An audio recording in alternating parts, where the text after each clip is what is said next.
It's June 5th, 2016. A married couple walks into a press conference glowing with exhaustion and pride. They've just become the first Indian couple to summit Mount Everest together. The summit photos were stunning, a historic achievement. Every major newspaper in India ran their story. There was just one problem. Everything was perfect, too perfect. And sometimes, when something seems too good to be true, it's because it is. And what happened next would expose a problem that goes much deeper than one couple's ambition. A problem that reveals what we've really turned the world's most sacred mountain into. From climbers who summited on a day the mountain was closed, to a motivational speaker who built a 4-year career on 29,000 feet of lies. These are the biggest Everest lies ever caught on camera. Welcome to the Extreme Edge. So check this out. On June 5th, 2016, Dinesh and Tarakeshwari Rathod were gleaming with pride. This married couple of 8 years had just accomplished something incredible. They had become the first Indian couple to summit Mount Everest together. This achievement was a long time coming. They both passionately loved each other as much as they loved climbing. I know that sounds pretty extreme. But Dinesh and Tarakeshwari weren't just random people with a death wish. They were police constables in Maharashtra, India, respected members of their community, people with real careers and real responsibilities, and they had been climbing together for years. In fact, back in 2014, they had claimed to conquer something called the Aussie 10, which meant climbing the 10 highest peaks in Australia. It's a brutal challenge that either brings couples closer together or completely destroys their relationship. After all, there's really no middle ground when you're suffering together on a mountain. When they came back from Australia claiming success, the local media went crazy and celebrated them as heroes. They were the talk of their town. But it wasn't enough. They wanted to stake their superiority on the highest them. It was like this sacred vow. It became sort of an obsession. In fact, they wanted to do this so much that they literally decided they would never bring a child into this world until they conquered the tallest mountain on Earth together. For 2 years after Australia, they saved every rupee they could. They trained relentlessly, and in the spring of 2016, they finally made their attempt on the world's highest mountain. So when Dinesh stood up at the official press conference in Kathmandu, Nepal, holding these summit photos, his voice was literally shaking with emotion. He said, "We were committed that we would not give birth to a child until we climb Mount Everest. With pride now, we want to become parents." The entire press conference erupted in applause. The media went absolutely crazy. Back home in India, they were being hailed as heroes.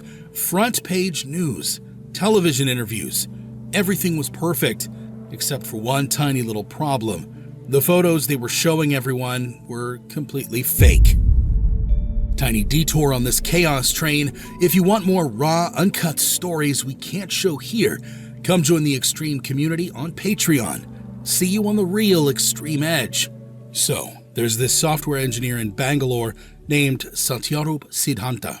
He's just casually scrolling through news articles about Everest climbs when he sees the Rathod's summit photos plastered all over the Indian news, and his jaw literally drops to the floor.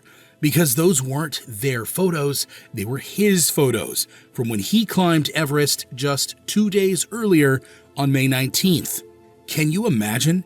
You risk your life climbing the world's tallest mountain, achieving something for yourself, feeling proud and accomplished, and even more confident in your abilities than ever.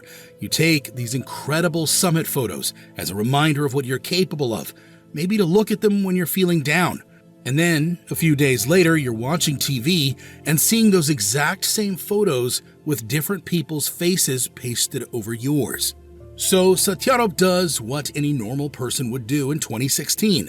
He absolutely blows up on Facebook. He posts, "This is so amazing.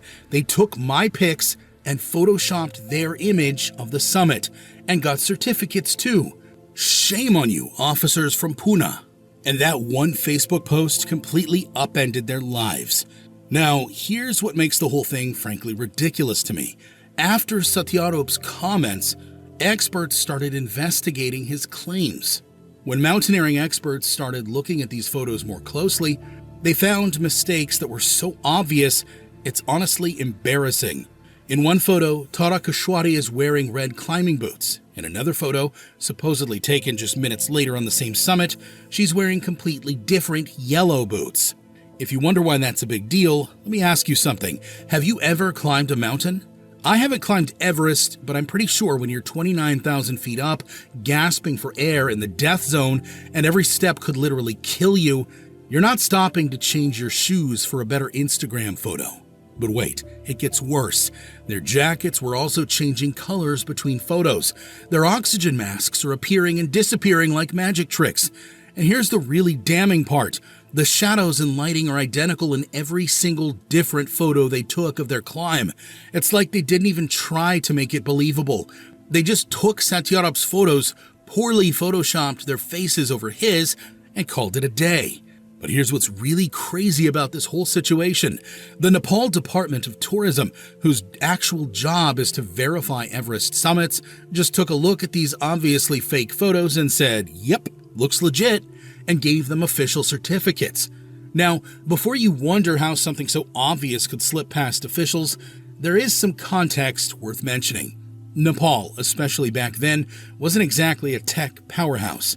In 2011, barely 9% of the population even had internet access, so when it came to checking summit photos or spotting fakes, the system just wasn't built for it. But what really gets me is just how bold their lie was. The Rathods claimed they reached the summit at 6:25 a.m. local time. But mountaineering experts pointed out that based on the height and angle of the sun in their stolen photos, it was clearly around 11 a.m. or noon. It's like claiming you took a photo at midnight while the sun is clearly shining bright in the background. And here's another red flag that somehow everyone missed initially. When investigators tried to track down the Sherpa guides, who supposedly led them to the summit, Furba and Fursemba, these guys had mysteriously vanished. They couldn't be reached for questioning. They had just disappeared into thin air. Other climbers who were actually on the summit that morning confirmed that no one else was there when the Rathods claimed to have reached the top. The summit was empty except for the legitimate climbers. Nepal officially launched an investigation, but it was a short one. The evidence was way too overwhelming. Photos that don't match, Sherpa guides who don't exist, timing that makes no sense. And on August 30th, 2016, they got slapped with a 10-year climbing ban from Nepal. And that's not even the worst part. Remember, these people were police officers. They wore uniforms. They served their community. They were supposed to be examples of integrity and honesty. So when the Maharashtra police found out that their employees had become international symbols of fraud, they did what you'd expect. They launched their own investigation. And in August 2017, more than a year after their fake summit, they fired them. Both of them. Additional Commissioner Sahibrao Patil told the media that the couple had shared misleading information and brought disrepute to the Maharashtra Police Department. These two people risked their entire careers, their reputations, their futures, all for some fake photos that a software engineer, the original owner, spotted in a few seconds of casual web browsing. But here's what's really wild about this story. The Rathods weren't the only ones pulling this kind of stunt. In fact, this was just the beginning. Roughly 3 years later, on May 26, 2019, 3 climbers from small villages in India were about to attempt one of the most audacious claims in Everest history. Their names were Vikas Rana, Shobha Banwala, and Ankush Kasana. Now, these weren't wealthy adventure tourists flying in from Mumbai or Delhi. These weren't professional climbers with sponsorship deals. They were from 3 tiny rural villages where nothing exciting ever happens. Shobha was only 21 years old. For these 3 kids, an Everest summit wouldn't just be a personal achievement, it would literally transform their entire family's social status forever. They had scraped together every rupee they could find for this expedition. Everything they had was thrown into this one desperate shot at glory. Now, here's where things get interesting. Their plan seemed pretty simple. Make it partway up Everest, then claim they reached the summit when there were no other climbers around to contradict their story. What could go wrong? As it turns out, everything. So, on May 26, 2019, they made their big announcement. They claimed they had reached the summit of Mount Everest along with 4 Sherpa guides, and they were the only people who had made it to the top that day. Back home in their villages, the celebration was absolutely incredible. The local newspapers ran stories with their photos. Politicians were lining up for photo opportunities. Their families were crying tears of joy and posting about it on every social media platform they could find. For a few beautiful days, these 3 kids from nowhere were the most famous people in their entire region. There was just one teeny tiny problem with their story. According to official expedition records, no one summited Everest on May 26, 2019, not a single person. The mountain was basically closed due to high winds that would have made a summit attempt completely suicidal. But somehow, these 3 amateur climbers and their 4 mystery Sherpas had managed to conquer the mountain when experienced expedition teams with decades of experience had been forced to turn back for their own safety. So naturally, journalists start asking some pretty basic questions. And this is where everything falls apart in the most spectacular way possible. A reporter asks them what should have been a softball question. What were the names of your 4 Sherpa guides? Now, keep in mind, these are supposedly the people who risked their lives to get them to the summit, the experienced mountain guides who made their dream possible, the heroes who navigated them through the death zone and kept them alive in conditions that kill people regularly. You would think that after spending around 2 months on the world's most dangerous mountain with these 4 people, you might remember their names, or at least their nicknames, or something. The 3 climbers look at each other like deer caught in headlights.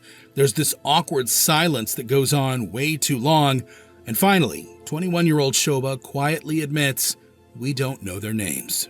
Not even a nickname like the tall one or the guy with the beard, nothing. But it gets even better. Or should I say worse? When reporters ask to see their summit photos, they refuse to reveal them. They claim the photos exist, but they won't show them to anyone. Not the media, not Nepal's Department of Tourism, not even their own families who are throwing celebration parties based on their supposed achievement.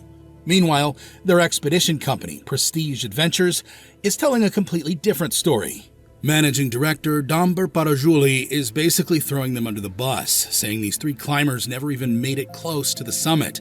He's telling investigators that they turned back at Camp 3, which sits at about 23,000 feet. Now, that's still really high, but it's more than 6,000 feet below the actual summit of Everest. And here's the final nail in the coffin.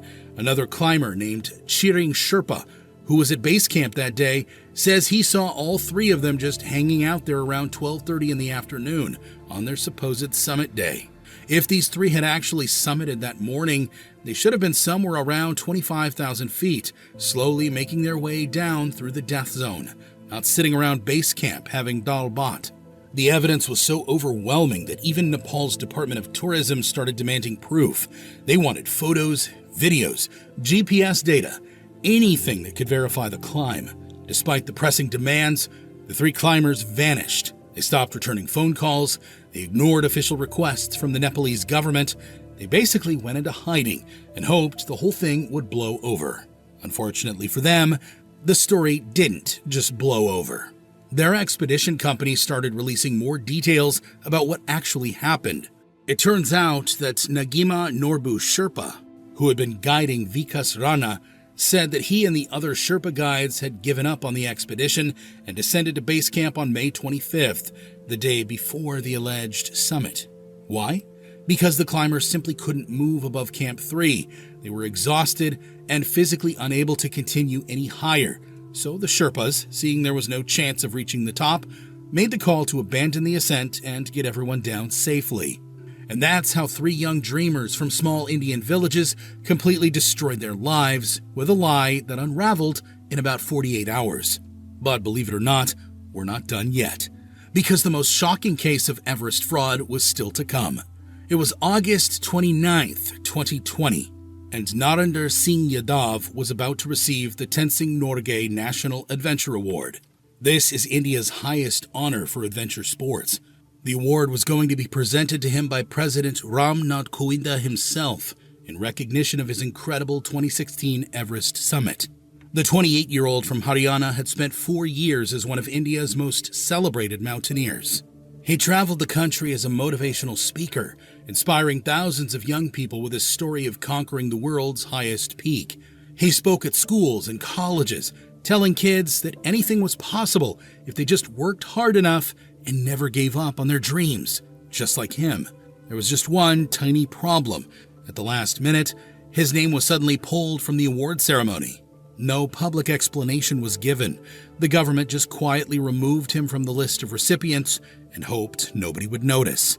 But behind the scenes, India's mountaineering community was in complete uproar. Word was spreading in whispered conversations that something was very, very wrong with his supposed summit. It turned out Narender Singh Yadav had never actually summited Mount Everest. The discovery of this fraud was almost as incredible as the fraud itself. It started when experienced Indian mountaineers began analyzing Yadav's 2016 summit photos in preparation for the awards ceremony. What they found was absolutely shocking. The photos showed clear signs of digital manipulation. The lighting was inconsistent, the shadows didn't match, and most damning of all, Yadav appeared to have been digitally inserted into photos that other climbers clearly took. But the investigation revealed something even more devastating than just photoshopped pictures. When authorities started tracing Yadav's actual movements on May 20th, 2016, they discovered he had never even attempted to reach the summit. In fact, Yadav and his climbing partner, Seema Rani Goswami, had been rescued at 26,900 feet instead. They were still nearly 2,000 feet below the summit, and they were in such bad shape that other climbers had to risk their own lives to save them. Yet, somehow, this guy who couldn't even make it to the top without being rescued managed to convince Nepal's Department of Tourism that he had successfully summited. He got an official certificate and everything. But here's the part that's almost too perfect to believe. Remember Satyarup Siddhanta, the software engineer who exposed the Ratods when they stole his photos? Well, guess whose photos Yadav had stolen and manipulated for his own fake summit pictures? That's right, the same guy. But it gets even better. Satyarup wasn't just a random climber whose photos got stolen. He was actually part of the rescue team that saved Narender Yadav's life in 2016. I was in the rescue team that season and we rescued him from Everest balcony, Satyarup revealed. He was not able to go ahead of the balcony. I was shocked to see the summit certificate in his hands. Think about how absurd the whole situation was. Narender failed so spectacularly on Everest that he needed to be rescued.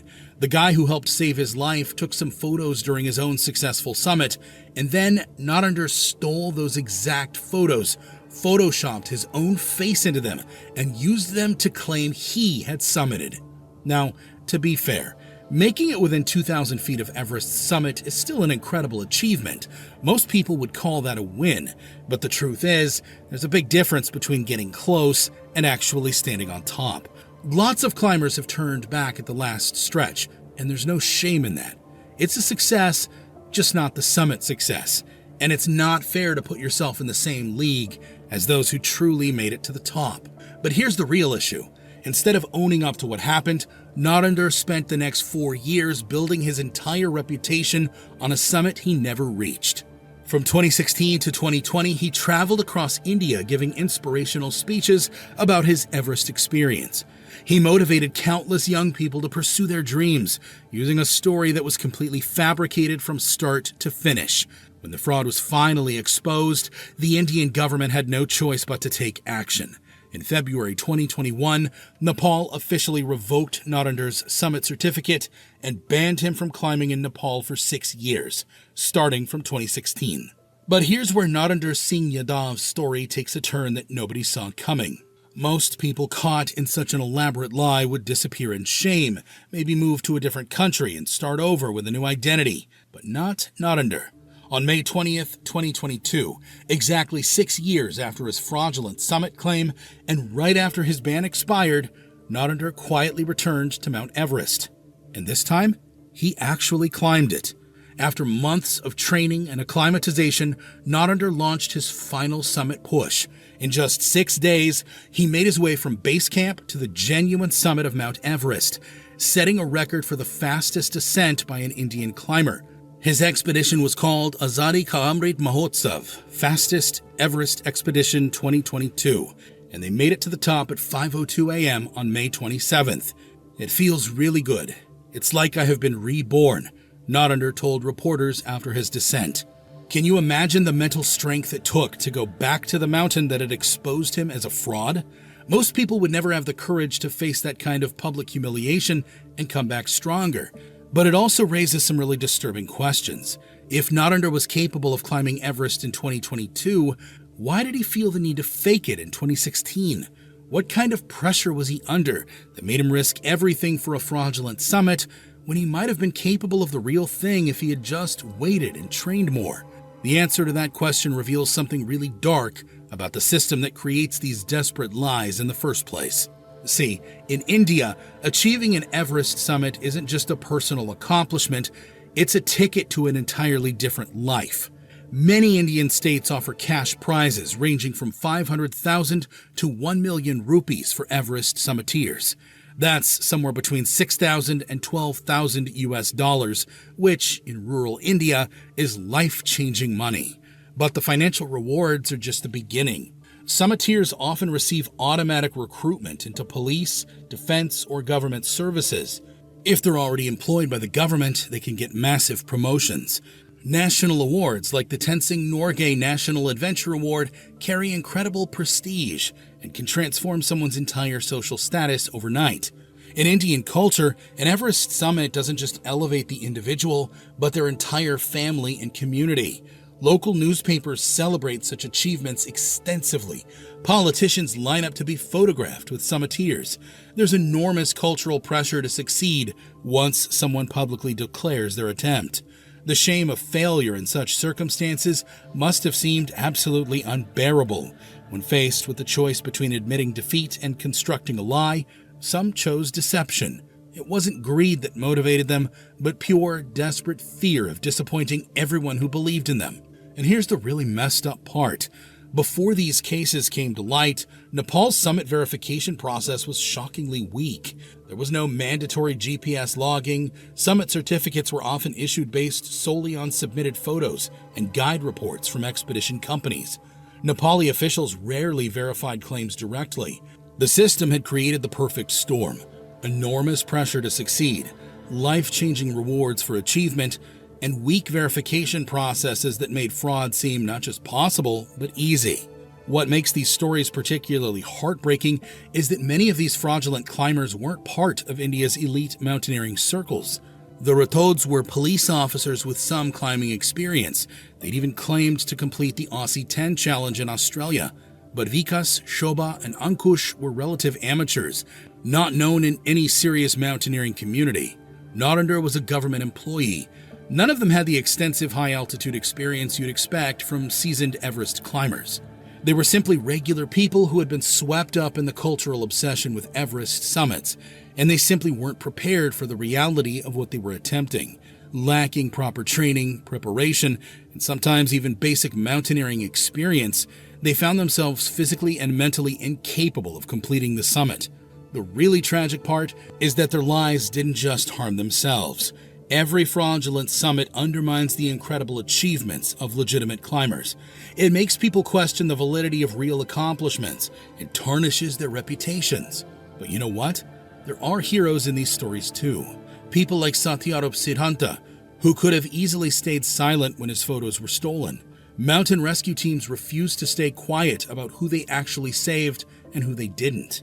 Expedition companies eventually started choosing integrity over profit, even when it meant admitting their own clients had failed.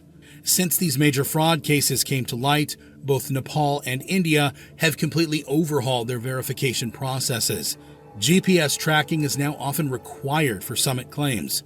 Photo analysis has become much more sophisticated, with experts trained to spot digital manipulation. Expedition companies now face much harsher punishments for helping dubious clients with false summit claims. The age of fraud is over. These stories aren't really about mountaineering fraud when you get down to it. They're about what happens when society creates impossible expectations and then offers life-changing rewards for meeting them. They're about ordinary people who weren't prepared for their dreams to become nightmares. But Mount Everest doesn't care about your motivations. It doesn't care about the promises you made to your spouse, the hopes of your village, or the dreams of your family. It judges everyone with the same cold indifference. In the end, the mountain always tells the truth, even if it takes 4 years for that truth to come out. Some lies are written in stone, but on Everest, they're written in ice. And ice, as these climbers learned, always melts under scrutiny. 2025 is going to change climbing on Mount Everest forever. From shocking new rules, to Sherpas striking, to permit prices so high, it's making even millionaires wince. Everest is entering an entirely new era, and whether you're a climber, a dreamer, or just someone fascinated by what humans are willing to risk to touch the sky, this year's climbing season might be the last one that even resembles the Everest we thought we knew. As always, viewer discretion is advised. If you wanted to summit Everest in the past, here's how it typically worked. You land in Kathmandu, fly to Lukla, hike to base camp through stunning Himalayan villages, and spend weeks slowly ascending and descending between high-altitude camps, letting your lungs adapt. You rest, acclimatize, and wait. And when the winds die and the skies open, you make your push to the top of the world. But in 2025, that old playbook just got shredded. You have to climb a mountain of brand new regulations to summit Everest this season. Some are intended to protect the mountain, some to protect the climbers, and some, depending on who you ask, to protect the economy. Everest's current most pressing problem is overpopulation. Everest has become too dangerous, too crowded, and too exploitative of the local Sherpa community.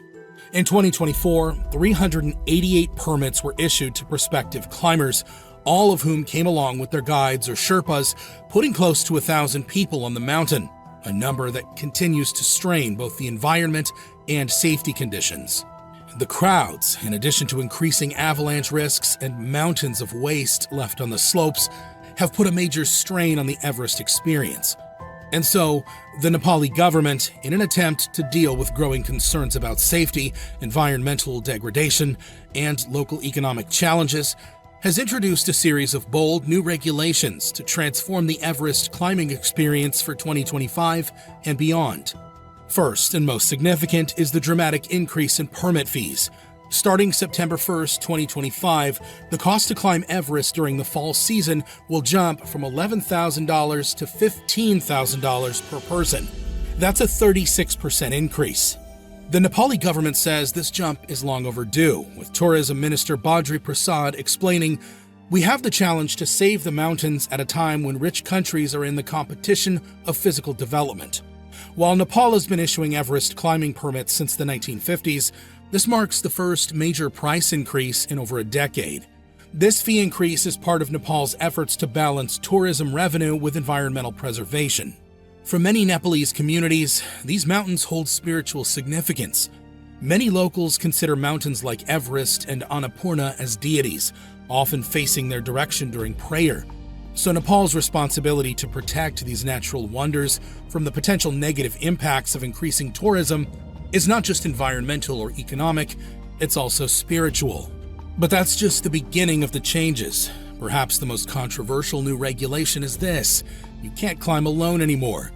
According to the Kathmandu Post, the Nepal government is now completely banning solo expeditions on any mountain over 26,000 feet, which includes Everest.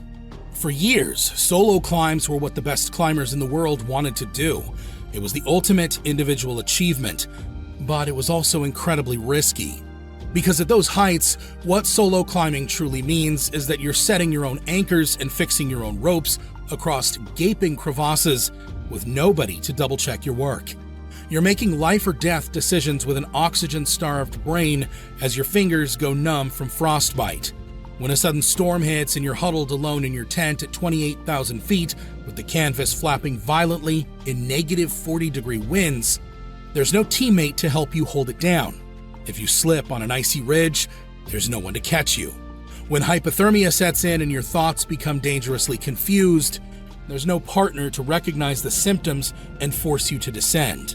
Every ounce of gear you carry, every route decision you make, every moment of suffering, it's all on you. That's what made solo Everest attempts so impressive. And now, That challenge is being legislated out of existence. The new regulations state that every single climber must now be accompanied by a Nepali guide, with a ratio of at least one guide for every 2 climbers. It's not actually a new rule. The ban was first introduced in 2017, but for years, enforcement has been inconsistent. With the right documentation, or in some cases through quiet agreements with expedition companies, climbers still found ways to do it alone. So, what happened? Well, there's something that forced the government to take a much harder stance. In 2023, 478 climbers were granted permits to attempt the summit of Mount Everest. One of them was Szilard Suhada, a 40-year-old mountaineer from Hungary. Szilard was one of Hungary's most accomplished high-altitude mountaineers. Over the previous decade, he had successfully summited Broad Peak, K2, and Lhotse without bottled oxygen or personal Sherpa support. His reputation was built not on speed or stunts, but on a quiet commitment to what climbers call climbing by fair means, which meant climbing without artificial aid and with full respect to the mountain and its dangers. And in 2023, Szilard finally turned his eye on Everest. This expedition in 2023 was meant to be the final piece of that legacy. If successful, Suhada would have become the first Hungarian to climb Everest in this style. This is something less than 200 people in history have ever achieved, and with good reason. It's extraordinarily dangerous. Still, given his extensive experience, Suhada must have felt a deep sense of readiness and quiet excitement as he prepared for his historic ascent. By April 2023, Suhada arrived at Everest Base Camp and began his meticulous preparations. He acclimatized carefully and climbed progressively higher on the standard South Col route, closely following a precise plan. Then, on May 21st, 2023, Szilard began his final summit attempt. True to his style, he climbed without a Sherpa, without bottled oxygen, and without physical support on the mountain. But he wasn't completely alone. Szilard had a small team based at Everest Base Camp that monitored his progress and kept in contact with him through scheduled check-ins. He was also carrying a GPS tracking device, which allowed the team to follow his movements. On the morning of May 24th, he was last seen resting at a place called The Balcony, about 27,600 feet high. This location is deep in the death zone, where oxygen levels are so low that the human body feels like it is literally dying. In these conditions, even the most experienced climbers can get caught by surprise in an avalanche, develop altitude sickness, or simply make a mistake when their brain is operating on a third of the oxygen it's used to. Your decision-making gets compromised, your fingers and toes begin freezing. Every breath is a struggle. Now, imagine facing that completely alone, just as Szilard was doing. What probably made things even worse was the weather. Late May is when the weather on Everest starts to become extremely unpredictable. The pre-monsoon season that allows for summit attempts begins to give way to the full monsoon season, bringing heavy snow, fierce winds, and rapidly changing conditions. Local Sherpa guides know this transition well, as they've watched it claim lives year after year. Later that same day, other climbers reported seeing him again, this time near the Hillary Step, just 112 vertical feet below the summit. Witnesses noted that he was moving extremely slowly and looked completely exhausted. Yet, he was still upright and pushing forward. He had nearly reached his goal when suddenly, and without warning, Szilard's satellite tracker stopped transmitting. His support team lost all contact with him, and on the radio, there was only radio silence. By the next day, May 25th, a drone and several climbers saw what appeared to be a motionless body lying near the same spot. Though no one had any proof, it was believed to be Szilard. Was he still alive in that moment? Was he conscious, aware that help might be coming, or fading between moments of confusion and silence? Was he waiting and hoping that someone might appear out of the white haze?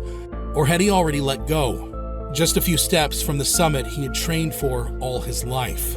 No one knows. A rescue team was quickly sent to find him, but bad weather and the location made the mission difficult. By the time they reached the area, Szilard had disappeared. Some experts believe Szilard may have been caught in one of the sudden monsoon weather changes. and was perhaps buried by unexpected heavy snow or disoriented in whiteout conditions when visibility dropped to zero in minutes. Who knows? What we do know is that Gillard, without a local guide who understood these seasonal patterns, was on Everest completely alone. Rescuers called out his name and searched frantically through the swirling snow, but there was no response to their calls and no sign of movement. After multiple attempts in increasingly dangerous conditions, with the weather worsening by the hour, the rescue team had no choice but to turn back. On May 27th, with all hope exhausted and options gone, the search was officially called off. Gillard Suhara was formally declared missing, presumed deceased. Of course, no one can ever know exactly what happened to Gillard in those final moments, but lingering questions remain. If he had been climbing with supplemental oxygen or accompanied by a Sherpa, could this tragedy have been prevented? Could a different approach or stricter enforcement of climbing regulations have changed the outcome? Although Nepali authorities never publicly cited Suhara's case directly, events like his disappearance clearly influenced their decisions. By 2025, they moved decisively to enforce a strict ban on solo expeditions to Everest, making guides mandatory for every climber. For them, stories like Gillard's had proven that the risks simply weren't worth it anymore. As Arati Nupani, director at the Department of Tourism, explained, the government has made guides mandatory to ensure the climber's safety on the mountain. And just like that, the era of the solo Everest climber is over. But that's not all the authorities are doing to ensure climber safety. In a new safety measure protocol, all climbers will now be required to carry advanced satellite tracking devices during their ascent. This requirement builds on the controversial tracking chip introduced in 2024, but with a major upgrade. The new devices, which cost around $500 each, are more than just GPS locators. They're small, rugged units that not only track a climber's location in real time, but also monitor vital signs like heart rate, body temperature, and blood oxygen levels. These devices transmit that data back to base camps and rescue teams through satellite signals, even when there's no cellular network. If the device detects abnormal readings, such as a drop in oxygen or extreme changes in body temperature, it can automatically alert rescue teams. The government hopes this upgrade will drastically reduce the time it takes to locate and rescue climbers in distress, potentially saving dozens of lives each year. Now, talking about saving lives, let's look at the most important changes in 2025, one that affects the true backbone of Everest expeditions, the Sherpa community. When people think of Mount Everest, they often imagine the climbers, the ones who reach the top. But the true heroes behind every successful climb are the Sherpas, the hidden heroes of Everest. Sherpas are an ethnic group from the Solukhumbu region in Nepal. They've lived in the Himalayas for centuries on the borders of Nepal and Tibet. The Himalayas are their home. Over time, they've developed physical traits that allow them to survive and thrive in high-altitude environments. Their bodies are naturally adapted to low oxygen levels, making them excellent climbers. This makes them invaluable when it comes to mountain expeditions, especially on Everest. Sherpas play two main roles on Everest: porters and guides. Porters carry heavy gear like tents, food, oxygen tanks, and other supplies up the mountain from base camp to higher camps. Many porters carry loads of up to 88 to 110 pounds, sometimes making several trips in one season. The Sherpa guides, on the other hand, are responsible for leading the climbers up the mountain. They know the routes, how to navigate dangerous sections, and where to place the ropes. Guides also ensure that climbers stay safe by watching the weather and the terrain, and by giving important instructions. As I said before, the Himalayas is their home, while foreign climbers treat it as the ultimate goal of their lives, a trip, an adventure. For Sherpas, it's their job. They make multiple trips on and off Everest multiple times in a season. To understand just how much Sherpas work and how important they are, look at it this way. When a foreign climber makes it to the summit, they typically cross the Khumbu Icefall, which is one of the most dangerous sections of the route, only 2 or 3 times. A Sherpa working on the same expedition, they might cross it 20 to 30 times in a single season, carrying oxygen tanks, setting up ropes, and hauling equipment to higher camps. The math is brutal. Out of the 335 people who passed away on Everest between 1922 and December 2024, 129 were Sherpas, or about one-third of the total. When you consider that Sherpas make up a small percentage of the total people on Everest, but account for a third of these tragedies, the risk becomes clear. Those are odds that would be completely unacceptable in almost any other profession on Earth. And yet, despite the heavy risks they face, Sherpas are paid far less than what climbers pay for expeditions. A climber can pay up to $100,000 for their Everest expedition. Meanwhile, Sherpas usually earn between $2,000 and $6,000 per season. These harsh economic realities have led to growing discontent among the Sherpa community. Can you imagine risking your life 30 times through one of the deadliest sections of the mountain only to earn a fraction of what foreign expedition companies make? Can you imagine carrying 100-pound loads up deadly terrain where you can barely breathe, all for a wage far below what safer jobs offer? For decades, this imbalance has been an uncomfortable reality of Everest climbing, but in 2025, things are finally changing. Under the new regulations, expedition companies must provide significantly higher wages for Sherpa guides and support staff.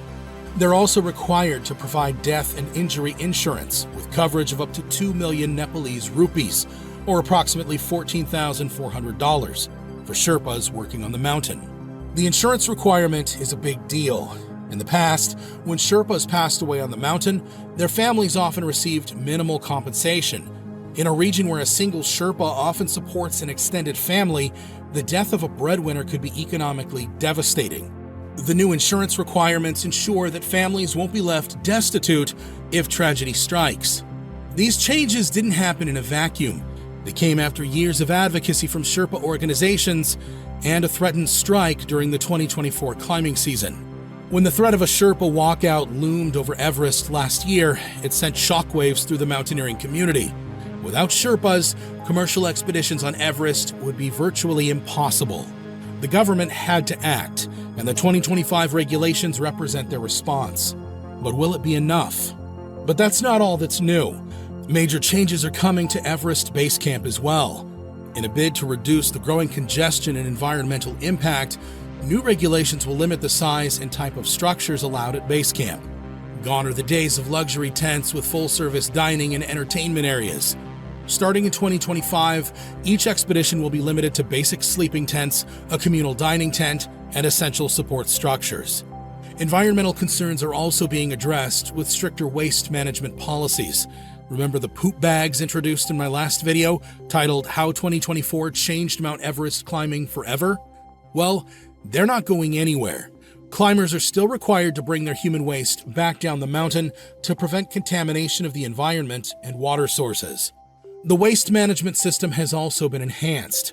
Climbers are required to bring back at least 18 pounds of waste to reclaim their deposit, ensuring they're held accountable for properly disposing of their waste. Any climber who fails to comply could face huge fines and even a ban from future climbs. Let's not forget about the controversial helicopter regulations. In recent years, the use of helicopters in the Everest region has skyrocketed, with wealthy climbers using them to skip the demanding trek to base camp or even to hop between higher camps. This practice, known as heli jumping, has been criticized for giving privileged climbers an unfair advantage and contributing to noise pollution that disturbs local wildlife and communities. The new regulations aim to strictly limit helicopter use to emergency evacuations and essential supply deliveries. A no-fly zone has been established above base camp except for rescue operations, with hefty fines for violations. But perhaps the most cutting-edge development for 2025 is the expanded use of drones for supply management on Everest. Building on successful trials in 2024, the Nepalese government has approved the deployment of a fleet of high-altitude drones capable of delivering critical supplies to camps as high as Camp 3 at 23,500 feet. According to recent reports from the New York Times, these specialized drones can carry up to 44 pounds of equipment and operate in the extreme conditions of the higher camps. They're designed to reduce the risks faced by the indigenous Sherpa guides during expeditions. The drone program is a bit of a controversial one. Some purists say that it diminishes the raw challenge of Everest, but others love it because of the potential lives saved, particularly among Sherpas who make far more trips through dangerous sections than foreign climbers. In testing during the 2024 season, these drones successfully delivered oxygen bottles, medical supplies, and food to Camp 2 at 21,000 feet. The 2025 season will see this program expanded as regular drone deliveries are slowly becoming a standard part of Everest logistics. But it's not just drones and regulations changing the face of Everest. Infrastructure is too. A new road now connects Kathmandu more directly to the Khumbu region, significantly reducing the time it takes to reach the starting point for the Everest trek. The road is a huge change in how people experience the journey to Everest. Traditionally, the adventure began with a hair-raising flight to Lukla.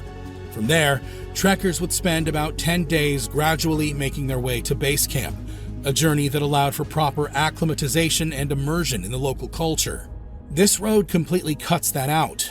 The journey now looks like this: 12 hours from Kathmandu to Salleri by public bus, then Salleri to Tamdanda by jeep, followed by a 6-hour walk to reach Lukla. This has cut the journey time from a week-long trek to a trip that can be completed in just 2 days. The road was completed in late 2024 and is currently being used by locals and trekkers alike. While this improved access has been welcomed by some, particularly locals who now have better access to healthcare and markets, others worry that it will lead to even more crowds and further commercialization of the region. However, I doubt it with the new rules and permit prices. Despite all of these changes, the fundamental challenges of Everest remain: extreme altitude that can quickly end climbers, brutal cold that freezes exposed skin in minutes, and sudden, violent storms that appear without warning. No amount of regulation can tame these deadly natural forces. So, while the new regulations and technologies may change how people approach Everest, they don't fundamentally alter what makes the mountain such a formidable challenge. It remains a test of human endurance, determination, and judgment that few will ever experience. As we look ahead to the 2025 climbing season and the following years, one question looms large: will these changes make Everest safer? We are going to find out. It's May 25th, 2010. The wind is biting cold on Everest's North Ridge as Peter Kinloch smiles and takes his final photos from the roof of the world. The 28-year-old Scot thinks he's just achieved the greatest triumph of his life. But minutes after leaving the summit, Peter suddenly stumbles. He stops and turns to his guide as he says in panic, "I can't see." What happened next would test the limits of human courage and force people to make choices that would haunt them forever. This Everest climber is already dead. He just doesn't know it yet. Today's story begins in a place you would not expect. Not on some towering mountain peak or in a dangerous climbing gym. It begins in a nursery in Merseyside, England, where a little boy was already showing the first signs of an obsession that would define his entire life. Peter Kinloch's story really begins when his family moved to the Isle of Skye in Scotland when he was 11. His father was a former police superintendent who had this idea that his kids should experience nature in its rawest form. So, while most parents were teaching their toddlers to ride bikes, Peter's dad was carrying him up mountain peaks. While most kids were glued to game consoles, he was out bagging Munros, with his family learning to move safely over rough ground and soaking up Scotland's countryside. For those who are unfamiliar with Munros, they're Scottish mountains that exceed 3,000 feet in height.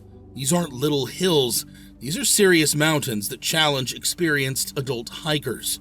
But here's where Peter's story takes an unexpected turn that would define his life. At some point in his life, Peter developed a medical condition that would terrify most people away from extreme sports. He had episodes of sudden, complete blindness. Not blurred vision, not difficulty seeing. Total and unpredictable, complete blindness. His world would just go black. And then, after some time, sometimes minutes, sometimes longer, his vision would return as mysteriously as it had disappeared. Now, most parents, if their child had a condition like this, would probably wrap them in bubble wrap and never let them do anything remotely dangerous. Most kids with this kind of medical issue would probably develop a very cautious, very safe approach to life. Peter's family did exactly the opposite. They continued taking him on increasingly challenging mountain climbs, and Peter absolutely loved it. At 23, he climbed his first major international peak, Mount Kilimanjaro. That summit changed everything. He was hooked. He'd gotten a taste of what it felt like to conquer the world's biggest mountains, and he wanted more. But Peter wasn't just some reckless adrenaline junkie. He was brilliant. He earned a PhD in information systems from Liverpool, John Moores University. He worked as an IT specialist for Merseyside Police, specializing in incident pattern analysis and database management. He was also a lecturer and motivational speaker. This was a guy who could analyze complex data patterns by day and plan mountain expeditions by night. He was methodical, careful, and obsessively prepared for everything he did, except for one thing. The one thing he couldn't prepare for. The one thing that had been lurking in the shadows of his life. That mysterious blindness condition. Back to Peter and the thing that makes this story so fascinating. Throughout Peter's childhood and teenage years, as he became more and more obsessed with mountaineering, his mysterious blindness episodes continued to happen. But they never, and I mean never, happened while he was climbing. This is important because, in Peter's mind, this meant that his climbing and his medical condition existed in completely separate worlds. He had years and years of evidence and data that whatever was causing his blindness didn't interfere with mountaineering. So when people asked him, isn't it dangerous to climb mountains when you have vision problems? Peter had a perfectly logical answer. It's never happened while I'm climbing. And he was absolutely right, until he wasn't. But we'll get to that later. Now, Peter's climbing progression was systematic and impressive. He wasn't just randomly tackling dangerous peaks. After Kilimanjaro, he decided to take on the 7 Summits Challenge, which means climbing the highest peak on each continent. And he wasn't just taking on this challenge for personal glory. Peter was doing this to raise awareness for OCD Action, a charity supporting people with obsessive-compulsive disorder, inspired by a previous girlfriend who suffered from the condition. So many people that climb just do it for the personal glory, and I want to give something back, he said in a 2009 interview. Mount Kilimanjaro in Africa? Done. Mount Elbrus in Russia? Done. Mount Aconcagua in Argentina? Done. Mount Denali in Alaska? Done. Each success reinforced his confidence that he could manage both his climbing ambitions and his medical condition. Each summit proved that whatever caused his blindness didn't interfere with his mountaineering. By 2010, Peter had completed 4 of the 7 summits. Only 3 remained. And there was one mountain that stood above all the rest. The one that calls to every mountaineer with love for the sport and a point to prove. You guessed it, Mount Everest. So Peter signed up for an Everest expedition with a reputable company called Summit Climb International. He chose the north side route through Tibet, which is considered more challenging than the standard south side route from Nepal. His guide was an experienced British mountaineer named David O'Brien. Everything about Peter's preparation was perfect. His physical conditioning was exceptional. His technical skills were solid. His gear was top quality. His expedition company was reputable. His guides were experienced, and his track record spoke for itself.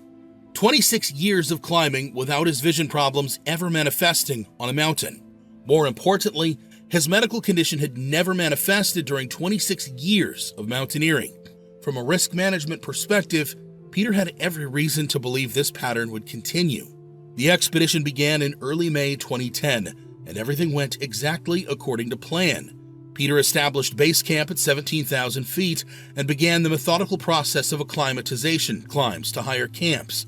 He showed no signs of altitude sickness. His performance was strong. His attitude was positive.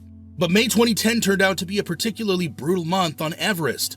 High winds were creating dangerous conditions and forcing multiple delays. Weather windows were limited and unpredictable. Finally, on May 24th, expedition leader Dan Mazur made the call. They had a narrow weather window opening up, and it was time to go for the summit. So at midnight on May 25th, 2010, Peter Kinloch began what he hoped would be the continuation of his life's work. The summit pushed from Camp 3 at 27,200 feet to the top of the world. But the conditions were brutal, even for Everest standards. Sunny but extremely cold and windy with blowing snow. Veteran climber Duncan Chessel would later describe the summit conditions as the worst by a factor of 10 compared to normal Everest weather. But Peter moved steadily and confidently up the route, past the first step, past Mushroom Rock, up the notorious second step with its vertical ladders, through the third step, through areas where one wrong step means certain death, and then finally, at 1 p.m. on May 25th, 2010, Peter Kinloch achieved his dream at 28 years old. He stood on the summit of Mount Everest, grinning from ear to ear, taking photos with the bright afternoon sun shining down on him. His guide, David O'Brien, radioed down to base camp at 1:18 p.m. We're on the summit and everyone is in fine spirits and good health. Peter was described as elated, cheery, and bubbly. And why shouldn't he be? This was the moment he'd been working towards since he was 8 years old, the culmination of systematic preparation, incredible physical effort, and calculated risk-taking. For those brief minutes on the summit, everything was perfect. And then they started down. Now, here's something most people don't realize about climbing Everest.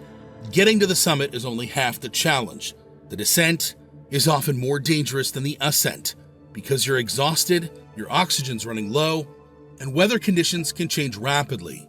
But Peter had made this calculation. He was experienced. He was prepared. He had successfully navigated technical descents on 4 other major peaks.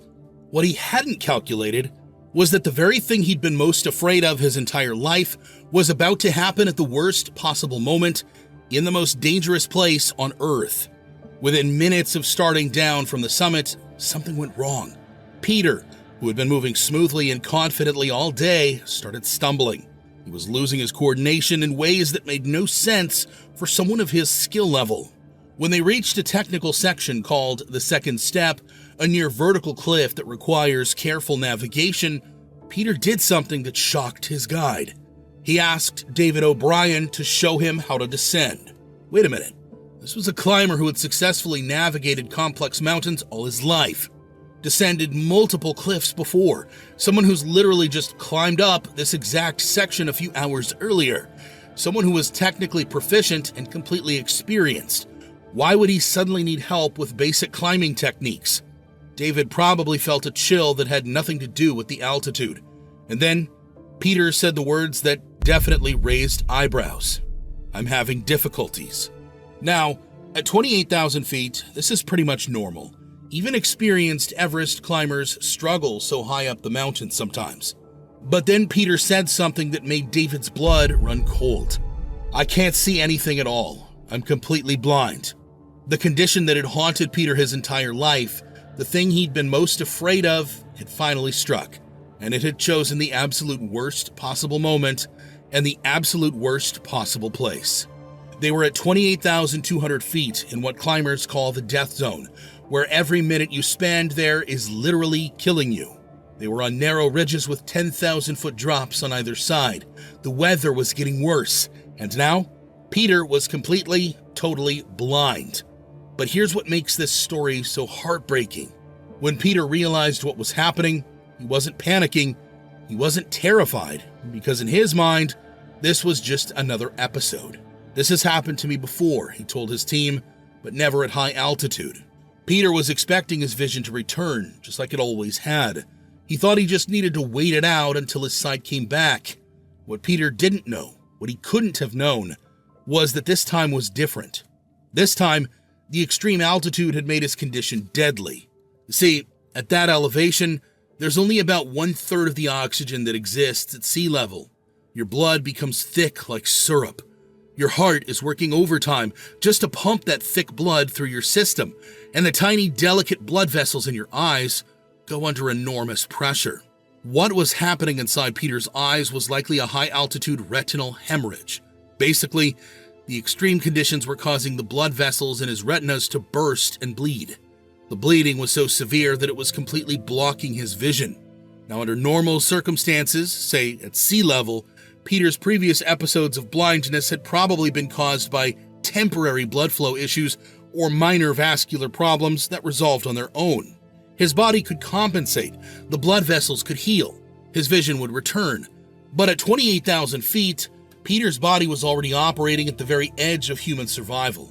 Every system was under extreme stress. When those blood vessels in his eyes started hemorrhaging, his body simply didn't have the resources to stop the bleeding or begin the healing process. So while Peter was calmly waiting for his vision to return, like it had in the past, the bleeding in his eyes was actually getting worse. Every minute that passed at that altitude was causing more damage, more hemorrhaging, more permanent loss of sight. He was essentially waiting for something that was never going to happen. What happened next was 12 hours of the most heroic, desperate rescue attempt you can imagine. David O'Brien and a Sherpa named Jangbu immediately began trying to get Peter down the mountain. But how do you guide a completely blind person down near vertical terrain at 28,000 feet? Their first real problem came at the second step. If you don't know what that is, it's basically a 40-foot rock wall 28,700 feet up the mountain, with metal ladder rungs drilled into it. To get Peter down this obstacle, they had to physically move Peter's feet for him. David would bend down and place Peter's foot on each hold, one step at a time, along the cliff where a single mistake meant certain death. Can you imagine? At an altitude where every breath is a struggle and every movement is exhausting, they were essentially carrying another human being down the most dangerous mountain on Earth. But after 4 grueling, back-breaking hours, they had managed to descend about 1,000 feet to a landmark called Mushroom Rock at about 27,200 feet. At that rate, it would take them days to reach safety. Days they didn't have. At 6 p.m., they radioed for assistance, and 2 more Sherpas named Purba and Gelji arrived from lower on the mountain to help, making it a 4-person rescue team. O'Brien was now working alongside these 3 Sherpas, all of them taking turns physically supporting Peter as they tried to coax him down the mountain. But they only managed another 300 feet of descent. They tried everything. High doses of supplemental oxygen were pumped directly into Peter's mask, powerful medications used to treat altitude sickness, food and water to keep his strength up. They spent 8 more hours trying to get Peter down the mountain, with O'Brien coordinating the rescue while the Sherpas did most of the physical work of moving Peter. As the night went on, Peter's condition got worse. The altitude was now affecting his brain, what climbers call high-altitude cerebral edema, where your brain literally starts swelling. He became uncooperative and combative. He started discarding his oxygen bottles and water. He couldn't walk anymore and just collapsed in the snow, refusing to get up. Was Peter giving up because he realized he was going to die? Or was the swelling in his brain literally stealing his ability to think clearly? Or maybe both. We will never know. What we do know is that by 2 a.m. on May 26th, the rescue team faced an impossible decision. Now, I want you to picture this scene, because what I'm about to describe to you is one of the most heartbreaking moments in mountaineering history. 4 men are huddled around Peter's body high up in the death zone and in complete darkness. The wind is howling so loud they can barely hear each other speak. David O'Brien's hands are so frozen that his fingers look like black sausages from frostbite, and he can barely operate his radio. The 3 Sherpas are moving like zombies, hypothermic, exhausted, their own bodies shutting down. And Peter? Peter is unconscious now. He's lying motionless in the snow. His breathing so shallow you can barely tell he's alive. David looks down at him, dejected and worried. Here's the math that was crushing David's soul. In 12 hours of superhuman effort, they had moved Peter only 1,300 feet down the mountain. At that rate, it would take them 3 more days to reach safety, in an area where each minute is your livelihood ticking away from you. So none of them would survive 3 more days. So David looks at his oxygen gauge, and it's nearly empty. He looks at the Sherpas, and their eyes are glassy and unfocused from altitude sickness. He looks at Peter, unconscious in the snow, and then David has to make the most horrible phone call of his life. Now, expedition leader Dan Mazur is sitting safe and warm at Camp 3, thousands of feet below, and he knows exactly what David is asking. The team doctor knows. Everyone listening to that radio call knows what's coming, because the brutal math of high-altitude survival had reached its final calculation. Keep trying to save Peter, and all 5 men surely die. Leave Peter behind, and maybe, just maybe, 4 of them live. At 2:30 a.m., the words come crackling through the radio from Dan to the 4 climbers high in the death zone like a death sentence. David, you need to come down now. You've done everything you could. You can imagine David staring down at Peter one last time. This is the same guy who, just 15 hours earlier, had been grinning from ear to ear on the summit of Mount Everest. The guy who had achieved his lifelong dream. The guy who had trusted him with his life. Not out of cruelty, not out of cowardice, but because staying meant 5 dead bodies instead of 1. Peter Kinloch died alone at 28,200 feet. Roughly 1,000 feet below the summit he had achieved just 13 hours earlier. The man who had spent his entire life conquering mountains had finally been conquered by one. It's like his mind said, I summited Everest, I don't need my vision anymore. Brutal. Now, when this story hit the news, the press exploded. Some people called David O'Brien and his team heroes, and they were. These men had spent 12 hours at 28,000 feet trying to save Peter's life while their own bodies were shutting down. But other people called them murderers. The British media went absolutely savage on David O'Brien. Believe it or not, some people actually believed he should have stayed and died with Peter, rather than abandoning him. What does that tell you about how they looked at David and the Sherpas' lives? In 2011, Peter's body was discovered by Rod Hogg, a BBC employee who was climbing Everest himself. In 2011, a climber named Rod Hogg was making his own attempt on Everest when he made a discovery that broke his heart. He found Peter's body. After a full year on the mountain, Peter was still there, clipped to the mountainside, exactly in the same position where David and the Sherpas had left him. The ice and cold had perfectly preserved his body. Rod later said that when he saw Peter, it was like looking at someone who was just taking a nap, peaceful, calm, like he was waiting for his vision to come back, just like it always had before. Peter Kinloch is still on Mount Everest today. His body will probably be there forever because recovering someone from that altitude is considered too dangerous. So he achieved his dream of reaching the summit, but he paid for it with everything. Peter Kinloch's story isn't really about mountaineering. It's about the fundamental human drive to push beyond our limitations, even when we know there are risks involved. Peter could have lived a safe, comfortable life. He had a PhD, a good job, and a loving family. He could have stuck to easier mountains or given up climbing altogether, but that wasn't who he was. He was someone who hung a picture of Kilimanjaro on his bedroom wall at age 8 and never stopped dreaming about standing on top of the world. He died having lived his dream, rather than dying before he got the chance. The courage Peter showed throughout his life, pursuing extraordinary goals despite knowing the risks, is amazing to me. The heroism of David O'Brien and those 3 Sherpas who risked everything for 12 hours trying to save someone they barely knew reminds me of the incredible things humans are capable of when someone needs help. It's May 1963.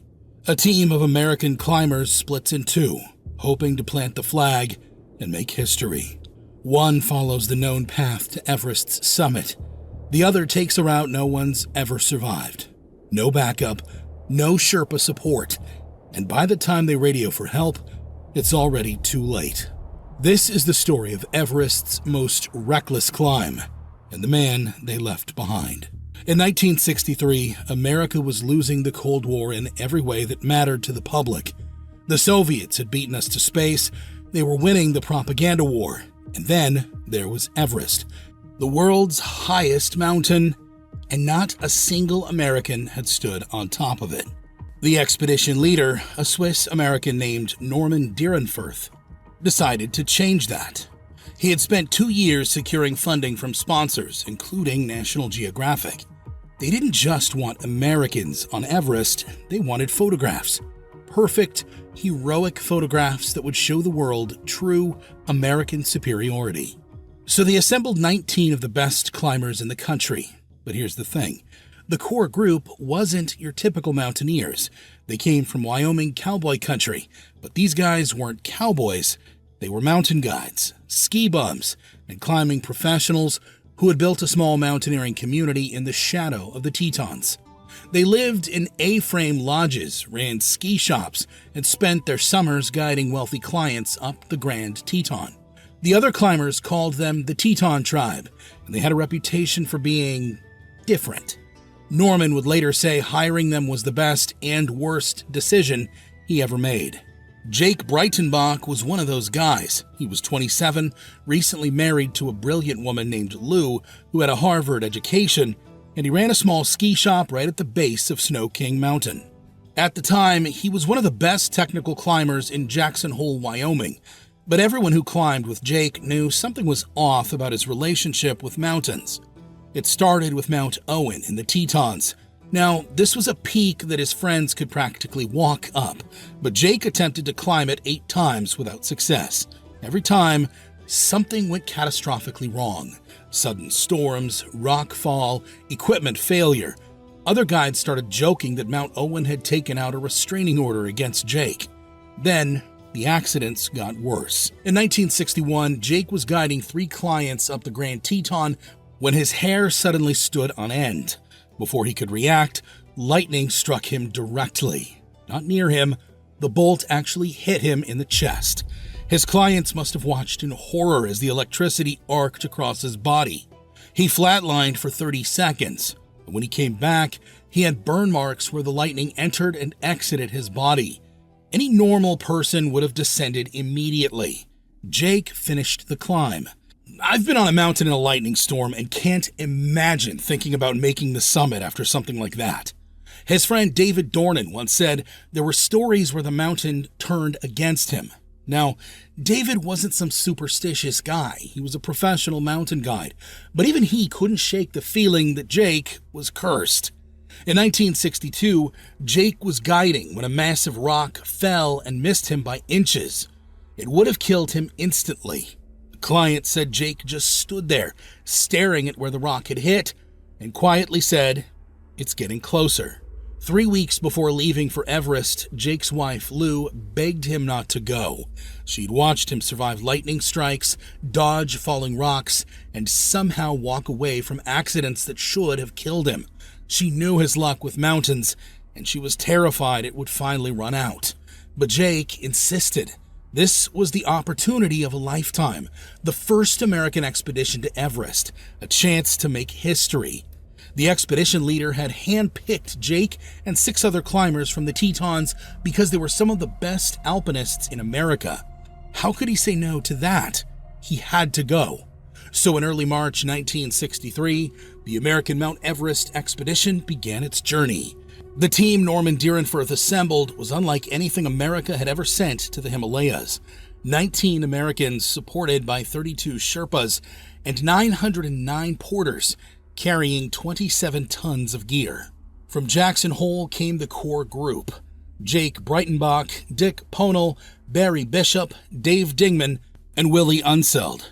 From other parts of the country came equally formidable climbers: James Big Jim Whitaker, a towering 6'5" store manager whose confidence was absolute; Tom Hornbein, a physician from Missouri; Lute Jersted, an Oregon teacher. Each man was selected not just for his climbing ability, but for his character under extreme stress. Their plan was ambitious beyond anything previously attempted on Everest. While most expeditions focused on a single route, Norman planned a 2-route assault. The main team would follow the proven South Col route. Meanwhile, a smaller group would attempt the unconquered West Ridge, a route considered impossible. No one had tried it and lived. The team flew to Kathmandu and began the long trek to Everest. For 2 weeks, they walked through Nepal's valleys and villages, gradually gaining altitude. On March 14th, they reached Tengbache Monastery at 12,700 feet. It was here that Jake sat down and wrote a letter to his wife, Lou. In it, he described eating wild goat and drinking chang with Sherpa families. He talked about the carefree life of a young adventurer in an exotic place that few Americans had ever seen. But then, Jake wrote something that still gives me chills. "We've been divided into 2 groups now, one for the South Col and the other for an attempt on the West Ridge. Barry and I are both on the West Ridge and happy about it. Attempting this route reduces our chance of climbing the mountain at all and makes it most unlikely that any of us going on the West Ridge will see the summit. Nevertheless, the opportunity of trying a new route cannot be passed up." He closed the letter as afternoon clouds rolled in. I probably won't have another chance to write until base camp. I miss you very much. Love, Jake. Jake sealed the letter and gave it to a runner who would carry it back to Kathmandu. Then he shouldered his pack and continued the trek toward Everest. On March 20th, the team established their base camp at 17,800 feet on the Khumbu Glacier, 1 month earlier than any previous expedition. Above them loomed their first major obstacle, the Khumbu Icefall. The Sherpa climbers regard this part as the most dangerous section of Everest, and there's a reason for that. It's exactly what it sounds like, a frozen waterfall of death. Imagine house-sized blocks of ice stacked on top of each other like a giant Jenga game, except the blocks are constantly shifting, cracking, and collapsing without warning. Crevasses open up that are so deep you can't see the bottom. Ice towers called seracs lean at impossible angles, held up by nothing but physics and luck. Every climber who's ever been to Everest will tell you the same thing. The Khumbu Icefall is where many people die, right there in that twisted maze of ice at the bottom of the mountain. The team spent 2 days preparing their route through the icefall. Unlike modern expeditions that use aluminum ladders, they had to improvise with ropes, wooden planks, and whatever they could find. But finally, on the morning of March 23rd, it was the expedition's first real climbing day. Perfect conditions, clear skies. The temperature was just below freezing. Jake was roped to Dick Ponal, another Wyoming guide. They were following a route that Sherpas had marked with flags the day before. At 10:30 a.m., they were making their way through a particularly unstable section when they heard it. Now, if you've never heard a glacier collapse, it's not like anything else on Earth. It starts as this deep crack, like the planet itself is breaking in half, and then it becomes this thunderous roar that fills the entire valley. Jake has maybe 2 seconds to look up and see this tower of ice, taller than a 3-story house, tilting toward him like a falling skyscraper. And in that moment, he knows. He absolutely knows what's about to happen. There's nowhere to run. And then, what you're probably expecting happened. The mountain took Jake. The ice came down like the fist of an angry mythical creature. Tons and tons of compressed snow and ice, moving faster than a freight train. Jake Breitenbach simply vanished. 1 second he was there, and the next second he was gone. His teammates frantically started digging where they thought he might be, but it was hopeless. The twisted orange nylon of Jake's climbing rope disappeared under tons of debris. They dug for 6 hours until their hands were raw and bleeding, but there was nothing. Jake was entombed somewhere under that chaos of ice and snow, vaporized. They had no choice but to cut the rope and leave their friend behind. The team at base camp held a memorial service that night. The Sherpas burned juniper and chanted. The Americans mostly sat in stunned silence. Several climbers wrote in their journals that Jake's death felt inevitable, like the mountain had finally collected a debt. They voted to continue the expedition, and that is probably exactly what Jake would have wanted. Back in Jackson Hole, Lou Breitenbach was anxiously checking the mail every day. She knew Jake would write when he could. He always did. But ever since he'd left, she couldn't shake the feeling that something was wrong. She kept thinking about what he'd told her 3 weeks before leaving. See, Jake had a secret. He'd been having the same nightmare every night before the expedition. In the dream, he was buried in ice, trying to claw his way out. But every time he got close to the surface, more ice would crash down on him. "I don't think I'm coming back from Everest," he had told her. So when the telegram bearing the bad news finally arrived, deep down, Lou already knew. Jake's dream had come true in the most horrifying way possible. He was buried under tons of ice, just like he'd seen night after night. The mountain had been calling for him all along. It would be 40 painful years before Lou would feel strong enough to tell this story to the world. But Jake's death was just the beginning. So Jake is buried under tons of ice, and his teammates are devastated. But Jake's death did something to the Wyoming climbers. It transformed their grief into an almost reckless determination. They weren't just going to climb Everest anymore. They were going to do it the hardest way possible, as if the mountain had thrown down a challenge by taking their friend. Remember when I told you they wanted to attempt climbing Everest through the West Ridge? Here's something I didn't tell you. At the time, this was a very controversial option. In fact, most climbers thought the West Ridge efforts would eventually fail anyway. It's easy to see why. The West Ridge was basically a death sentence disguised as a climbing route. You had all the usual nightmares. 7,678 feet of unexplored mountain above their advanced base camp, snowfields that could avalanche without warning, a massive couloir that funneled rocks like a bowling alley, and an unavoidable band of yellow rock that looked impossible to climb. But on top of all that, they'd have to cross illegally into China during the height of the Cold War, when getting caught could mean being shot as American spies. Most importantly, the team leadership hated this plan. The West Ridge climbers were denied resources, supplies, and even encouragement. The South Col faction voted to keep Sherpas for their own push, since they had the best shot at making history. Although they were eventually supplied with supplemental oxygen, and the expedition leader finally greenlit their summit bid once it was clear they were not backing down, they were basically on their own. Meanwhile, the South Col team was making steady progress on the proven route. This was the path Hillary and Tenzing had taken in 1953. Still incredibly dangerous, but at least it was known territory. The team methodically established camps up the Lhotse face, fixing ropes and hauling supplies. By April 26th, they had reached the South Col at approximately 26,900 feet, well ahead of schedule. On April 27th, Jim Whittaker and Nwang Gombu left for their summit attempt. They established Camp 6 at about 28,000 feet on April 30th. The weather was perfect. Clear skies, minimal wind. Everything was aligning for America's moment. On the morning of May 1st, 1963, Whittaker and Gombu left camp at 6 a.m. Step by agonizing step, they climbed higher than any American had ever been. By 11:30 a.m., Jim Whittaker, all 6'5" of him, took his final steps and stood on top of the world. America had done it. For the first time in history, an American stood at 29,028 feet, the highest point on Earth. Whittaker pulled out a 3x5-foot American flag and planted it in the snow. The stars and stripes whipped violently in the jet stream winds.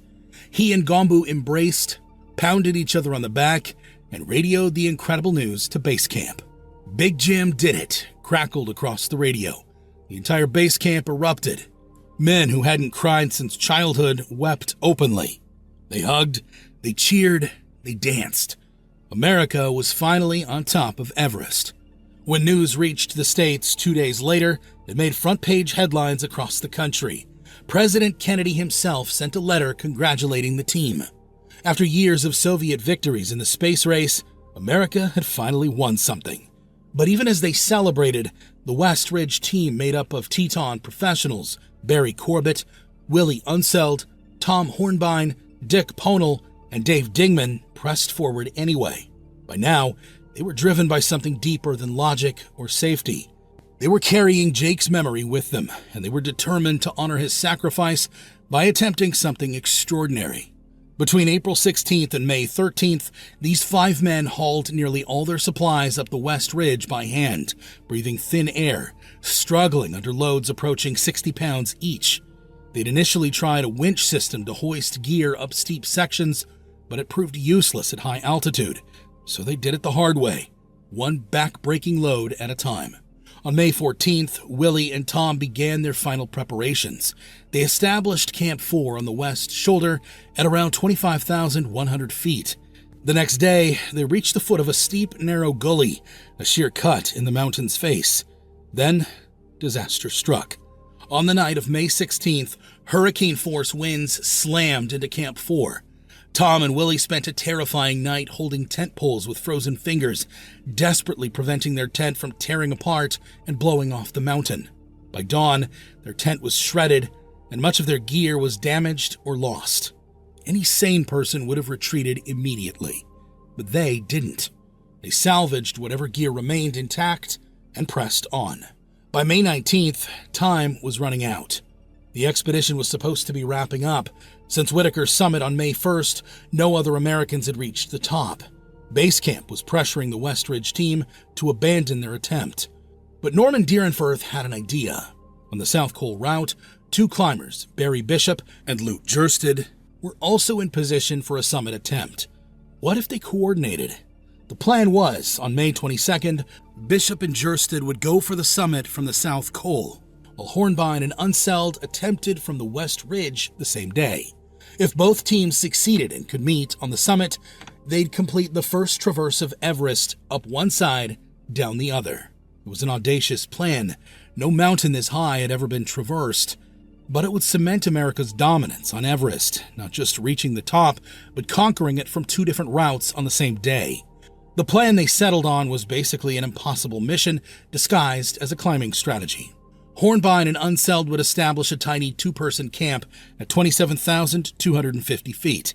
And when I say tiny, I mean an 18-inch wide ledge carved into the mountain below. Basically, these guys were going to sleep on a shelf of ice barely wider than their bodies, suspended over a 10,000-foot drop at an altitude where your brain can barely function. From there, they would make a single-day push to the summit, then descend via the South Col route. There was no backup plan. If they couldn't make it over the mountain, they didn't have enough supplies to retreat back down the West Ridge. It was summit or die. So, on May 21st, 5 Sherpas helped Tom and Willie to their final camp. These Sherpas, tough mountain people who had seen climbers come and go, said goodbye like they were attending a funeral. They knew the odds. That night, at 27,250 feet, Tom and Willie ate a 4-person ration of chicken and rice soup. They were trying to carb load for what would likely be the most demanding day of their lives. Every calorie was precious. They barely slept. How could you? You're lying on a camp 20,000 feet in the air, breathing air so thin it feels like drowning, and knowing that in a few hours you'll either make history or die trying. They woke up at 4 a.m. on May 22nd. The weather was perfect. Clear skies, minimal wind. These were the conditions they'd been praying for.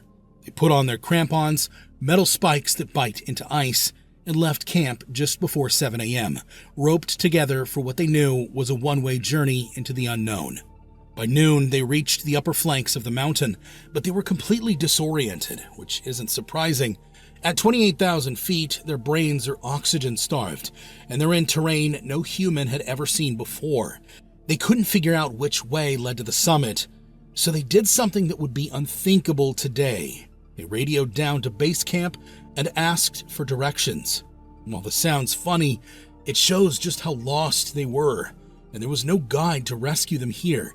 If they failed to reach the summit, death was certain. As the day wore on, Willie and Tom's situation became desperate. They were climbing much slower than expected because the route was harder than anyone had imagined. The rock was loose and dangerous. Their oxygen was running low. And worst of all, they were running out of daylight. For hours and hours they continued to climb until, at 6:15 p.m., way too late to be summiting Everest, they finally saw it. The American flag, whipping in the wind against a darkening sky. They had done it. They had reached the summit of the tallest mountain in the world through Everest's West Ridge, something most experts thought was impossible. It was, quite frankly, one of the greatest feats of mountaineering at the time. But here's where their story gets even more incredible and more terrifying. Remember the coordinated plan? Both teams would summit on May 22nd and meet on top and then climb down together.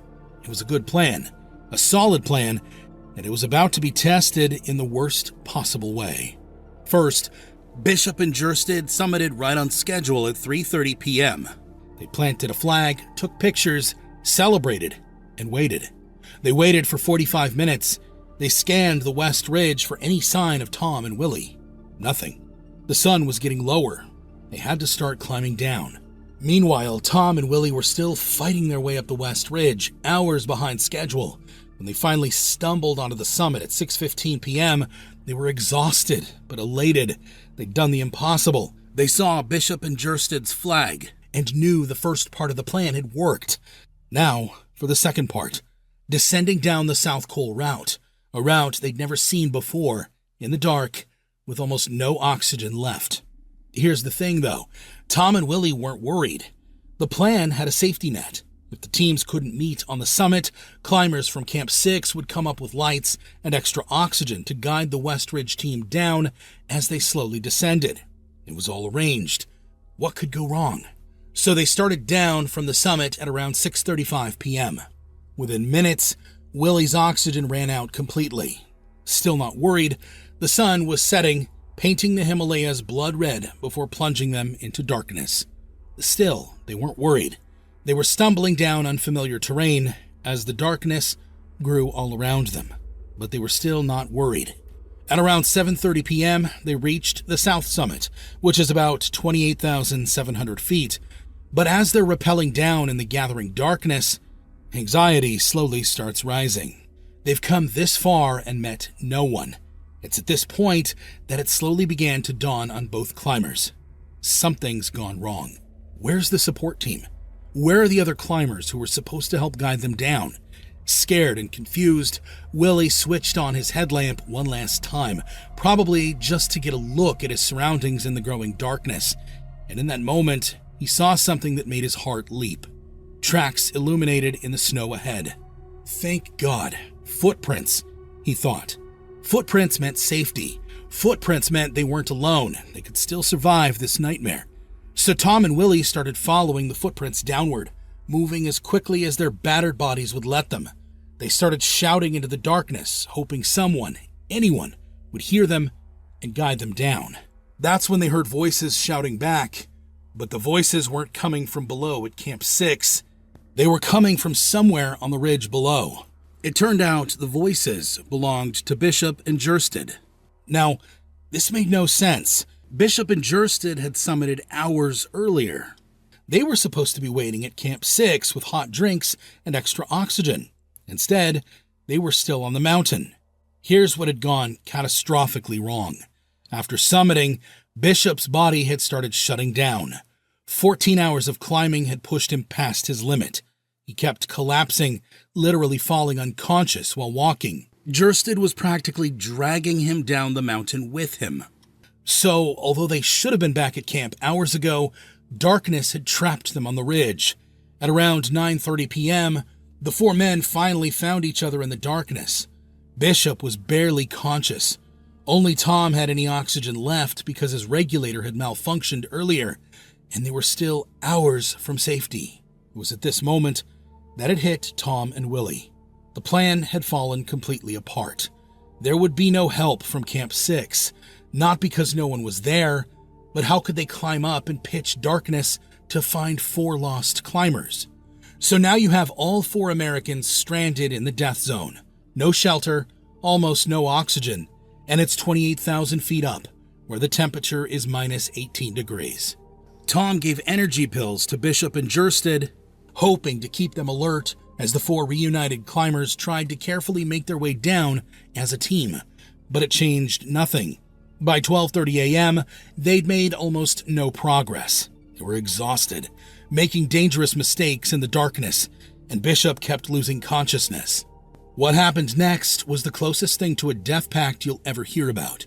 After deliberating for a moment, all four climbers decided to sit down on a ledge, rest, and basically spend the night completely exposed at 28,000 feet. Let me put this in perspective.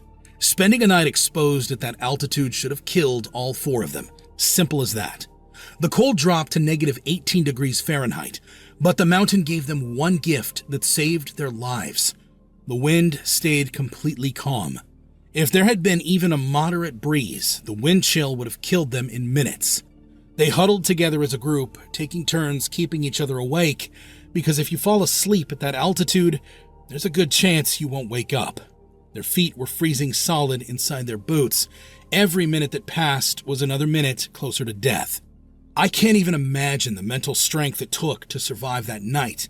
These men were fighting off hypothermia, hypoxia, and exhaustion while clinging to a mountain that was trying to kill them, and they did it for hours through the longest night of their lives. Thankfully, at 4 a.m., the first hint of light appeared on the eastern horizon. They had survived the night that should have been impossible to survive. But when they tried to stand up, the damage became clear. Bishop couldn't feel his feet at all. Willie's toes were white and hard. All 4 men moved like they'd aged 20 years overnight.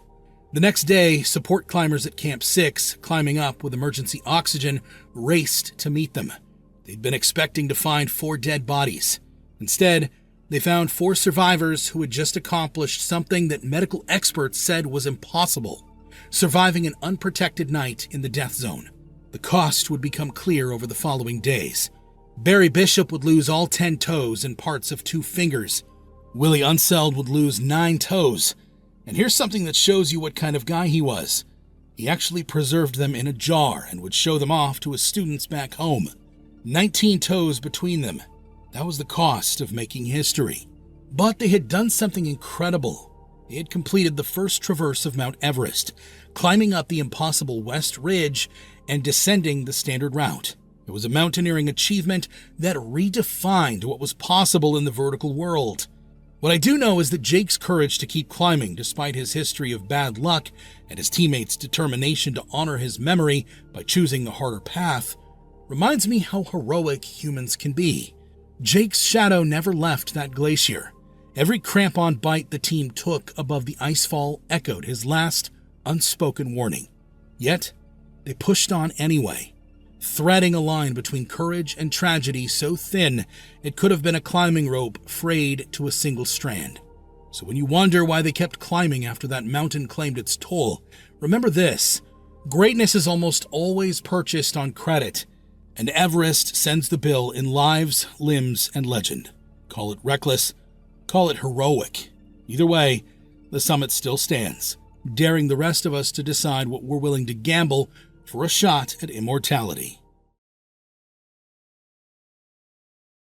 It was April 18th, 2014, and Chiri had no idea it would be the last day of his life.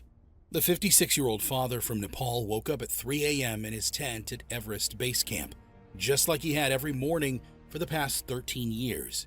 He pulled on his climbing boots, strapped his headlamp to his forehead, and slung his pack over his shoulders.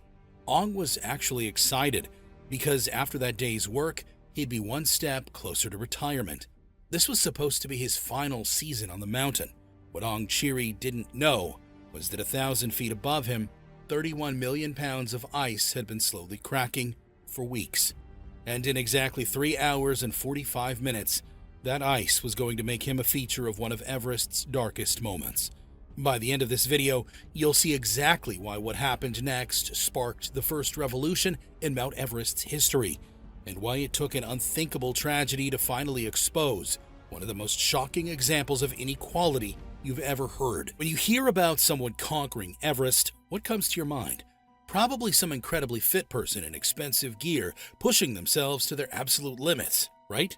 Maybe you picture them standing on the summit with their arms raised in triumph, posting that perfect Instagram shot with the caption, "Dreams do come true." What you don't think of is the guy who woke up at 3 a.m. that morning to carry their oxygen tanks, or the guy who spent weeks installing every single rope that kept them from falling to their death, or the guy who literally saved their life when they started dying from altitude sickness at 26,000 feet.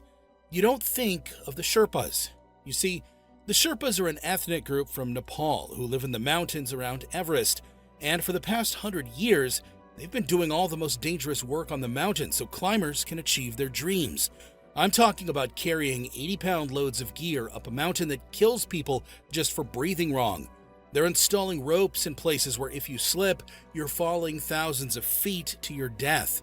For summit attempts, they literally carry extra oxygen tanks so that when foreign climbers' bodies start to shut down from altitude sickness, the Sherpas can save their lives. Now, as you can probably guess, this is an incredibly dangerous job. But if you ask any Sherpa what the absolute worst part of Everest is, they'll all give you the exact same answer: the Khumbu Icefall. Picture a frozen waterfall, but instead of water, it's made of house-sized blocks of ice that are constantly moving and shifting and collapsing. This ice waterfall moves about 3 to 4 feet every single day. So every morning, the Sherpas have to go out and rebuild the route through this death trap, because what was safe yesterday might be a 100-foot deep crevasse today. To cross this nightmare, they lash aluminum ladders together and lay them across crevasses that are so deep you literally cannot see the bottom. They anchor ropes to ice screws that could melt out and fail at any time. And they have to do this work in complete darkness at 4 a.m. because once the sun comes up and starts warming the ice, the whole thing becomes exponentially more dangerous. And here's the really messed up part. A paying customer who's climbing Everest might cross through this death trap 6 or 7 times total during their expedition. But a working Sherpa? He might cross it 30 or 40 times in a single season, carrying loads back and forth. That means a Sherpa is actually 5 times more likely to die in the icefall than the clients he's guiding, just because he's forced to risk it again and again so someone else can chase their summit dream. Now, for their efforts, you'd think these guys would be making bank, right? I mean, they're literally saving people's lives while risking their own in the most dangerous workplace on Earth. Well, while foreign climbers are paying around $90,000 for their Everest experience, for their permits and gear, the Sherpas who keep them alive earn about $4,000 for an entire expedition. $4,000 to cross a death trap 40 times while carrying someone else's gear. So the people taking the most risk are getting paid the least money. And on April 18, 2014, that inequality was about to lead to something that had never happened before in the 100-year history of Mount Everest. To understand what happened to Chiri that morning, you need to know about something called a serac. A serac forms when a glacier, which is basically a river of ice, flows over a cliff or sharp drop. Instead of flowing smoothly, the ice cracks and breaks apart, creating massive towers and chunks that hang off the mountain like broken teeth. And these aren't small pieces of ice. We're talking about formations that can be 30 stories tall, weighing millions of pounds, held in place by forces that even people who study glaciers don't fully understand. And they can collapse at any moment. No warning, no rumbling, no sign that anything's wrong. 1 second they're there, the next second they're not. Now, the serac hanging above the Khumbu icefall had been growing for years, getting bigger and more unstable with each passing season. By 2014, this thing weighed 31 million pounds, roughly the weight of 15,000 cars stacked on top of each other, suspended off the side of Mount Everest. That in itself was a red flag, because remember, they can drop at any moment. Whether you're walking underneath them at 3 a.m. or 3 p.m., whether it's sunny or snowing, whether the mountain is quiet or shaking, seracs don't care. They follow their own timeline, and that timeline is completely unpredictable. And even worse, this particular serac was developing what climbers call hairline fractures. You know when you drop your phone and the screen gets those tiny spiderweb cracks that start small but spread over time? That's basically what was happening to this 31 million pound block of ice, except instead of your phone screen breaking and falling a few feet to the ground, this was a building-sized chunk of ice that would fall 1,000 feet onto anyone walking below it. So every single time a climber and guide passed through the Khumbu icefall, they looked up at this massive serac with growing unease. You could literally see it getting worse each season. In fact, in 2012, Russell Bryce, one of Everest's experienced and respected expedition leaders, took one look at this serac and made a decision that shocked the entire mountaineering world. He canceled his entire season, just pulled the plug on millions of dollars worth of expeditions, and sent everyone home. His exact words were, "I am no longer prepared to take that risk. I'm very concerned that a major accident could happen if we carry on moving through the icefall." And this wasn't him being overly cautious. Russell, after all, had been running Everest expeditions for decades. He'd seen every kind of danger the mountain could throw at climbers. But in 2012, even his own Sherpas were scared. And these are guys who had been climbing Everest for decades, who had survived things that would kill most people. But when they looked at this serac, even they were telling Bryce that they didn't want to go under it. In fact, 3 of his most experienced head Sherpas actually came to him and expressed genuine concern about their safety. One of them literally broke down in tears, apologizing to the paying clients, but absolutely refusing to climb under that formation. Something about that scene made him so worried that he was willing to destroy his business reputation rather than put people underneath it. He knew what was coming. In fact, he publicly warned that he expected a catastrophic accident in the icefall. And remember, this was in 2012, 2 full years before our story takes place. Now, You must be wondering the same thing I did when I first began researching this incident. If one of the most experienced guides on Everest was so terrified of this Sirach that he canceled his entire season, and expert Sherpas chose to quit rather than climb, why did every other expedition company keep operating? The reason for that is depressingly simple. It's something anyone older than 12 has probably guessed. Money. See, the Nepali government collects $10,000 from every single climber just for the permit to attempt Everest. That's $10,000 just to try. If you're watching this in 2025 or later, that fee is now $15,000 per climber. But in 2012, they issued 325 permits. That's over $3 million flowing into the government's pockets before anyone even sets foot on the mountain. But that's just the beginning. Foreign climbers were paying expedition companies anywhere from $35,000 to $90,000 each for their shot at the summit. We're talking about people who've spent years training, years saving money, years dreaming about this one moment. For many of them, climbing Everest represents the culmination of everything they've worked toward their entire lives. And it's not just the climbers. Think about the entire ecosystem built around Everest. Expedition companies employing hundreds of guides and support staff, helicopter companies doing rescues and supply runs, hotels in Kathmandu, gear manufacturers, insurance companies. Everest climbing generates tens of millions of dollars every single year for Nepal's economy. To close it down would have been an economic disaster. So when Russell Bryce looked at that Sirach and said, "This is too dangerous," the rest of the industry looked at those millions of dollars and said, "We'll take our chances." And for 2 more years, expeditions kept operating underneath that death trap. They knew the clock was ticking. They knew that Sirach was getting more unstable every day. They knew that eventually physics would win and that massive chunk of ice would come crashing down. But they also knew that every day they could keep the mountain open meant more money flowing in. And in the end, the promise of profit proved stronger than the fear of death. There was simply too much money at stake to shut down the mountain based on what might happen. 2 years after Russell's warning, the Sirach was still hanging there, bigger and more fractured than ever. And at 3 a.m. on April 18, 2014, Chiri's alarm went off in his tent at Everest Base Camp. Now, most people waking up at 3 a.m. are miserable, groggy, cold, wishing they could stay in bed. But Chiri was different that morning. As he sat up in his sleeping bag and reached for his boots, there was something almost like excitement in his chest. Not because he was looking forward to walking through a death trap, but because he knew something that made all the danger worth it. This was one of the last times he'd ever have to do this. His wife was back in Thamo village right then, probably awake too, thinking about the restaurant they were going to run together. They were going to call it Camp 2, a tribute to all those years he'd spent cooking at that elevation on Everest. After 13 years of 3 a.m. wake-up calls and dancing with death in an ice maze, could almost taste that normal, simple life. He pulled on the same worn climbing boots he'd probably been using for multiple expeditions and strapped on his headlamp, a simple LED light that was going to be the only thing keeping him from walking off a cliff over the next few hours. Outside his tent, base camp was coming alive in that quiet like it did every morning.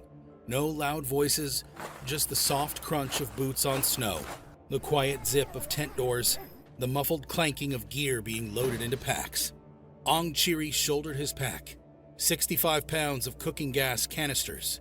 In a few hours, the plan was to carry this load through the most dangerous section of Mount Everest so wealthy foreign climbers could have hot meals at 21,000 feet.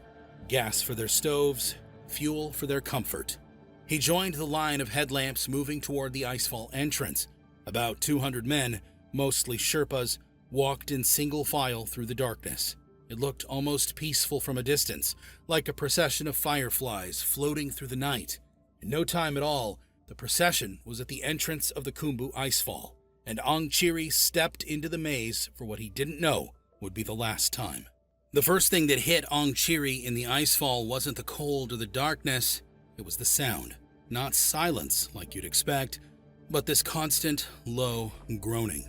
The sound of millions of tons of ice slowly moving, grinding against itself, shifting in ways that could kill you without warning. But Chiri had done this routine hundreds of times before. The routine was simple. Clip your safety line to the first fixed rope and start moving forward. Step across the aluminum ladders. Don't look down at the void. At the end of the ladder, unclip and move to the next section. Clip, move, unclip, clip again. Except something felt different that morning. The ice was groaning louder than usual. Sharper sounds, like the mountain was straining against itself. And there was more debris than normal. Chunks of ice the size of refrigerators scattered across the route that hadn't been there yesterday. What Chiri couldn't see, what none of them could see in the darkness about 1,000 feet above, was that a massive tooth of that hanging serac on Everest's west shoulder was reaching its breaking point. Those chunks weren't random. They were pieces that had already started breaking away during the night. 5 minutes into the climb, as Chiri navigated around a fresh icefall, stepping carefully over blocks that could have crushed a car, those hairline fractures were spreading faster now. What had taken years to develop was accelerating in minutes. As he moved deeper into the icefall, the Sherpa ahead of him suddenly stopped and held up his hand. The entire line froze. In the sudden silence, they could all hear it. A deep rumbling from somewhere high above them. It lasted 10 seconds, then stopped. They waited, listened. Nothing. The line started moving again, but faster now. Everyone had the same instinct.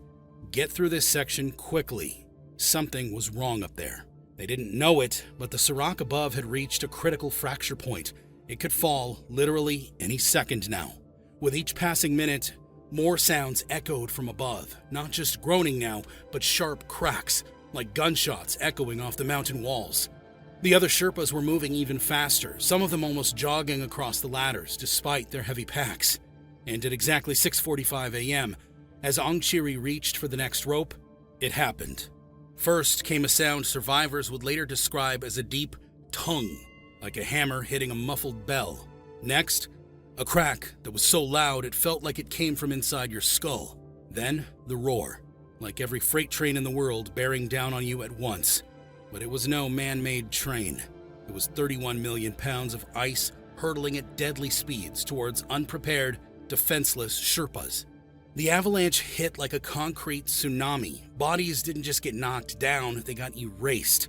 Swallowed under ice blocks the size of cars, buried under tons of debris moving faster than a highway collision. When the roar finally stopped and the massive cloud of ice and snow settled, something had happened that would change Mount Everest forever.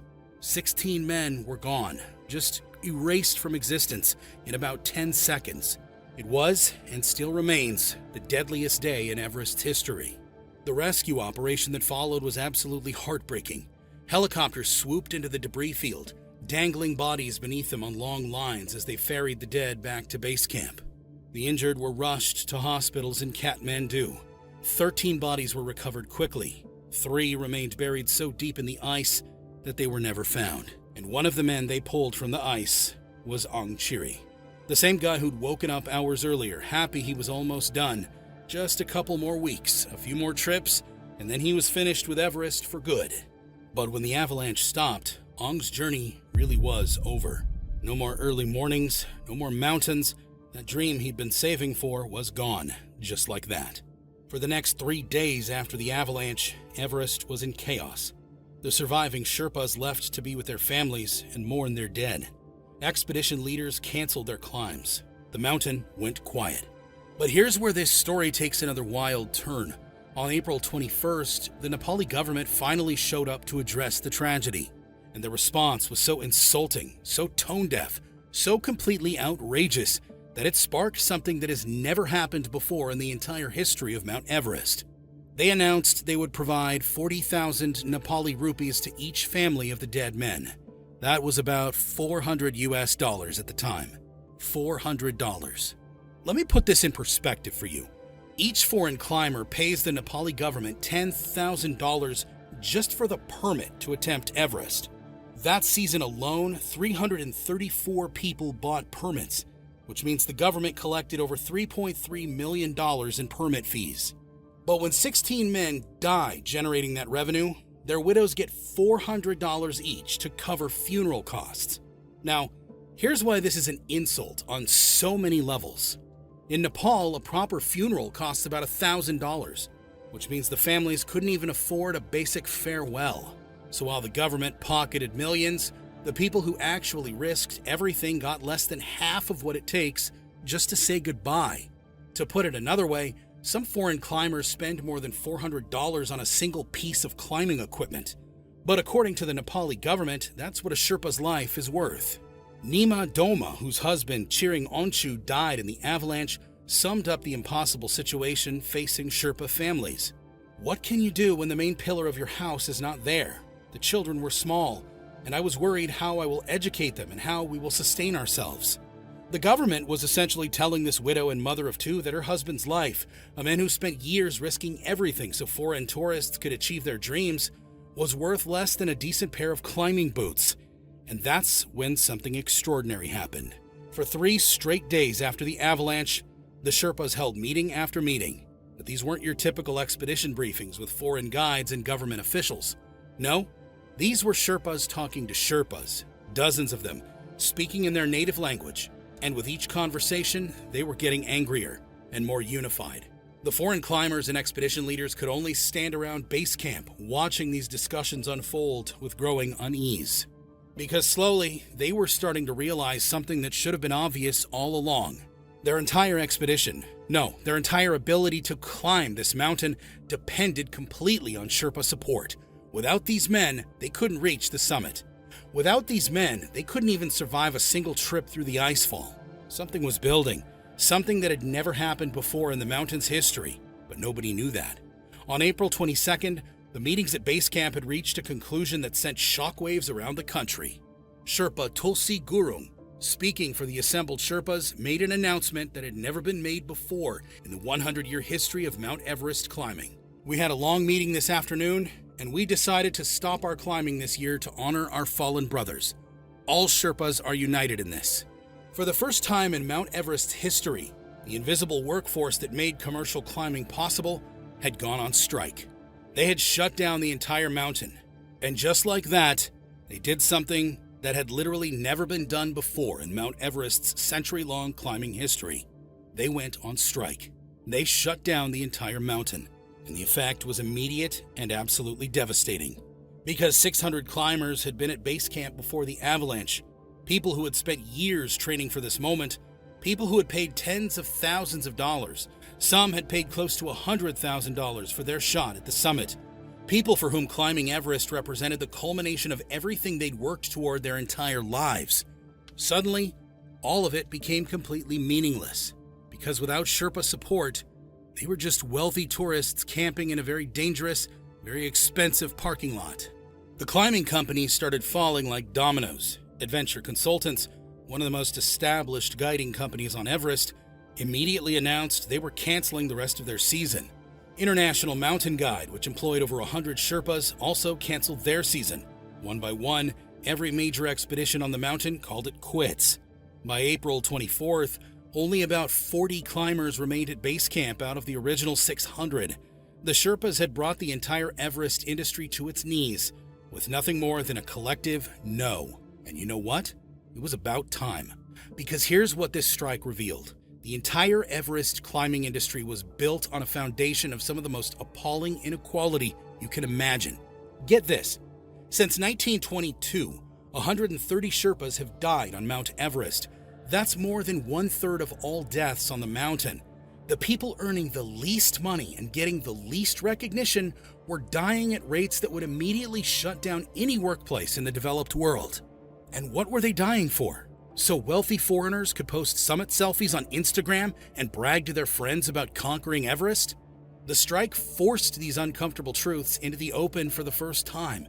Suddenly, international media was paying attention to the invisible workforce that made Everest climbing possible. Suddenly, people around the world were asking the hard questions. Why were Sherpas paid so little for taking so much risk? Why was their safety treated as expendable? The Nepali government, now facing massive international pressure and watching millions of dollars in climbing revenue evaporate, scrambled to respond. Within days, they announced major changes. Death benefits were increased from $400 to over $10,000. Insurance coverage was raised. They promised to establish relief funds and cover medical expenses, but it was too late to save the 2014 season. The Sherpas had spoken, and they didn't back down. The courage that Chiri and all these Sherpas showed in risking their lives every single day so that complete strangers can achieve their dreams is just incredible to me. And while what happened to them is absolutely heartbreaking, their sacrifice finally forced the world to see an injustice that had been hidden for nearly a century. Today, there's a memorial at Everest Base Camp with the names of all 130 plus Sherpas who have died on the mountain carved into stone. And when you look at those names, you're not seeing statistics. You're seeing fathers who worked the most dangerous job on earth to send their kids to school. Sons who supported entire villages with their earnings. Brothers who shared everything they had with their communities. Mount Everest is still dangerous. People still die every season. The Khumbu icefall remains a death trap that has to be crossed. But when tragedies happen now, the world pays attention. The families of victims know their losses have meaning. So the next time you see someone celebrating on the summit of Mount Everest, just remember this. Behind that triumph is a Sherpa who made it possible.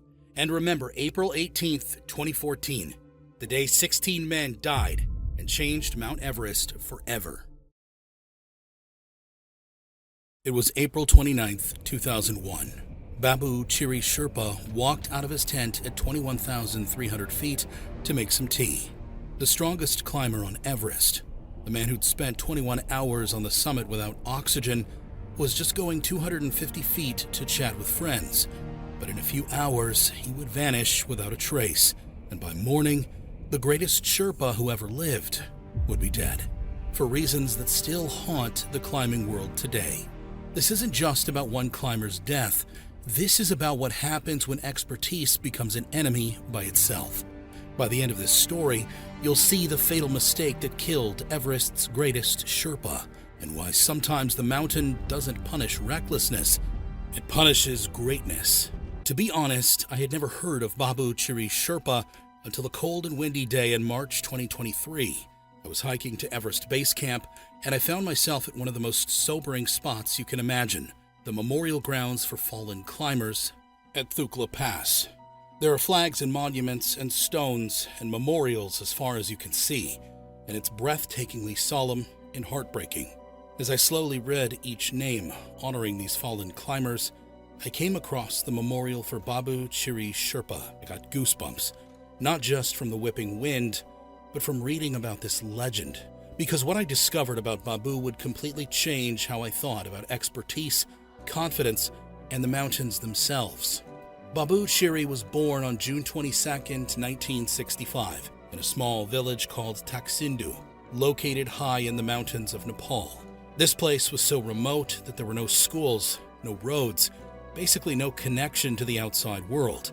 Most kids growing up there never learned to read or write, but Babu was different. While other kids were playing with rocks, Babu was staring at the massive peaks surrounding his village, dreaming about what it would be like to climb them. As a child, Babu spent his days helping his parents on their small farm, but his eyes were always on the peaks. He was fascinated by the strange people who occasionally passed through his village. Foreign climbers who looked different, spoke different languages, carried mysterious equipment. He had no way of knowing that these people were some of the world's most elite mountaineers, attempting some of the most dangerous climbs on Earth. To him, they were just interesting visitors who seemed to have some magical connection to the mountains he loved. So, at 16, he became a porter. But while other Sherpas were happy to just carry loads and get paid, Babu decided to take his craft a mile further. He taught himself English by listening to expedition radios. He read every climbing book he could get his hands on. He watched how Western climbers used their gear, how they moved on the ice, how they made decisions about weather and route finding. Most importantly, he started to understand that there was a whole science to mountaineering. It wasn't just about being strong or brave. There were techniques, strategies, equipment, and innovations. There was a craft to it, and Babu wanted to master that craft. His first real breakthrough came in 1985, when he climbed Mira Peak at the age of 20. Now, Mira Peak is 21,247 feet tall, higher than any mountain in North America. It's a serious climb that challenges even experienced mountaineers. Most climbing teams take 2 full days to reach the summit, with an overnight camp to acclimatize to the thin air. Babu did it in 4 hours. 4 hours. How did he do it? Well, first, Babu wasn't like the rest of us. Remember, he grew up in the thin air of the Himalayas. His lungs and blood were built from birth to thrive where others gasp for breath. Years of carrying impossible loads as a teenage porter had turned his body into a machine, legs like steel cables, lungs like bellows. But aside from strength, Babu had something rarer, his mind. Once Babu set a goal, he locked onto it like a hawk. No distractions, no doubts, just pure, relentless drive. On Mira Peak, that meant no long pauses to catch his breath, no slow acclimatization, just one unbroken, punishing push straight to the top. What took everyone else 2 days, Babu made look like a morning workout, and that was just the beginning. By his early 20s, Babu was carrying loads that defied belief. While other porters struggled with 30 or 40 pounds, Babu would strap 80, sometimes 100 pounds to his back and move up the mountain like he was carrying groceries. People in the mountaineering community started to take notice. Who was this quiet Sherpa who could move through thin air like it was nothing?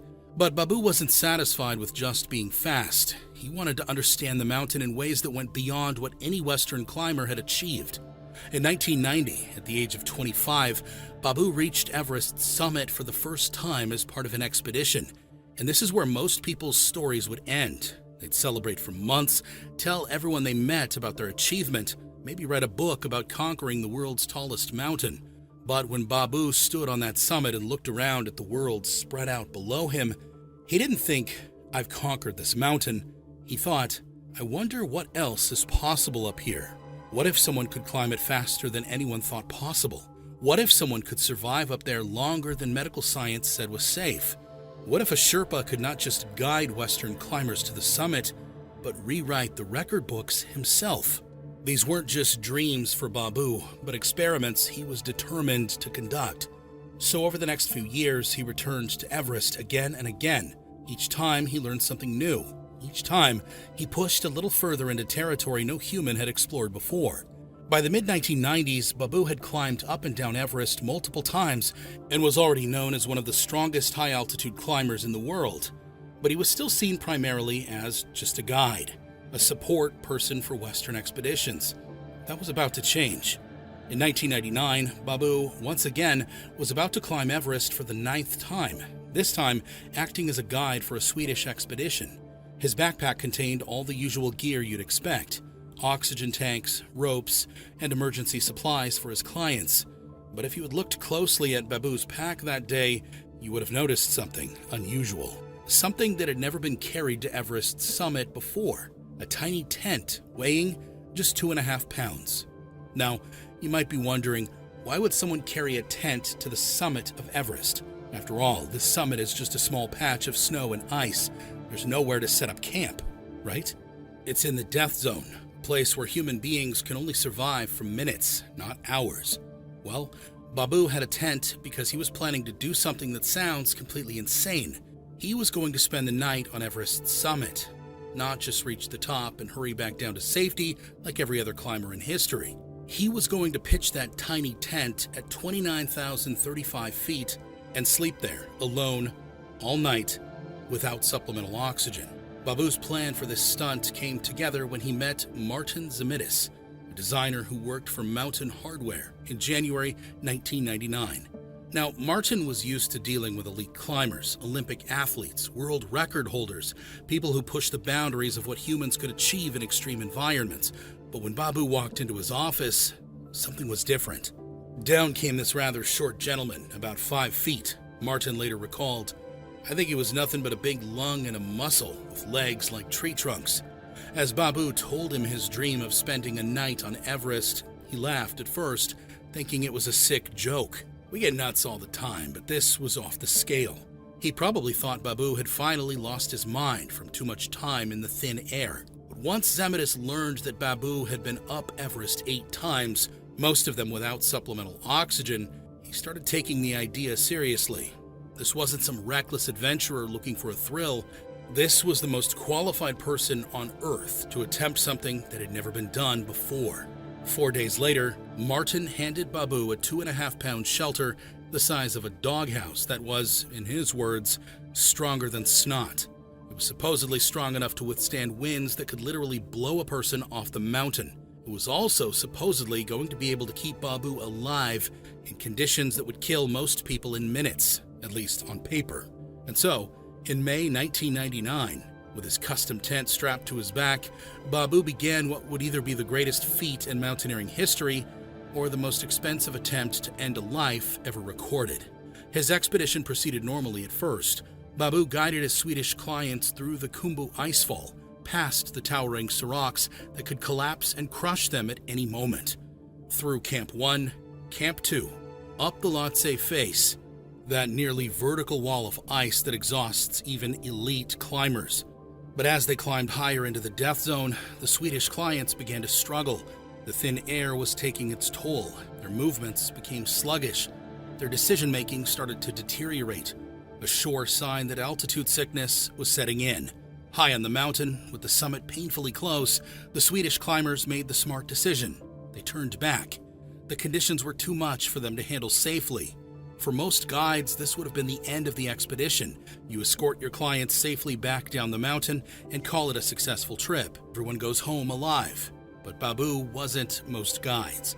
He continued upward with 2 Sherpa teammates, Dawa and Nima Dorje. Together, the 3 men pushed through the final approach to the summit, battling winds that threatened to knock them off the narrow ridge. At 10:30 a.m. on May 6, 1999, they reached the top of the world.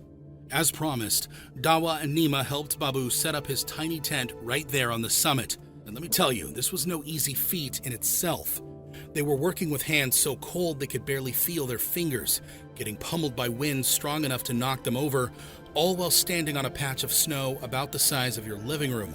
And if they took one wrong step, well, that means tumbling down the side of the mountain for a very, very long time.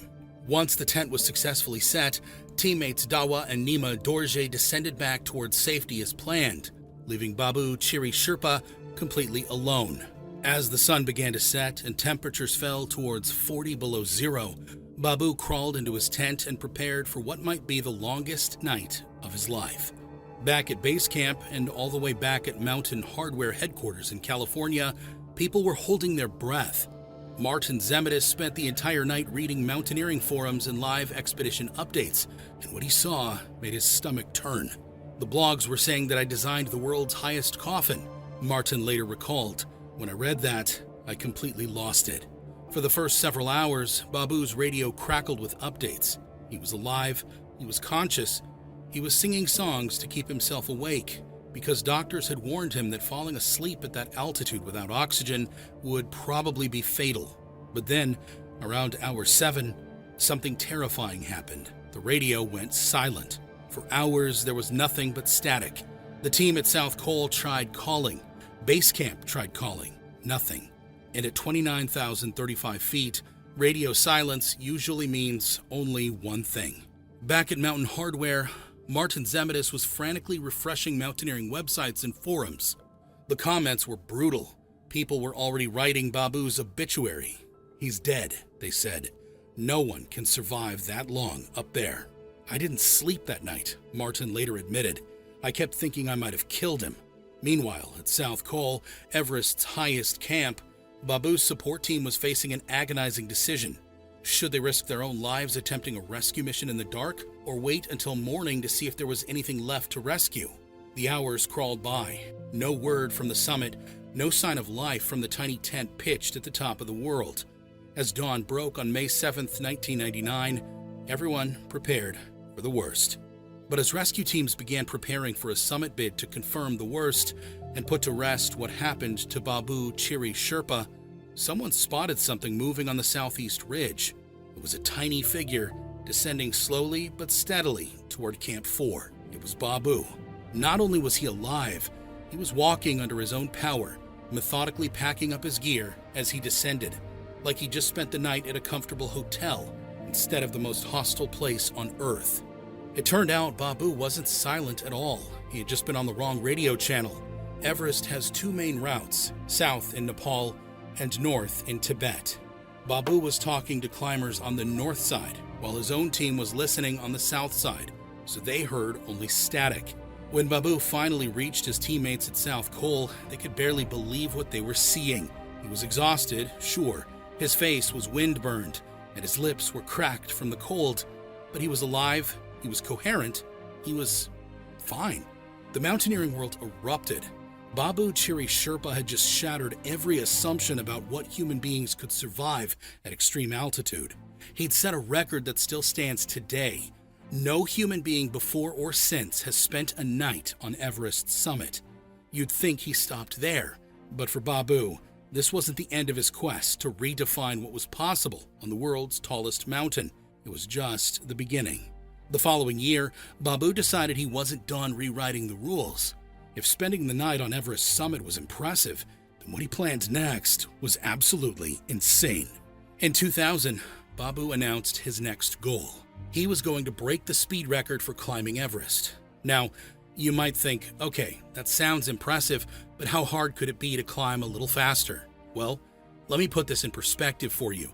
Most ordinary climbers spend weeks acclimatizing, slowly moving between camps, letting their bodies adjust to the decreasing oxygen. They'll climb to Camp 1 and come back down, then to Camp 2 and back down, gradually working their way up the mountain over the course of weeks. Babu planned to do it all in one day.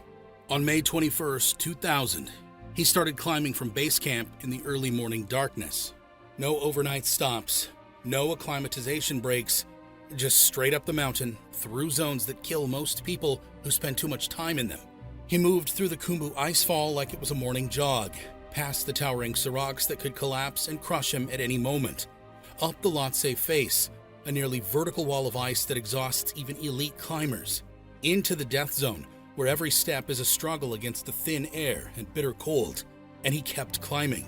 16 hours and 56 minutes after leaving base camp, Babu Chiri Sherpa stood on the summit of Mount Everest. He'd just completed the fastest ascent in history, crushing the previous record by more than 3 hours.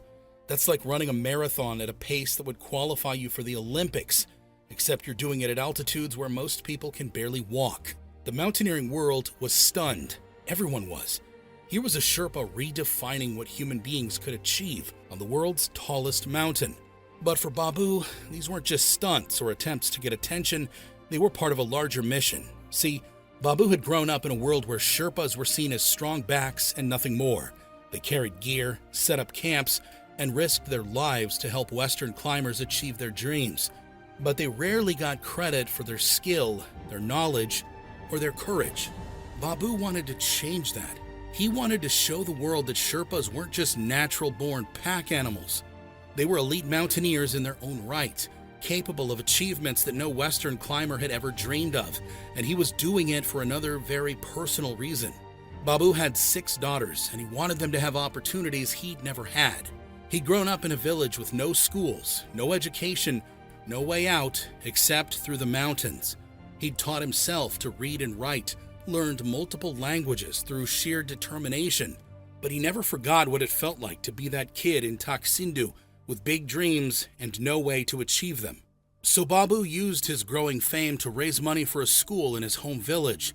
He wanted his daughters and every other child in the region to have chances he'd never had. The Babu Chiri Foundation School was completed in 2000. His dream had come true. Hundreds of children who would have grown up illiterate, like he almost did, now had access to education. But success, it turns out, can be its own kind of danger.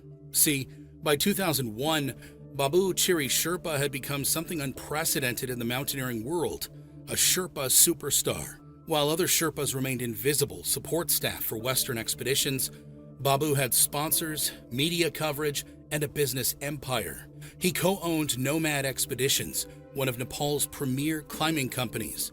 He was featured in documentaries. International climbing magazines wrote profiles about him.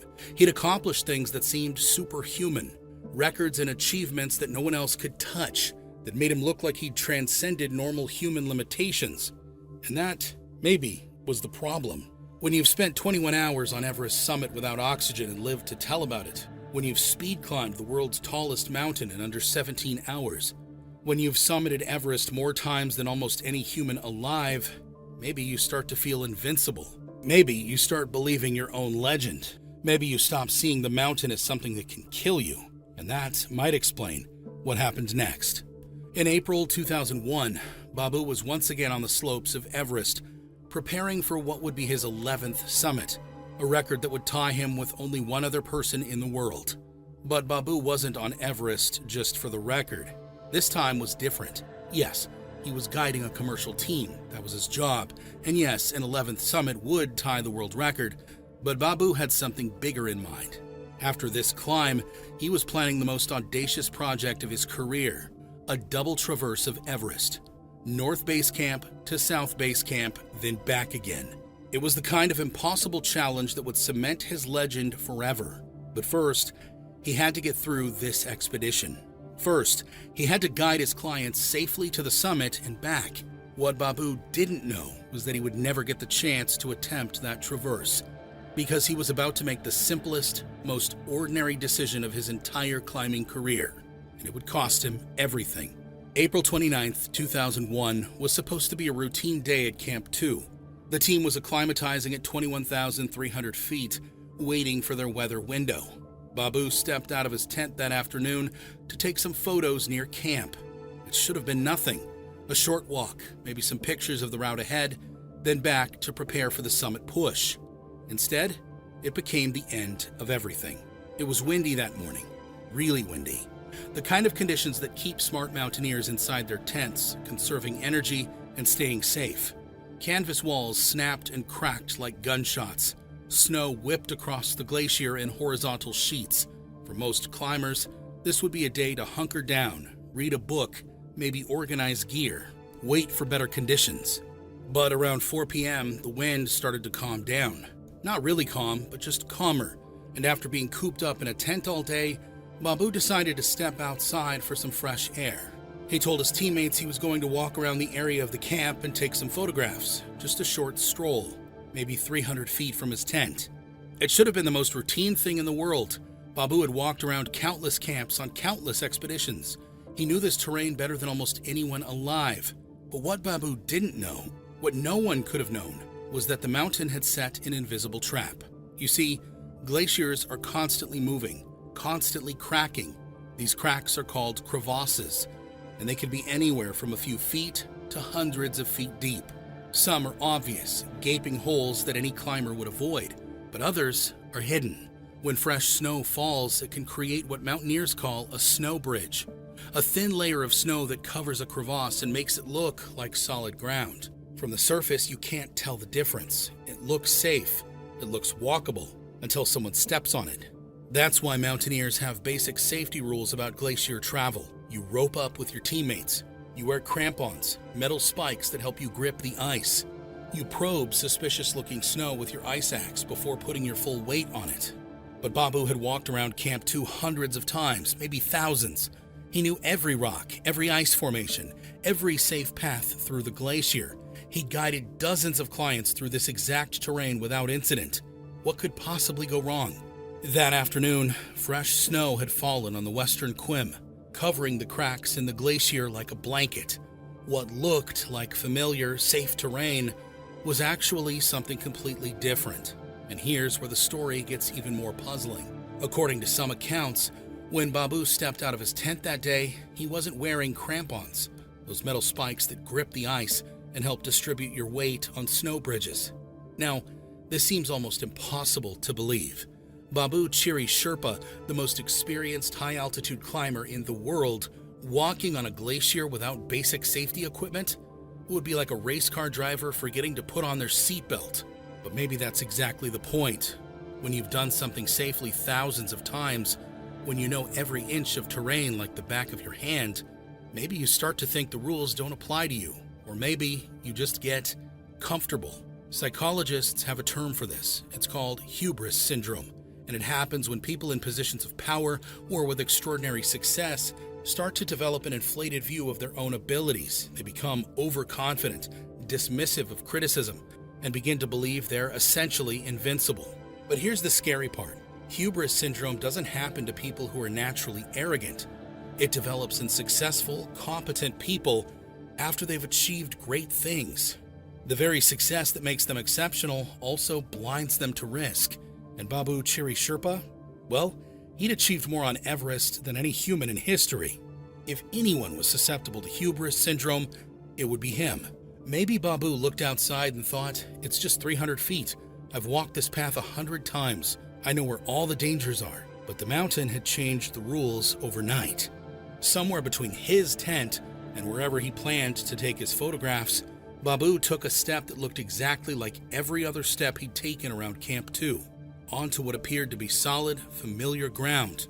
But underneath that innocent white surface was nothing but air. Without crampons to help grip the surface and distribute his weight, that thin snow bridge couldn't hold him. The snow gave way instantly.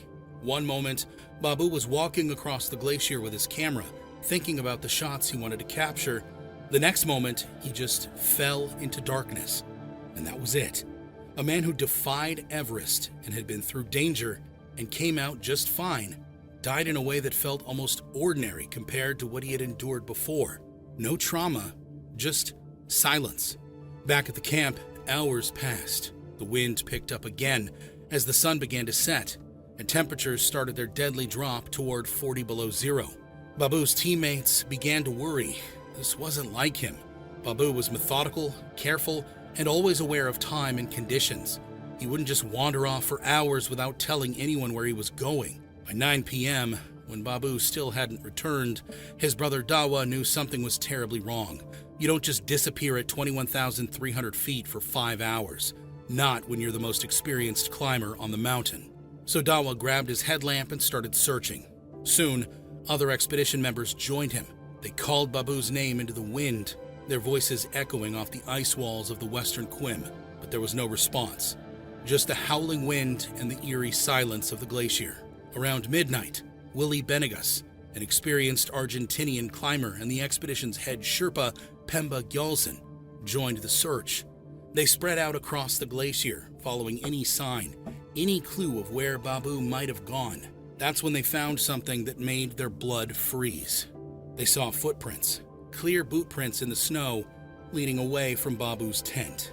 Easy to follow in their headlamp beams, tracking his path step by step until the prints just stopped. Not gradually, not showing signs of struggle or hesitation, they just ended next to what looked like a small hole in the snow, the kind of innocent-looking spot you might walk over without giving a second thought. But Willie Benegas had seen enough crevasse accidents to recognize what he was looking at. Due to fresh snow, the crevasse was not readily visible, he would later report. It was only apparent because of the obvious hole caused by someone falling in. In that moment, Willie realized the horrifying truth. The greatest Sherpa who ever lived had stepped onto what looked like solid ground, and the mountain had swallowed him whole. Willie rigged anchors in the solid ice and prepared to descend into the crevasse. This was one of the most dangerous rescues in mountaineering. Going down into an unstable crack in the glacier, in the dark, at extreme altitude, knowing that the walls could shift and collapse at any moment. The crevasse was barely 4 feet wide, Willie later recalled, and in the darkness, it seemed to be filled with precarious chunks of ice. I had no idea what I would find. Willie descended deeper into the crevasse, his headlamp beam cutting through the darkness. He knew he was risking his own life. The ice walls could collapse at any moment. The crevasse could shift without warning. He could easily become the second casualty of the night. But this was Babu Chiri Sherpa, the legend who had redefined mountaineering. If there was any chance he was still alive, he had to save him. Willie went deeper and deeper until suddenly his light caught something, a flash of bright clothing wedged between blocks of glacial ice. I came across a wall of ice blocks, and amidst them, I saw Babu's leg. Benegas would later recall, it was a terrifying moment. I immediately realized that he had passed away. The most experienced high-altitude climber in history, the Sherpa who had rewritten the rules of mountaineering, who had built schools and inspired a generation, who had seemed utterly invincible on the world's most dangerous peaks, had fallen. Willie then had to make one of the hardest decisions in mountaineering. The body was trapped under shifting ice blocks. The crevasse was unstable. Attempting a recovery could easily kill him too. But this was Babu Chiri Sherpa. He deserved better than to be left alone in the ice. The recovery took place early dawn. Working in that narrow, unstable crevasse, Willie and another Sherpa carefully removed ice blocks and secured Babu's body to ropes. It was painstaking, dangerous work that could have collapsed on them at any moment. Finally, as the sun rose over the Himalayas, they brought Babu back to the surface. What makes this story so haunting to me is that there was no dramatic final climb, no heroic rescue attempt gone wrong, no pushing the boundaries of human endurance one step too far, no fight. Babu Chiri Sherpa died while taking a walk to snap some photos. One careless step, maybe without the proper safety equipment, maybe just in the wrong place at the wrong time, and the man who seemed invincible was gone. Babu Chiri Sherpa's death reminds us that sometimes the most ordinary moments can be the most dangerous ones of all. If it could happen to him, the strongest, most experienced, most respected climber on the mountain, it could happen to anyone. And that's exactly what makes the mountain so terrifying. What do you think? Does this change how you see risk and safety in your own life? Have you ever gotten too comfortable with something dangerous because you've done it safely so many times before? Let me know in the comments. May 22nd, 2019. At 29,000 feet, Anjali Kulkarni is standing on top of the world. The 54-year-old climber from Mumbai is smiling. Her face is lit with a smile of joy, convinced she's achieved the greatest moment of her life. But what she doesn't realize is chilling. The decision she just made has already sealed her fate. This climber is already dead. She just doesn't know it yet.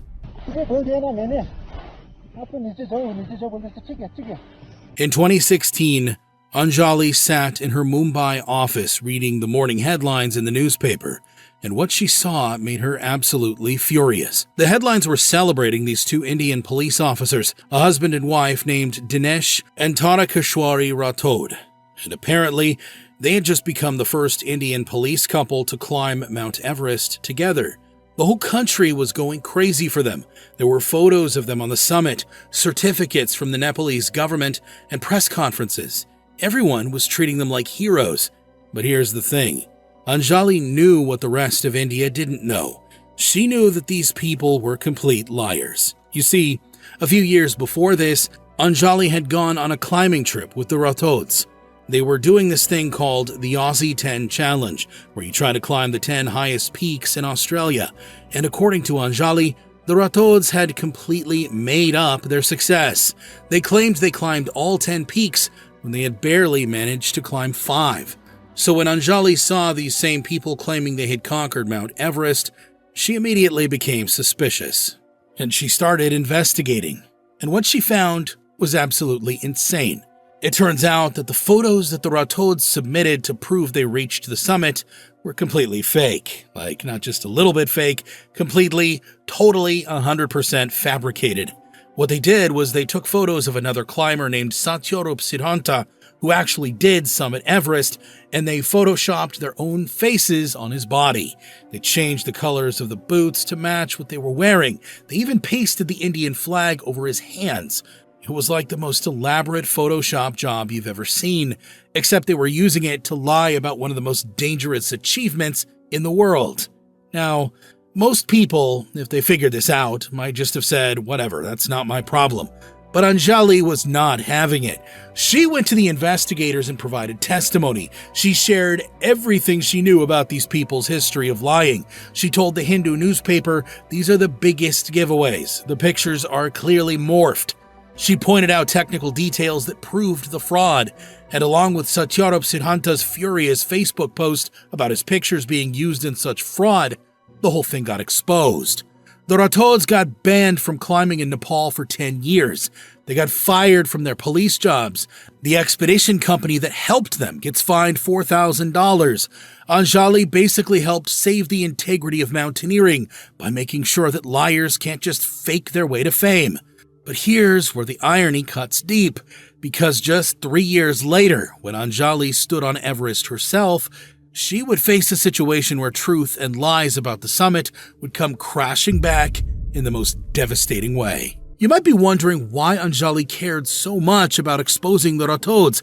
I mean, she could have just ignored it, right? But here's the thing, Anjali wasn't just some casual climber, she was the real deal. Anjali wasn't born into a mountaineering family. She wasn't some natural athlete who dominated every sport she tried. She was a regular kid who became obsessed with something most people thought was impossible for someone like her. At a time when Indian women weren't exactly encouraged to pursue extreme sports, Anjali fell in love with climbing. But Anjali wasn't just some reckless adrenaline junkie. She was brilliant. She and her husband, Sharad, were successful business people who built a successful advertising agency from the ground up in Mumbai. This was a woman who could analyze complex business problems during the day and then plan technical mountain expeditions at night. She was methodical, careful, and obsessively prepared for everything she did. By 2014, Anjali had been climbing for 25 years and had conquered major peaks on multiple continents. She and her husband, Sharad, had developed this shared dream. They wanted to complete the 7 Summits Challenge. That's climbing the highest peak on each of the 7 continents. In 2014, after both had turned 50, they decided to go for it. They started their campaign on November 3, 2014, successfully summiting Mount Kosciuszko in Australia. Then, in October 2018, they conquered Mount Kilimanjaro. And there was one mountain that stood above all the rest, the one that calls to every serious mountaineer, Mount Everest. They spent years training specifically for Everest, and they were so committed to this dream that they made an incredible decision. They retired from business specifically to pursue this mountaineering dream. And in 2019, they decided to make history.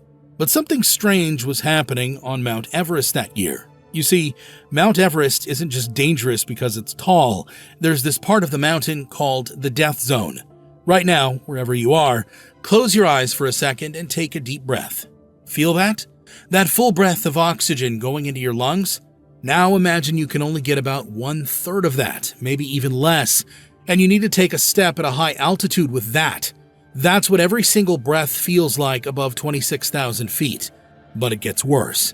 When your cells are screaming for oxygen, your brain starts shutting down. Your organs begin to fail. You become confused, disoriented. You make decisions that at sea level you would never make. The only way to survive is to get down as fast as humanly possible, because every minute you stay up there, you're losing the race against your own body that's just trying to survive. And in 2019, something made this already deadly zone even worse. Nepal had issued a record-breaking 381 climbing permits for Mount Everest. Tibet issued another 140 on their side. That's over 520 people with permits. And when you factor in the Sherpas and porters supporting each climber, you're looking at more than 1,000 people trying to climb the same mountain at the same time, more than ever before in history. Now, all those climbers can only summit during very specific days when the weather is good enough. Usually, that weather window lasts maybe a week, sometimes 2 weeks if you're lucky. Plenty of time for expeditions to stagger their summit pushes, spread out the crowds, and keep things manageable. But this year was different. In early May, Cyclone Fani, a massive tropical storm, sent its remnants straight into the Himalayas, and it wrecked everything. The teams couldn't even set up the fixed ropes until May 14th because the conditions were so bad. We're talking sustained winds of 40 to 60 miles per hour on most days. And just for context, anything over 30 miles per hour is considered too dangerous to climb. So that entire climbing season got compressed from potentially 2 weeks to just 2 or 3 viable summit days, May 22nd, 23rd, and 24th. That's 3 days to make a summit bid. Picture what that means. Over 1,000 climbers all trying to squeeze through a narrow ridge that's only wide enough for one person at a time in some sections. And if you don't make it through fast enough, you die. It was quite simply a disaster waiting to happen. But Anjali didn't know any of this yet. So on May 22nd, 2019, when Anjali and Sharad woke up at Camp 4 in the middle of the night for their summit bid, only one thought was on her mind. This is it. The moment they've been working toward for 6 years. The moment they quit their entire business for. They and their personal Sherpa guide, Gyaljan Sherpa, suit up and check their oxygen. The weather is perfect. Clear skies, the kind of conditions every climber dreams about. They start their final push in darkness before dawn, and at first, everything is going exactly as planned. Their legs are strong, their breathing is steady, and they're moving well. Hour after hour, they climb higher, with the steady calm and ease of someone with 25 years of climbing experience.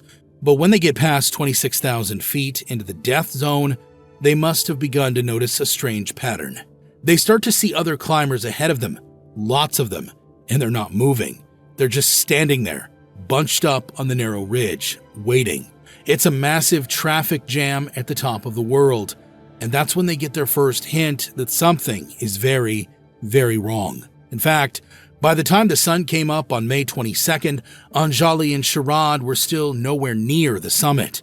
They had been climbing for over 10 hours by then, and yet the line of climbers stretched out ahead and was only inching forward painfully slowly. There's this famous photo from that day. It was taken by a climber named Nirmal Purja, and it later went viral around the world. But here's what that photo doesn't show you.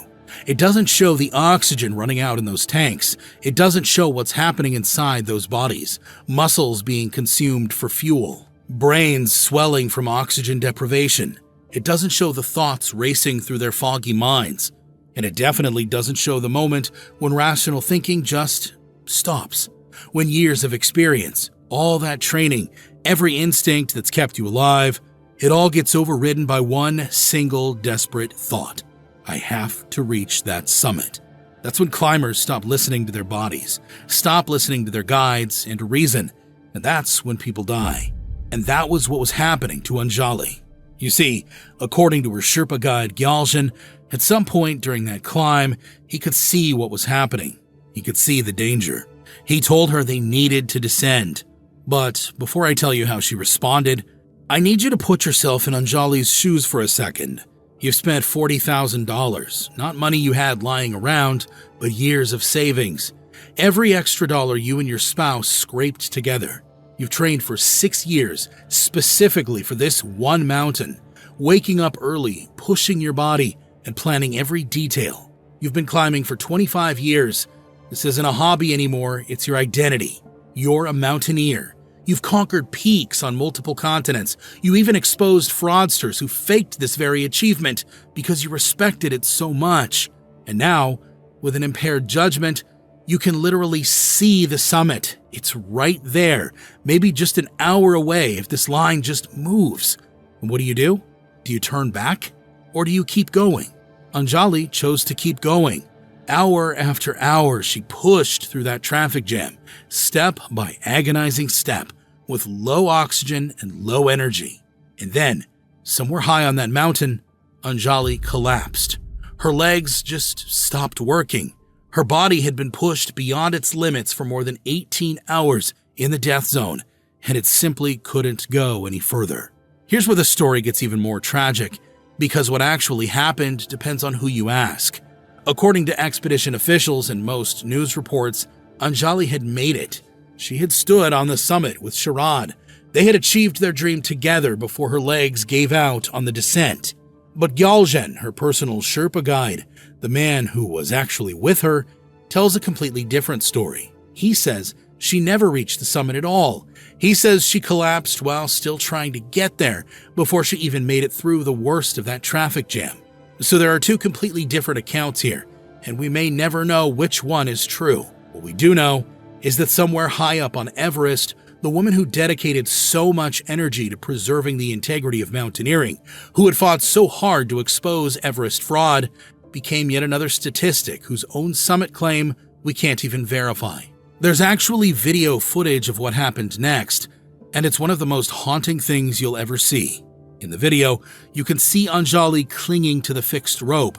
Her left hand is gripping it, but the rest of her body is just collapsed, completely bundled up in her mountaineering gear. Two Sherpa guides are there, desperately trying to hold her up, trying to get her to move, to keep fighting. And then you hear one of them speaking to her in Hindi. His voice is urgent, almost pleading. "I had told you to go down, didn't I? But you said it is okay." And all you can hear from Anjali in response are these weak, gasping breaths that are getting fainter and fainter.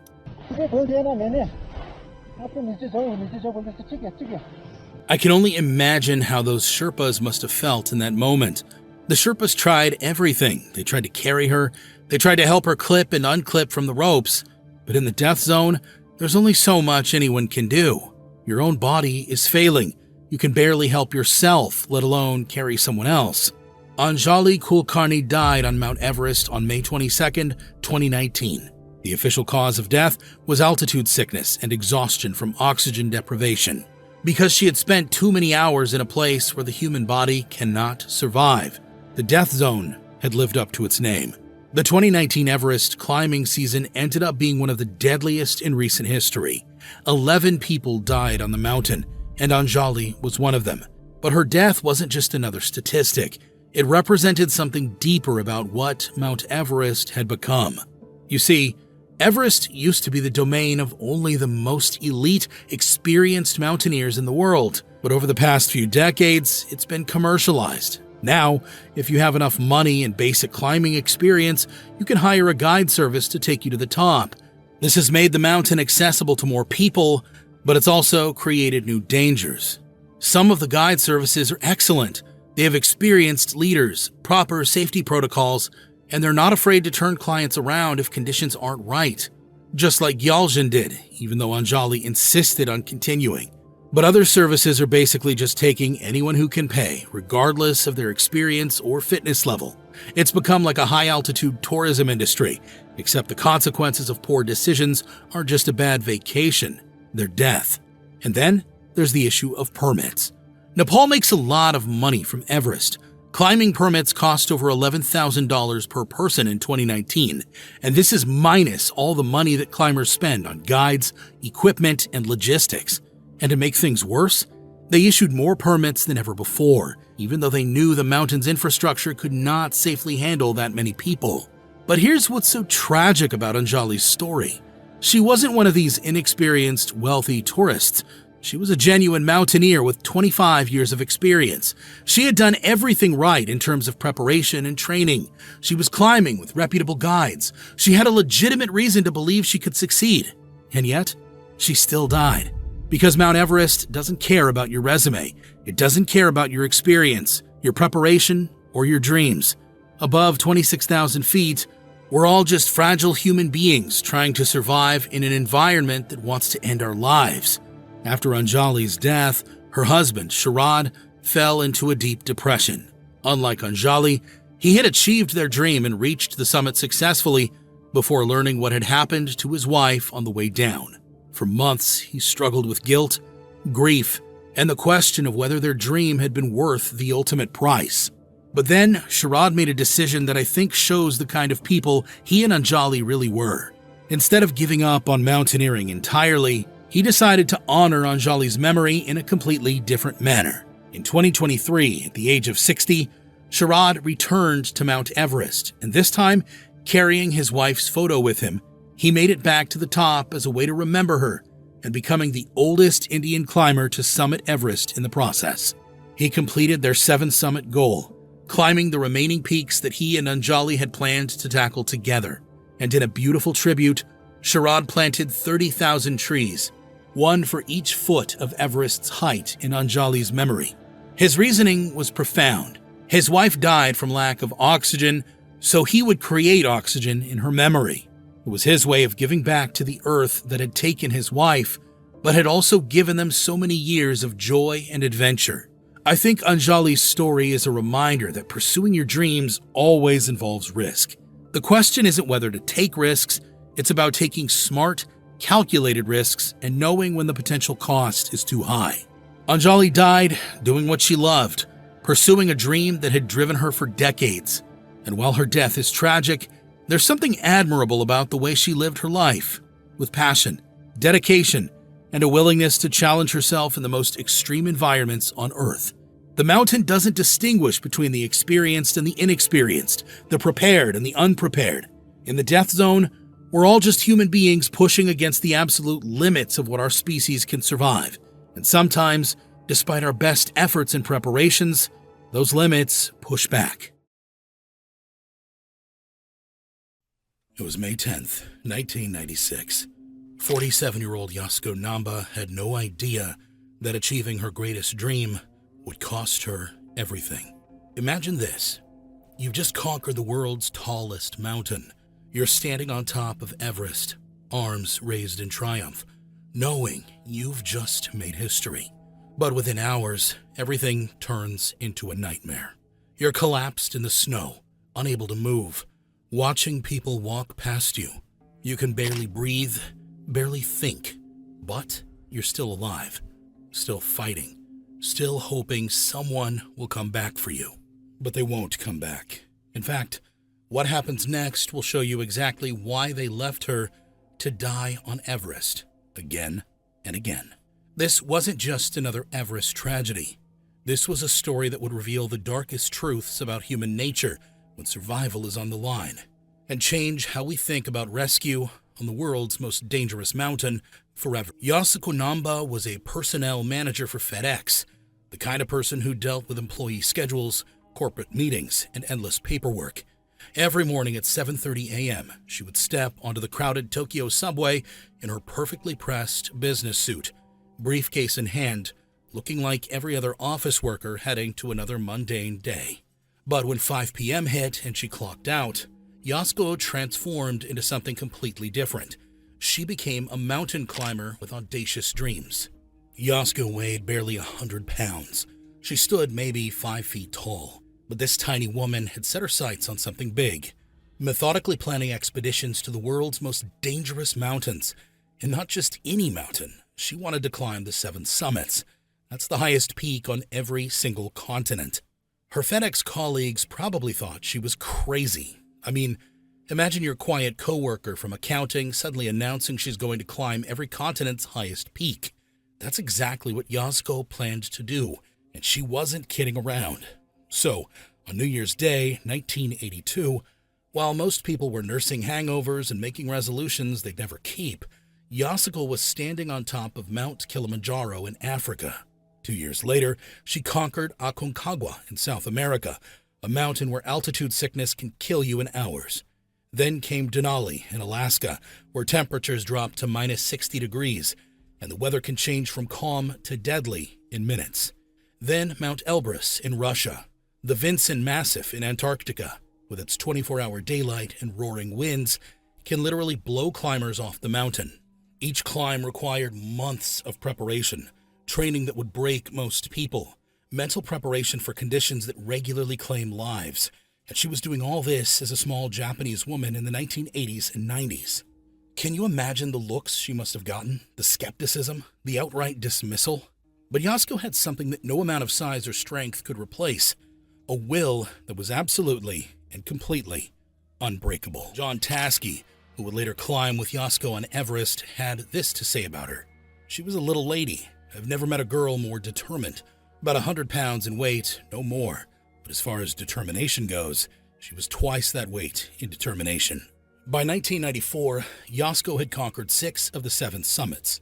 Only one mountain remained, and it was the tallest and most famous of them all, Mount Everest.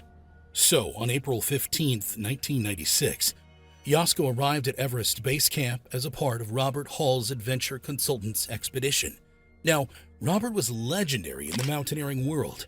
He was a New Zealander with an incredible safety record who had guided more people to Everest's summit than anyone else alive. If you were going to trust your life to someone on the world's most dangerous mountain, Rob Hall was your guy. Yasko's Everest plan was straightforward. Like all climbers, she planned to spend several weeks at base camp doing acclimatization rotations, which meant climbing higher up the mountain, then coming back down to let her body adapt to the thin air. Her summit plan was simple too. When the weather window opened in early May, they'd climb from base camp to Camp 2, rest a day, then continue to Camp 3 for a short sleep. From there, they'd push up to Camp 4 on the South Col at 26,000 feet, where they'd clip into bottled oxygen and try to rest before summit day. The final push would start around 10 p.m. on May 9th. They'd climb through the night, reach the summit by late morning, take photos, and descend immediately. Robert had one non-negotiable rule, a hard turnaround time by early afternoon. If you weren't at the summit by then, you turned around, no exceptions. That was the plan. Clean, controlled, professional, almost boring, in fact. But of course, if all had gone to plan, this would have been a very different story, or no story at all. But it didn't. Because while Yasko was methodically preparing her body for the summit push that May, something sinister was building on the mountain. You see, in 1996, Everest had a problem. It had nothing to do with the altitude, the cold, or even the technical difficulty of the climb. The problem was success. Rob Hall's adventure consultants had become so successful at getting clients to the summit that suddenly everyone wanted a piece of the action. A charismatic American climber named Scott Fisher had started his own guiding company called Mountain Madness, and he was determined to prove he could do what Hall did, maybe even better. But Fisher wasn't the only one eyeing Everest that spring. There was a Taiwanese expedition trying to put the first climbers from Taiwan on the summit. A South African team attempting to make history. Even the Indo-Tibetan border police were making their own summit bid. What this meant was that too many people were trying to climb the same mountain at the same time, and not just any mountain. We're talking about Everest, where the route to the summit is so narrow that in some places, only one person can pass at a time. And to make matters worse, the weather reports coming into base camp that May were disturbing. Meteorologists were tracking a massive storm system moving toward Everest, and Everest storms are unlike any other. It's not just bad weather, but a weather bomb. I'm talking hurricane-force winds that could literally blow climbers off the mountain, combined with temperatures that would drop to below freezing. The kind of cold that can freeze your corneas and blind you permanently. Any sane expedition leader would have looked at these forecasts, at the crowd, and said, "We're staying in our tents until this passes." But here's the problem. The spring climbing season on Everest is incredibly short. There are maybe 2 or 3 brief windows when the winds die down enough to make a summit attempt even remotely possible. And this storm was going to close that window for weeks, maybe for the entire season. So expedition leaders found themselves facing an impossible choice. Wait for the storm to pass and potentially miss their only shot at the summit, disappointing clients who had paid tens of thousands of dollars and trained for years.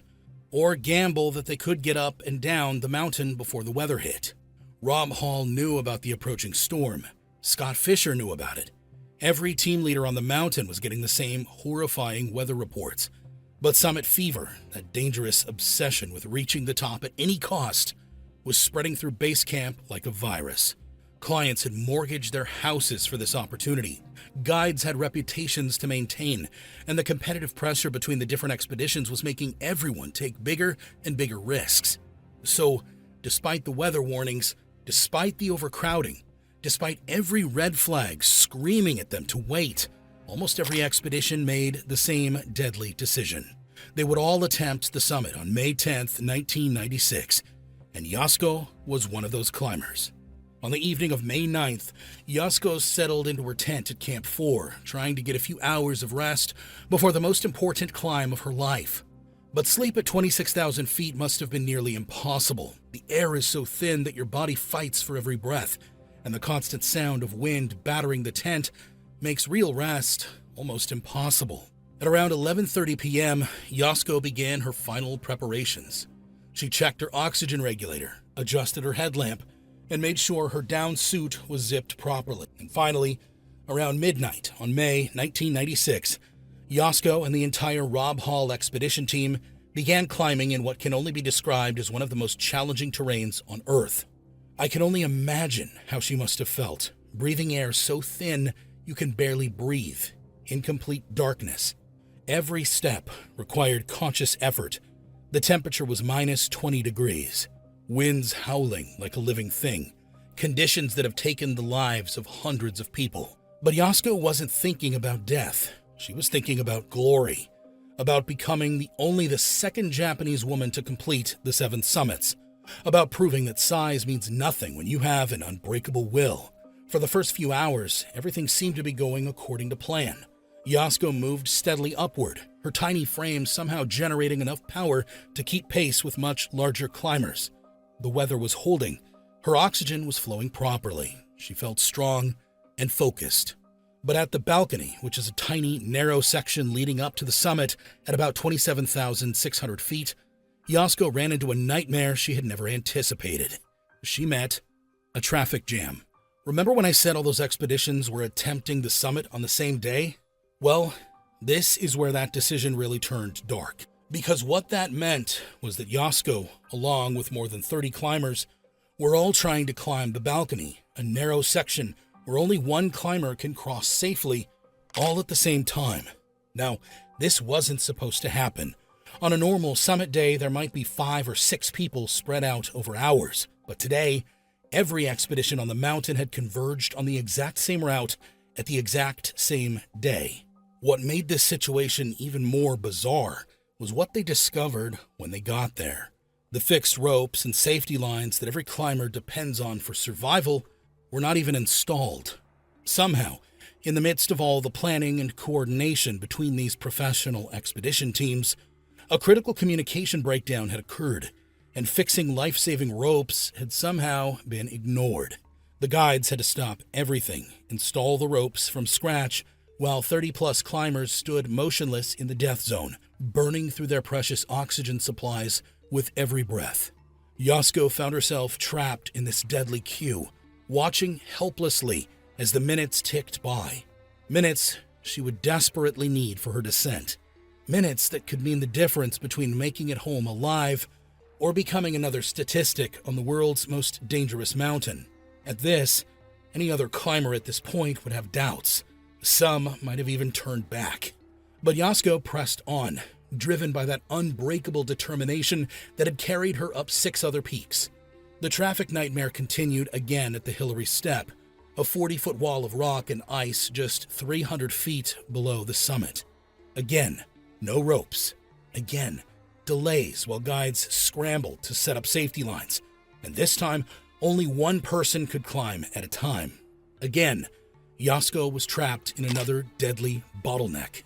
When she finally reached the Hillary Step, it was already 1 p.m. She was running dangerously behind schedule. But she was so close, just 300 feet from completing her life's dream. Just 300 feet from becoming the second Japanese woman to climb all 7 summits. And that's when summit fever took over completely. Instead of turning around like every safety protocol demanded, like Rob Hall's proven system required, Yasko made the decision that felt impossible to avoid. She kept climbing. According to John Krakauer, who was also on the expedition, Yasko was totally focused on the top. It was almost as if she were in a trance. She pushed extremely hard, jostling her way past everyone to the front of the line. At 2:30 p.m. on May 10th, 1996, after nearly 15 hours of climbing, Yasko Namba reached the summit of Mount Everest. She had done it. She was officially one of only a handful of women to have climbed the 7 summits. At 47 years old, she was the oldest woman to ever summit Everest. For a few precious minutes, she stood on top of the world, taking photos, savoring what she thought was her greatest achievement. She probably thought about her husband, Kenichi, waiting for her back in Japan, about all the early morning training climbs, about the 14 years of preparation that had led to this moment. She had no idea that her real test was just beginning, because getting to the summit was only half the battle. What followed was a nightmare. So Yasko had achieved her dream, but she was already in serious trouble. Robert's hard turnaround time had been 2 p.m., no exceptions, for a reason. You see, on Everest, afternoon weather is notoriously unpredictable and deadly. The mountain creates its own weather patterns, and storms can build with terrifying speed. But more importantly, when the sun goes down on Everest, temperatures fall even further. Your already limited visibility becomes almost zero. And if you're exhausted from a 15-hour climb, trying to navigate narrow ridges and technical terrain in the dark becomes a nightmare that kills people regularly. Robert's rule was based on years of experience and the simple math of survival. Leave the summit by 2 p.m. and you have enough daylight to make it back to Camp 4 before the mountain turns into a death trap. Miss that deadline and you're gambling with your life. Yasko had just rolled the dice. Her descent started well enough. Yasko was exhausted but moving, carefully making her way back down the Hillary Step. She clipped into the fixed ropes, checked her oxygen flow, and began the long journey back to safety. For the first hour, everything seemed manageable, but as she descended, something sinister was happening around her. Remember that massive storm the meteorologists had been tracking since the start of May? Well, it was arriving right on schedule. The weather, which had been holding all day, was beginning to change. Dark clouds were building below them. The wind was picking up, and the temperature was starting to drop in a way that made experienced climbers nervous. By 4 p.m., as Yasko continued to slowly make her way down the upper reaches of the mountain, the first snowflakes began to fall. Not the gentle snow you might see in a Christmas movie, but sharp, driving flakes that stung exposed skin and reduced visibility with every gust of wind. She wasn't descending alone. On her way down, fellow adventure consultant's client Beck Weathers was also making his way down, although struggling with vision problems that had been getting worse all day. Both climbers were moving slowly, too slowly, and they weren't the only ones in trouble. Mountain guide Mike Groom, one of Rob Hall's most experienced team members, found himself responsible for not just Yasko and Beck, but also climbers from Scott Fisher's Mountain Madness team, whom Neil Beetleman was guiding. During emergencies like this, the artificial boundaries between expedition teams often dissolved. Guides helped whoever needed it most. As the afternoon wore on, the snow got heavier. The wind got stronger, and as visibility began dropping to almost nothing, Yasko, Beck, and the Mountain Madness clients all remained high on the mountain, slowly coming down. So you had tired climbers, reduced visibility, and a storm rapidly approaching. It was a recipe for disaster, and Yasko was right in the middle of it all. What happened next would test every person on that mountain in ways that still haunt the survivors today. But I'm getting ahead of myself. By 6 p.m., that sharp snowfall had transformed into a nightmare brought to life. A full-scale blizzard with wind speeds that could knock you off your feet, snow so thick you couldn't see your own hand in front of your face, and temperatures that were dropping by the minute. The blizzard caught Yasko and the other descending climbers still high up the mountain, trying to navigate narrow ridges with 1,000-foot drops on either side, trying to follow routes marked only by occasional flags and fixed ropes that were rapidly being buried by snow. In conditions like these, getting lost is the worst possible fate. It's practically a death sentence, and that's exactly what happened. Somewhere around 7 p.m., in the middle of the worst blizzard any of them had ever experienced, the unthinkable happened. They got lost. Yasko, along with other desperate climbers, were all wandering together in a complete whiteout, unable to see where they were going, unable to find the trail, unable to locate their camp. The storm had turned Mount Everest into a death trap, and Yasko was caught right in the middle of it. Now here's where Yasko's incredible determination started working against her. Even as hypothermia began shutting down her brain, she kept insisting on carrying her gear, including her oxygen mask. The problem? Her oxygen had run out hours ago, but she clung onto it, convinced it was still working. Beck Weathers later described what he saw. She was diminutive, and some of her choice of gear reflected that. She had a variety of titanium things because she could not carry quite the same weight physically. She just didn't have the body power. Even worse, she was getting much colder much quicker than her fellow climbers. Why?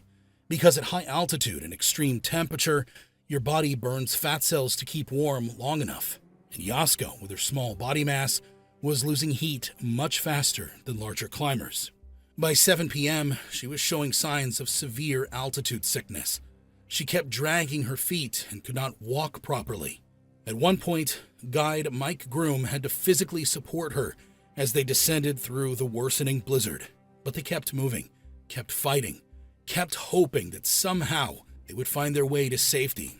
Even as they collapsed one by one from exhaustion and hypothermia, they kept faith that somehow all this would end well. Then, around midnight, something gave them hope. The storm had cleared, just enough for them to see the faint glow of Camp 4's lights less than 1,000 feet away. So close they could almost touch it. Safety at last. I can only imagine the relief on the guides' faces at seeing the camp. But when the guides turned back to check on their climbers, they had a problem. See, Yasko and Beck were barely conscious. They were stumbling around like they were drunk, completely out of it, their bodies shutting down from the cold. Picture this moment. You're a mountain guide with 6 climbers at 26,000 feet, in hurricane-force winds, in complete darkness. In your group, there are 2 people who are barely conscious and unable to walk. You know that if you stay with them, all of you will die. But if you leave them, they'll definitely die. Mike and Neil Beetlman faced this exact situation. Both were experienced enough to know that in conditions like these, attempting to carry unconscious climbers back to camp would be suicide. Both knew what leaving them probably meant. Beetlman would later say it was the hardest decision he'd ever made, but staying would have meant 4 deaths instead of 2. After an agonizing discussion, they made the only decision that made sense. They would leave Yasko and Beck in the snow and go for help. This was the first time Yasko was abandoned. For the next 8 hours, Yasko and Beck lay in the snow, completely exposed to hurricane-force winds and minus 40-degree temperatures. Beck would later describe the experience. Your whole clothes fill up with the driven snow and the ice that's coming at you. You don't even realize it so much at the time because everything is just nonstop cold and misery. But I can only imagine what those 8 hours must have felt like for Yasko. Imagine lying in the snow at 26,000 feet, your tiny 100-pound body fighting a losing battle against the most brutal conditions on Earth. The wind is screaming at you with the force of a hurricane, driving ice crystals into your face like thousands of tiny needles. Every breath is a struggle, not just because of the thin air, but because your lungs are slowly filling with snow. But here's the thing that makes Yasko's story so heartbreaking. She was still conscious, still aware of what was happening to her. Hypothermia doesn't end you quickly. It's not like drowning or falling. It's a slow, methodical shutdown of your body's systems. First, your extremities go numb. Your fingers and toes stop responding. Then your muscles start to stiffen. Your thinking becomes cloudy, confused. But your brain? Your brain keeps working just long enough to understand exactly what's happening to you. So there Yasko was, lying in that snow, knowing she was dying, knowing that help was less than 1,000 feet away, close enough that on a clear day, she could probably see the camp, but it might as well have been on another planet. Did she think about her husband, Kenichi, probably sleeping peacefully in their bed in Tokyo, with no idea that his wife was fighting for her life? Did she think about all those morning subway rides, all those mundane corporate meetings that suddenly seemed precious beyond words? Maybe she thought about Mount Kilimanjaro on New Year's Day 1982, how proud she felt standing on that summit. The whole world seems possible. Or Denali in Alaska, where she proved that a tiny Japanese woman could conquer mountains that broke grown men twice her size. Or maybe, as the cold crept deeper into her bones, she thought about something simpler. Maybe she just wanted to go home. The cruel irony is that Yasko had done everything right. She had trained for years. She had conquered 6 of the world's most dangerous mountains. She had followed every safety protocol, trusted the best guides in the business, and prepared for every possible scenario. Everything except this one. Everything except being abandoned in a blizzard, watching her body shut down piece by piece, while safety lay just beyond her reach. As the hours dragged on, Yasko's body temperature continued to drop. At some point during that endless night, she probably stopped shivering, not because she was getting warmer, but because her body no longer had the energy to generate heat. Her heart rate slowed, her breathing became shallow, but she didn't give up, even as her fingers turned black with frostbite, even as her face swelled beyond recognition. That unbreakable determination that had carried her up 6 peaks kept her fighting. John Taskey had been right. She was twice her weight in determination, and even dying, she proved it. When dawn finally broke on May 11th, after 8 hours of exposure that should have killed her several times over, Yasko was still alive. Barely, impossibly, but alive. Yasko probably didn't know this, but the search party wasn't just a random group of volunteers. It was led by Stuart Hutchison, one of her own teammates from Rob Hall's Adventure Consultants expedition. Hutchison was a doctor. Ironically, exactly the kind of person you'd want to find you in a medical emergency. He was also one of the few climbers who had turned around before reaching the summit the day before, which meant he was in better shape than most people at Camp 4. With him were 2 Sherpas who had risked their own lives to venture out into the aftermath of the storm. These weren't a proper rescue team, just experienced high-altitude climbers who understood exactly how dangerous it was to be searching for bodies in the death zone. They could have stayed safe in camp, but something about leaving people on the mountain didn't sit right with them. This small search party had fought their way through the remnants of the blizzard, following the route where they thought Jasko and Beck had been left. They were expecting to find corpses. What they found instead was far more complicated. Jasko was breathing, shallow, barely perceptible breaths, but breathing nonetheless. Her eyes were open, but she couldn't speak, couldn't move, couldn't signal for help in any meaningful way. Severe hypothermia had turned her body into a prison, trapping her conscious mind inside a shell that no longer obeyed her commands. The search team checked her pulse, labored but steady. When they called her name, she seemed to respond, not with words, because her body was far too gone for speech, but with a slight movement, a flicker of recognition that showed them that she was still there, still fighting, still hoping someone would save her. But Dr. Hutchison knew the brutal mathematics of high-altitude rescue better than almost anyone. He'd been climbing for years, had seen what hypothermia this severe meant, had made these impossible calculations before. As he knelt there in the snow, checking Jasko's vitals with hands that were already going numb from the cold, his medical training was telling him something his heart didn't want to accept. Even if they could somehow carry her back to Camp 4, and that was a massive if, given that she was dead weight and they were all operating on fumes at 26,000 feet, what then?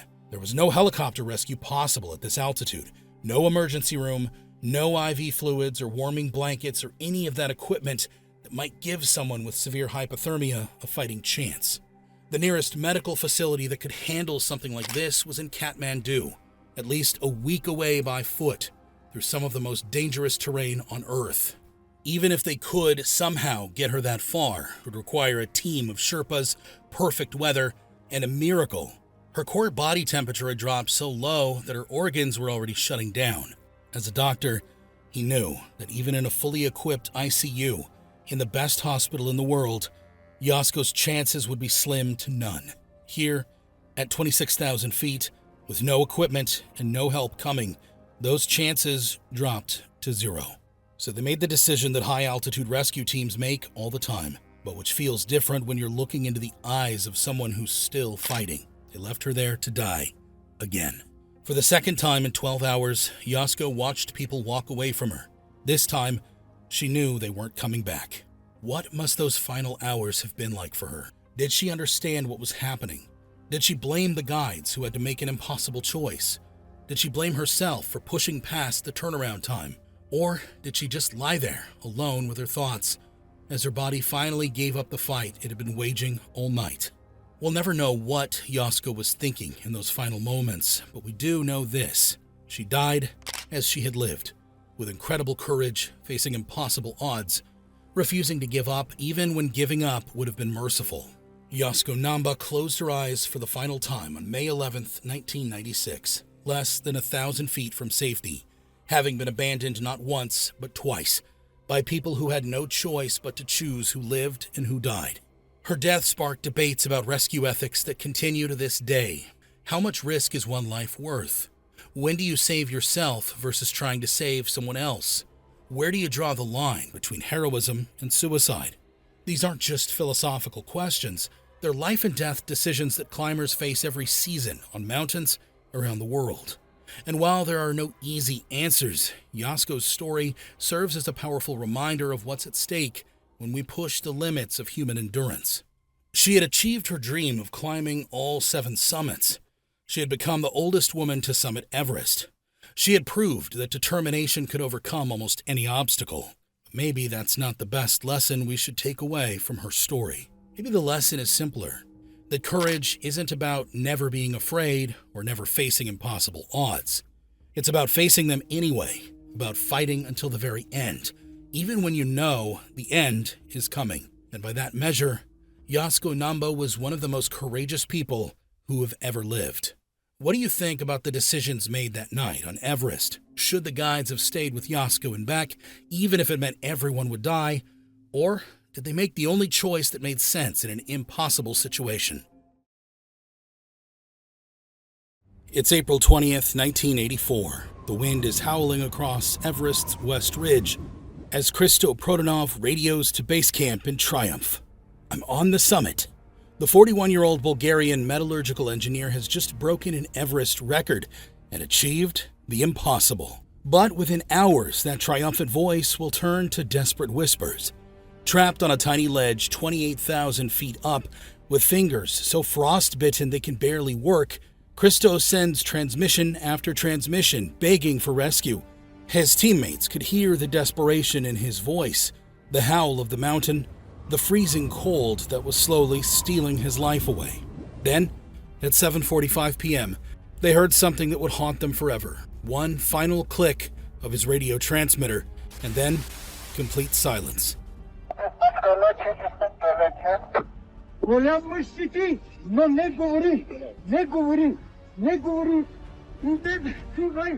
From a poor kid in Bulgaria to becoming an Everest legend to one of the most heartbreaking final transmissions ever recorded. Today, I'm taking you inside the story of the Everest SOS that no one could answer. And I have to warn you, it gets much darker than you might expect. Quick question. What's the most dangerous way up Everest? Most people point to the Khumbu Icefall with its collapsing seracs, or they'll say the death zone, that thin air world above 26,000 feet where your body slowly shuts down. But if you'd asked mountaineering experts in 1984, there was only one clear answer: anywhere on the West Ridge Direct.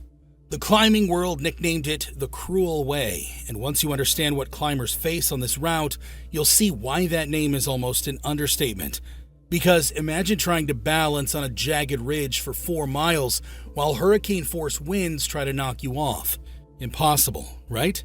Well, that's the West Ridge Direct. The route forces you to do grade 5 difficulty rock climbing that would challenge elite climbers at sea level, except this time, you're doing it at 28,000 feet, where your brain is literally dying from oxygen starvation. But it gets worse. Most Everest routes give you some shelter, a couloir here, a protected ledge there. The West Ridge Direct offers nothing. You're completely exposed to winds that barrel across the Tibetan Plateau at over 100 miles per hour, or about 160 kilometers per hour. Climbers describe it like being on the wing of an airplane that's trying to shake you off. Meet Hristo Prodanov. Born in 1943 in Karlovo, Bulgaria, Hristo was born into a family that had absolutely nothing. His father worked whatever jobs he could find. His mother kept house. They were the kind of poor where every penny mattered, and dreams were luxuries they couldn't afford. Most kids would have accepted their fate: factory work, quiet lives, never looking up at the mountains. But at 15, Hristo was already developing what would become a lifelong obsession. He spent every weekend in the Pirin Mountains, tackling technical rock climbs that most teenagers wouldn't attempt without ropes and safety gear. But Hristo was different. He had this obsessive need to understand every hold, every route, every risk. While his friends were figuring out what to do with their lives, Hristo already knew he was going to climb. By his early 20s, Hristo was working as an engineer by day, but his real life happened on weekends when he systematically began conquering Europe's most notorious routes. Between 1967 and 1977, he knocked them off one by one: the Walker Spur on Grand Jurasis, the Bonatti Pillar on Petit Dru, Mont Blanc's Fresny Pillar, the North Face of Matterhorn. Each victory fed something growing inside him, a hunger that couldn't be satisfied by European peaks, no matter how dangerous. Then, in April 1981, Hristo did something that changed everything. He became the first Bulgarian to climb a 26,000-foot peak when he climbed Lhotse, the 4th highest mountain in the world, completely alone and without supplemental oxygen. And to tell you how impressive that was, most climbers even today wouldn't attempt Lhotse with a team and full oxygen support. When he came down from that summit, something had changed in Hristo's eyes. He'd gotten a taste of what it felt like to operate at the very edge of human survival, and he wanted more. For 3 years after Lhotse, Hristo couldn't stop thinking about going higher, pushing further into that zone where humans aren't supposed to survive. And in 1984, the perfect opportunity presented itself. See, Bulgaria was planning something unprecedented. This small Eastern Bloc country, tired of being overshadowed by bigger Soviet neighbors like Russia and East Germany, decided they were going to put their flag on top of the world. But they weren't taking the tourist route up Everest that was becoming crowded with wealthy Western climbers. No, they were going after the West Ridge direct. Yes, that same West Ridge route that had killed the French and barely been conquered by the Yugoslavs. The Bulgarian government was all in. This was going to be a national expedition that would show the world what their mountaineers could accomplish. They wanted to prove that Bulgaria had athletes who could compete with anyone. The selection process was absolutely brutal. Hundreds of Bulgaria's best climbers applied for just 24 spots on the team, and when the final team was announced in late 1983, 40-year-old Hristo Prodanov was named deputy expedition leader and put in charge of all technical aspects. His job was to plan the route, coordinate the placement of fixed camps, and ensure the safety systems that would keep 24 climbers alive on the most dangerous route on Everest. But even as Hristo sat in endless planning meetings, sketching out traditional expedition strategies with fixed camps and coordinated team ascents, Hristo had something else brewing in the back of his mind. Something his teammates would never have agreed to if they'd known what he was really planning. Because while everyone else was thinking like team players, Hristo was thinking like a solo artist.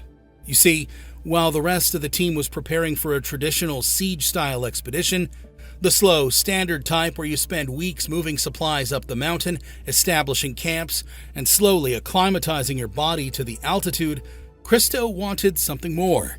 He was going to break away from the group and attempt the West Ridge direct solo, without supplemental oxygen, in a single push from the high camp to the summit and back. Today, this would be considered extremely dangerous, borderline impossible. But Hristo had run the calculations in his engineering mind. He'd studied weather patterns, analyzed his own performance data from Lhotse, and he knew his body could handle what others couldn't. He would move fast and light, carrying minimal gear, relying entirely on his skill and conditioning to get up and down before the mountain could kill him. The expedition launched in March 1984, and from the outside, everything looked textbook perfect. 24 of Bulgaria's finest climbers, 3 experienced Nepalese Sherpas, and enough equipment to siege the mountain for months if necessary. Led by veteran mountaineer Avram Avramov, they established base camp and began the methodical process of fixing ropes and establishing camps up the West Ridge direct. By early April, they had established Camp 1 at Lola at 19,850 feet, where they dug a snow cave large enough for 15 people. Camp 2 went in at 22,220 feet. Then, Camp 3 at 23,524 feet. Each camp was higher than most mountains on Earth. At Camp 3, just walking around left experienced climbers gasping for breath, but Hristo was thriving. While his teammates were struggling with headaches, nausea, and exhaustion from the altitude, he seemed to move around the higher camps like he was at sea level.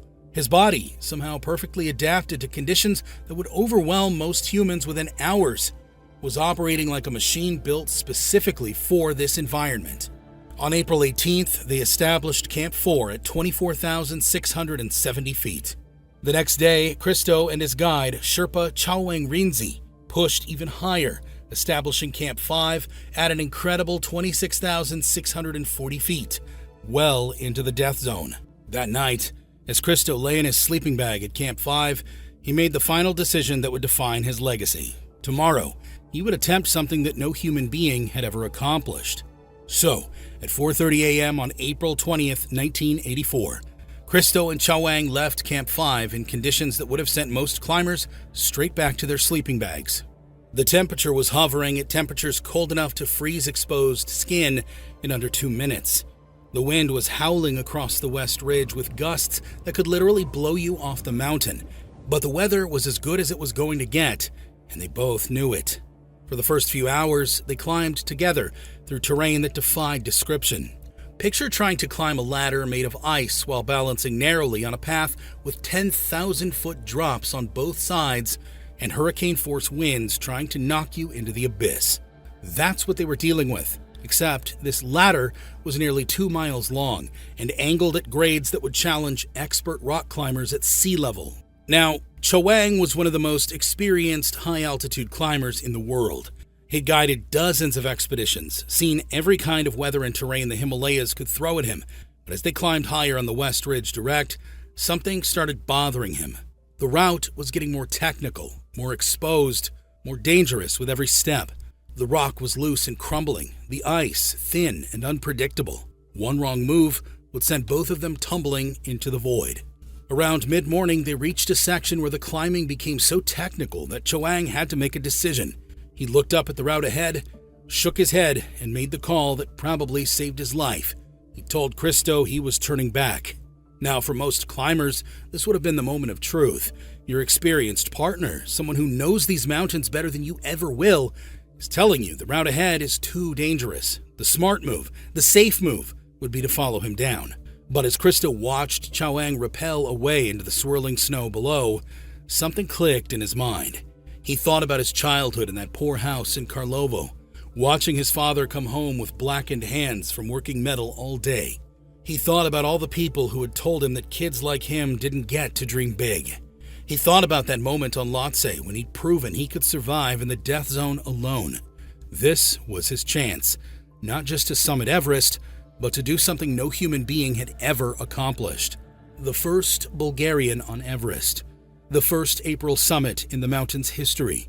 The first person to climb the West Ridge direct without supplemental oxygen.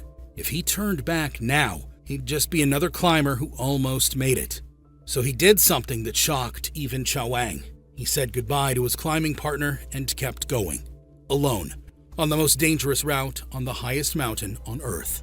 What happened over the next 7 hours was both miraculous and terrifying. Hristo moved up that knife-edge ridge like a man possessed, navigating technical sections that should have been impossible at that altitude. At 11:10 a.m., about 1,500 feet, or nearly half a kilometer below the summit, he managed to radio base camp, making steady progress on the West Ridge. The hours that followed were a nightmare of survival. Ice axes biting into frozen rock, crampons scratching for purchase on slopes that dropped into nothingness, all while winds threatened to tear him from the mountain. By afternoon, Hristo was still climbing the most difficult route on Everest, but somehow, impossibly, he kept moving upward. Then, at 6:10 p.m., came the transmission that made mountaineering history. He had done it. After 12 and a half hours of solo climbing on the world's most dangerous route, Hristo Prodanov was standing on the summit of Mount Everest. The first Bulgarian to reach the top of the world. The first person to summit Everest in April. The first climber to conquer the West Ridge direct without supplemental oxygen. For 33 minutes, he stood on that tiny patch of snow and ice, 29,028 feet, or about 8,848 meters above sea level. He found a pyramid of empty Soviet oxygen bottles left by a previous expedition and tore off a piece of their flag as proof. He abandoned his 8mm camera after removing the film because every ounce would matter for what came next. But as Hristo began packing up to start his descent, something should have been gnawing at the back of his mind. Something that might not seem like a big deal if you're caught up in the euphoria of achieving your lifelong dream, but becomes absolutely terrifying once you really think about it. You see, the climb had taken much longer than anyone expected. Most Everest climbers start their summit attempts around midnight, timing everything perfectly so they reach the top by mid-morning and can get back down while there's still plenty of daylight. It's not just strategy, it's survival. But Hristo had started late and moved slower than planned through the technical terrain. Every pitch of difficult climbing, every moment spent figuring out the route, every pause to catch his breath in the thin air had eaten away precious hours.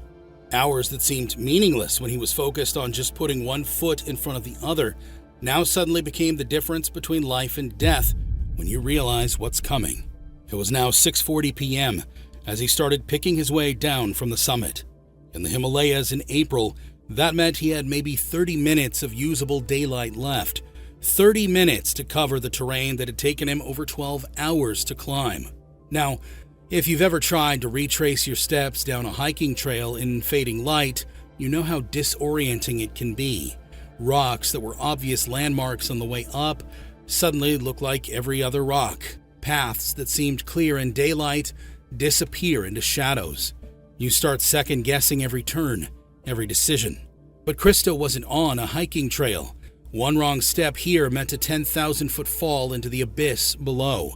As the last traces of sunlight disappeared behind the jagged peaks and complete darkness swallowed the mountain, Hristo's world suddenly shrank to the small circle of light from his headlamp.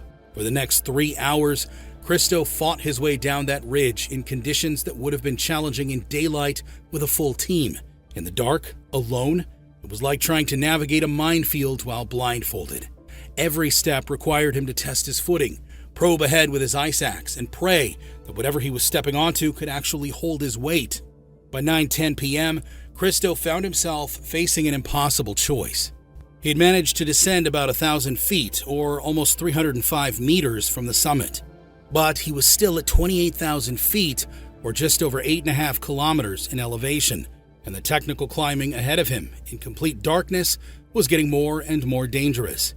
Every few steps, he had to stop and figure out where the route went. His headlamp beam could only show him a few feet ahead, and beyond that was just black emptiness that could hide a cliff, loose rock, or a cornice that would collapse under his weight. He had two options, and both of them were terrible.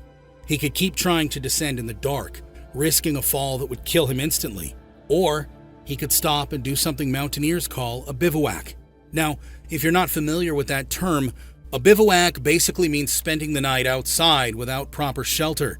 For most people, that might mean camping under the stars with a sleeping bag and maybe a tarp. Uncomfortable, but survivable. But at 28,000 feet on the west ridge of Everest, a bivouac means something completely exposed to hurricane-force winds and temperatures that can freeze your skin solid in minutes.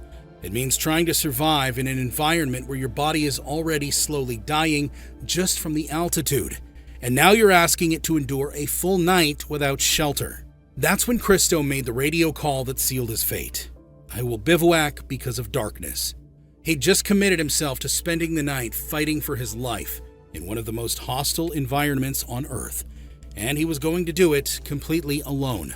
What happened next was 18 hours of pure survival horror. Now, we don't have a minute-by-minute account of that night because Hristo was completely alone, but we know enough about what the human body endures at that altitude to understand the nightmare he was living through. First came the cold, and I'm not talking about the kind of cold where you shiver and complain. This was cold that attacks your body like a living thing trying to kill you. Your breath turns to ice crystals that cut your throat. The metal of your climbing gear becomes so cold it can freeze to your skin on contact. And remember, Hristo had no tent, no sleeping bag, no shelter whatsoever. Just the down suit he was wearing and whatever windbreak he could find on that exposed ridge. He would have spent those hours in constant motion, flexing his fingers and toes, moving his arms and legs, anything to keep his blood flowing and prevent frostbite from setting in. Hour after hour, he sat there in the howling wind and bitter cold, waiting for a dawn that seemed like it would never come. Every few minutes, he probably had to make the conscious decision to keep fighting, to not give up, to not just let the cold take him. But somehow, impossibly, when the sun finally rose on April 21st, Hristo Prodanov was still alive. But alive and able to continue were two very different things. His teammates at base camp had spent the night knowing their colleague was trapped somewhere high on the mountain, with no shelter, desperate for any sign he'd survived. When his voice finally crackled through the radio that morning, they immediately knew something was terribly wrong. His voice was weak, barely audible, and when he tried to describe his condition, the words that came through would haunt them forever. "I have lost my gloves," Hristo whispered. "I cannot use my fingers." At those heights, losing your gloves is practically a death sentence. Your fingers become blocks of ice that can't bend, can't grip, can't function at all. Even worse, without working fingers, Hristo couldn't operate his climbing gear. He couldn't zip his jacket if he got too cold. He couldn't adjust his equipment. He couldn't even properly work his radio to call for help. Every basic survival function that required manual dexterity was now impossible. Throughout that day, April 21st, the radio calls kept coming, each one weaker than the last, each one more desperate. His teammates could hear him trying to describe his condition, but his voice was getting harder and harder to understand. The cold and altitude were shutting down his body piece by piece. By late afternoon, when he managed to key his radio one more time, the message was barely audible. "I cannot hold the radio button much longer." His fingers were so frozen that he could barely press the button to transmit. Soon, even that simple action would be impossible. Somewhere during those final transmissions, Hristo managed to say something that revealed just how hopeless his situation had become. "I see nobody to rescue me." Think about that for a moment. Here was a man who had spent his entire life calculating risks, analyzing problems, finding solutions. Even as he was dying, his engineer's mind was still working, still assessing his situation with brutal honesty. He knew someone might try to reach him, but he also understood the reality of where he was. At 28,000 feet, in conditions where rescue wasn't just difficult, it was impossible. At 5:30 p.m. on April 21st, Hristo's voice contact ceased completely, but his teammates weren't ready to give up. They kept calling his name over the radio, hoping, praying for some response. Then, at 7:45 p.m., they heard something that would haunt them for the rest of their lives. One single click of his radio transmitter. No voice, no words, just one mechanical click, and then complete silence. That click meant Hristo was still alive, still conscious enough to reach for his radio, but he could no longer speak. He could no longer form words. All he could do was press that button one final time, a last desperate signal that said, "I'm still here." And then there was nothing. But here's the truly heartbreaking part. While Hristo was accepting that no rescue was possible, his teammate, Ludmil Yankov, was refusing to give up. Yankov had been listening to those desperate radio calls all day, and he made a decision that would either save his friend's life or cost him his own. He was going up after him. Now, what Yankov was attempting was essentially impossible. At 28,000 feet, every breath is a struggle. The cold can kill you in minutes. One wrong step and you are gone even faster. And he was planning to do this alone, at night, in a race against time, to reach someone who might already be dead. On April 21st, as Hristo's final radio transmissions were coming through, Yankov started climbing from Camp 3 at 23,500 feet. In a single, superhuman push, he climbed over 1,000 vertical feet through conditions that would challenge a helicopter.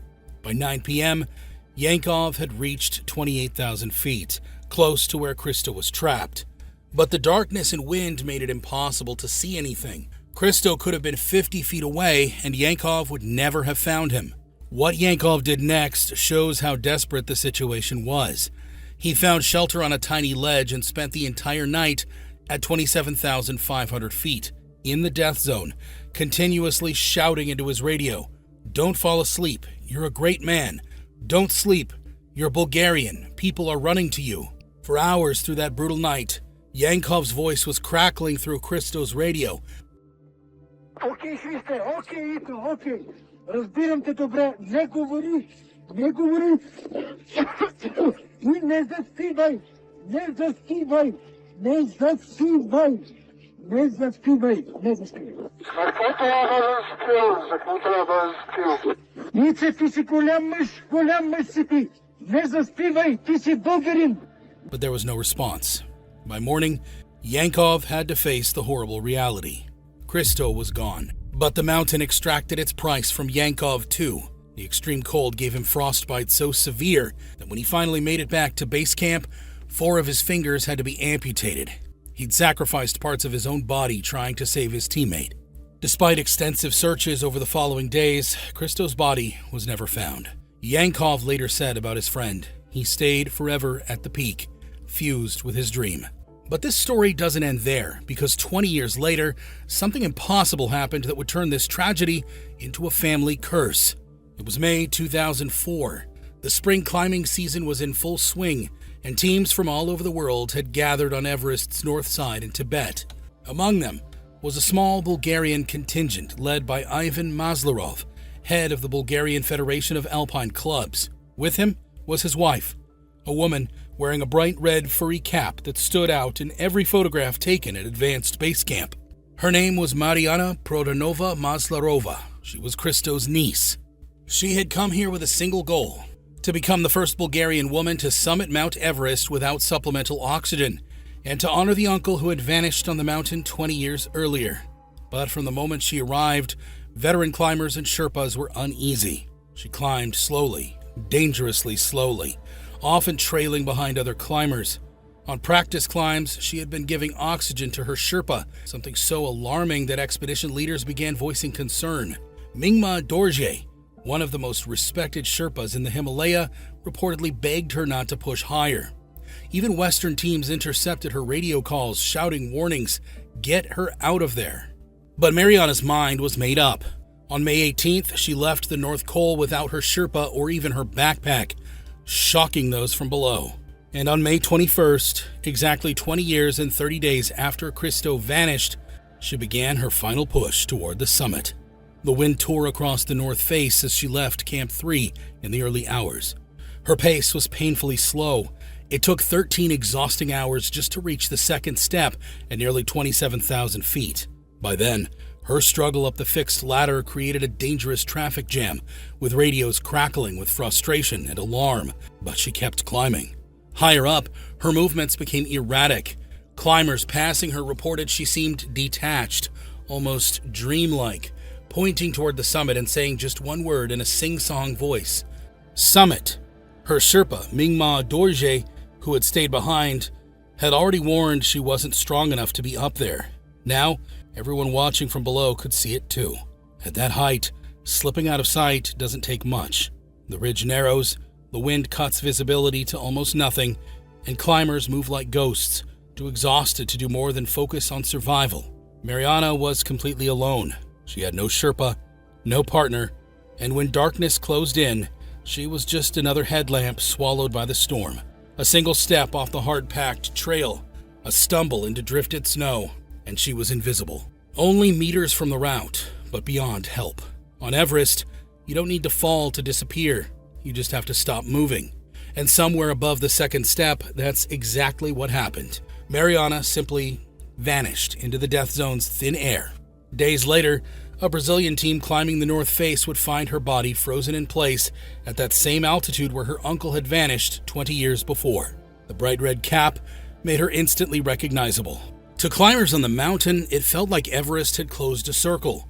Two members of the same family, bound by a shared dream, had been claimed by the same slope, as if her uncle's story had been written in advance for her too. Her body was never brought down. Like Hristo, Mariana Prodanova Maslarova remains on the mountain, a silent marker of devotion and obsession that went too far. When Hristo's story hit Bulgaria, the reaction was unprecedented. Hristo was posthumously named Hero of the People's Republic of Bulgaria and recognized as #1 Bulgarian mountaineer of the 20th century. His 1984 Everest ascent was voted Bulgarian sporting event of the 20th century by Bulgarian national television viewers. A statue of Hristo stands in his hometown of Karlovo. A school even bears his name. But here's what's really mind-blowing.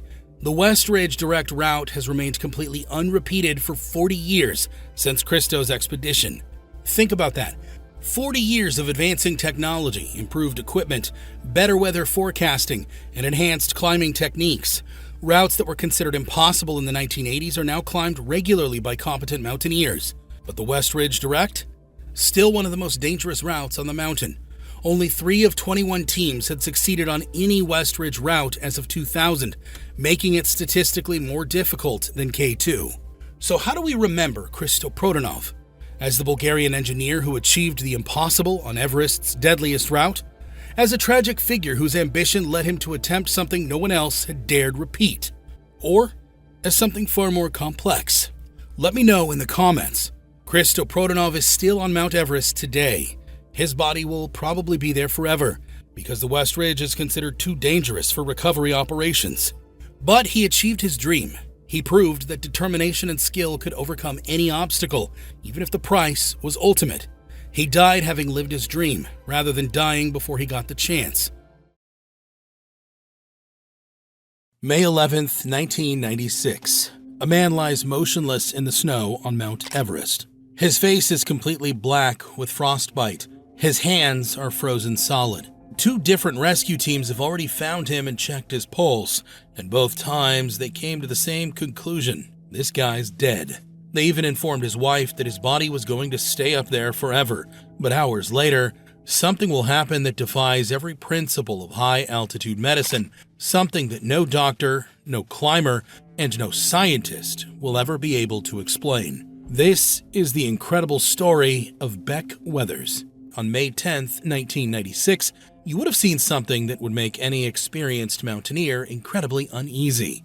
About 30 climbers from different expeditions were all gearing up to attempt the summit on the same exact day. On Everest, even one delay can end a life. There are sections that can only be climbed by one person at a time, like the Hillary Step, a 40-foot wall of rock and ice at 28,700 feet. 30 people trying to get through these bottlenecks means a traffic jam on the highest mountain in the world. And up here, above 26,000 feet, standing still means dying slower. At those heights, there's only about 1/3 of the oxygen that exists at sea level. Your body literally cannot sustain life up there. Even with supplemental oxygen, your heart hammers at 140 beats per minute just to keep you conscious. Your blood thickens. Your brain starts shutting down. Most people can't survive more than 16 to 20 hours in the death zone. But the real issue that night wasn't the crowds, it was the weather. Reports had been coming in for days about a massive storm system developing, set to peak on Everest on May 11th. The climbers had one job: get up fast and get down fast before that storm hit. Among those 30 climbers was Beck Weathers, a 49-year-old pathologist from Dallas, Texas. He was fit, experienced, and had been working toward this moment for years. He was attempting the 7 Summits challenge of climbing the highest peak on each continent, and Everest was going to be his crowning achievement. But what Beck didn't know was that 18 months earlier, he'd done something routine that was about to put him in a position no human being should ever survive in the next few hours. Beck was a client on Rob Hall's adventure consultants team. Rob Hall was a legendary guide from New Zealand who had summited Everest 5 times. If you were going to trust your life to anyone on that mountain, Rob Hall was the guy. The team also included a postal worker named Doug Hansen, who was trying for his 2nd time after failing the year before, a Japanese businesswoman named Yasuko Namba, and a journalist named John Krakauer. So just after midnight on May 10th, Beck and about 30 other climbers started their final push toward the summit, and at first, everything seemed fine. Conditions were tough, but manageable, exactly as they'd expected. Rob, the lead climber, had them on a good pace. The plan was simple: reach the summit quickly by early afternoon, then get back down to Camp 4 before dark. But as they climbed higher through the darkness, Beck started noticing something weird. His vision was getting blurry. Not terrible at first, just a little off. He figured maybe it was the cold or the altitude, so he kept climbing. But as they went higher, it got worse.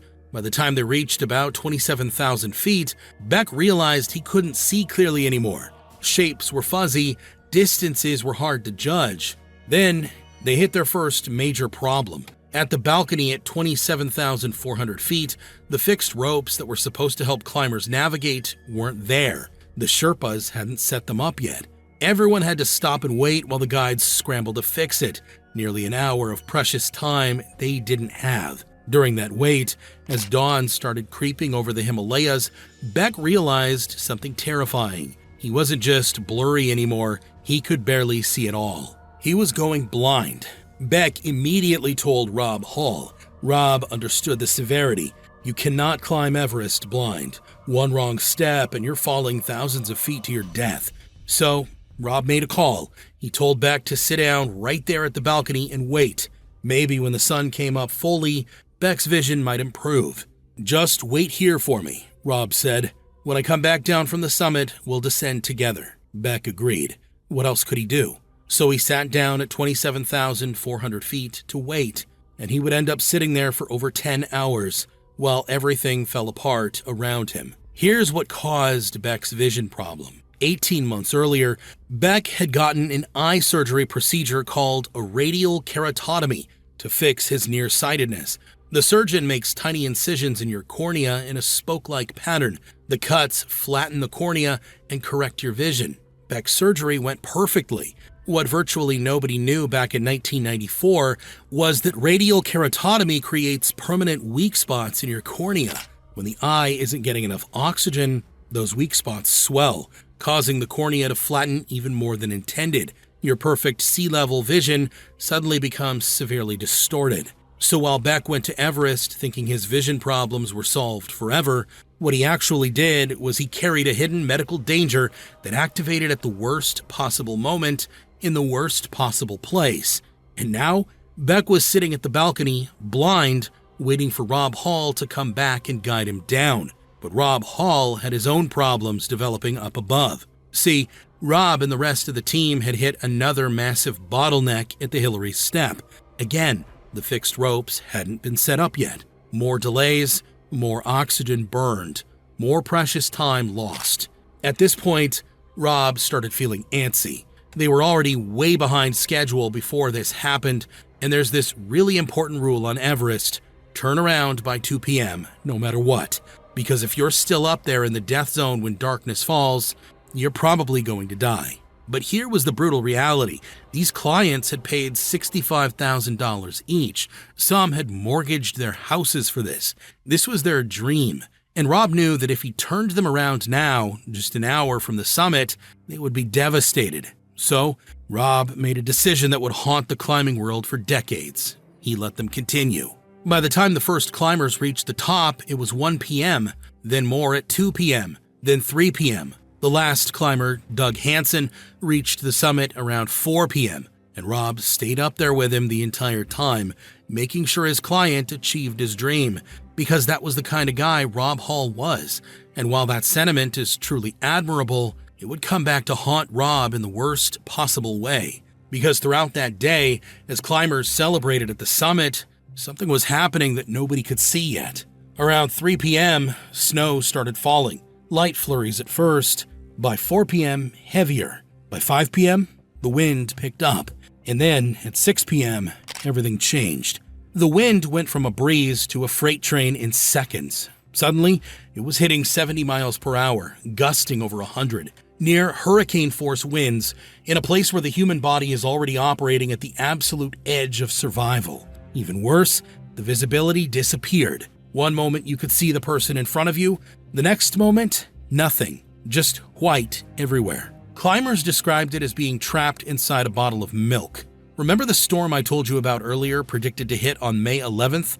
Well, it came a full day earlier than anyone had expected, just as the climbers were descending Everest. Rob knew they were in serious trouble.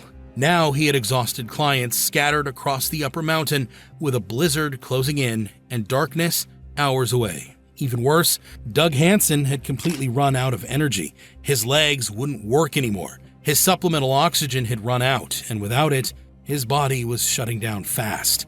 Rob tried everything to get Doug moving, but Doug couldn't do it, and Rob refused to leave him.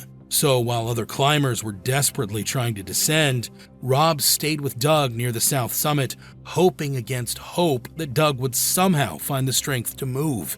Meanwhile, down at the balcony, Beck Weathers had been sitting there completely alone, blind for over 10 hours now, waiting for Rob to come back like he'd promised. He had no idea that Rob was trapped way above him or that the storm had hit early. And sitting there in the cold, Beck started having this strange sensation. He felt warm, comfortable even, like he was back home in his bed in Dallas with Texas sunlight streaming through the window. What Beck didn't realize was that the warmth he was feeling was hypothermia setting in. His core body temperature was dropping so low that his brain was starting to shut down. He was freezing to death, but his dying brain was telling him he felt warm and safe. It's very possible Beck could have passed away right there, and we wouldn't be telling this story. But just then, a guy named Mike Groom appeared out of the whiteout with a ragtag group of about 10 climbers. These weren't all from the same expedition. The storm had caught everyone off guard, and now climbers from different teams were banding together just trying to survive. Mike Groom's clients, Rob's clients, people who'd never met each other before that day, all stumbling down together through the blizzard. When Mike found Beck sitting there alone, barely conscious, he knew Beck couldn't stay there. So he helped Beck to his feet and got him moving with the group. But remember, Beck had been sitting motionless at 27,400 feet for 10 hours.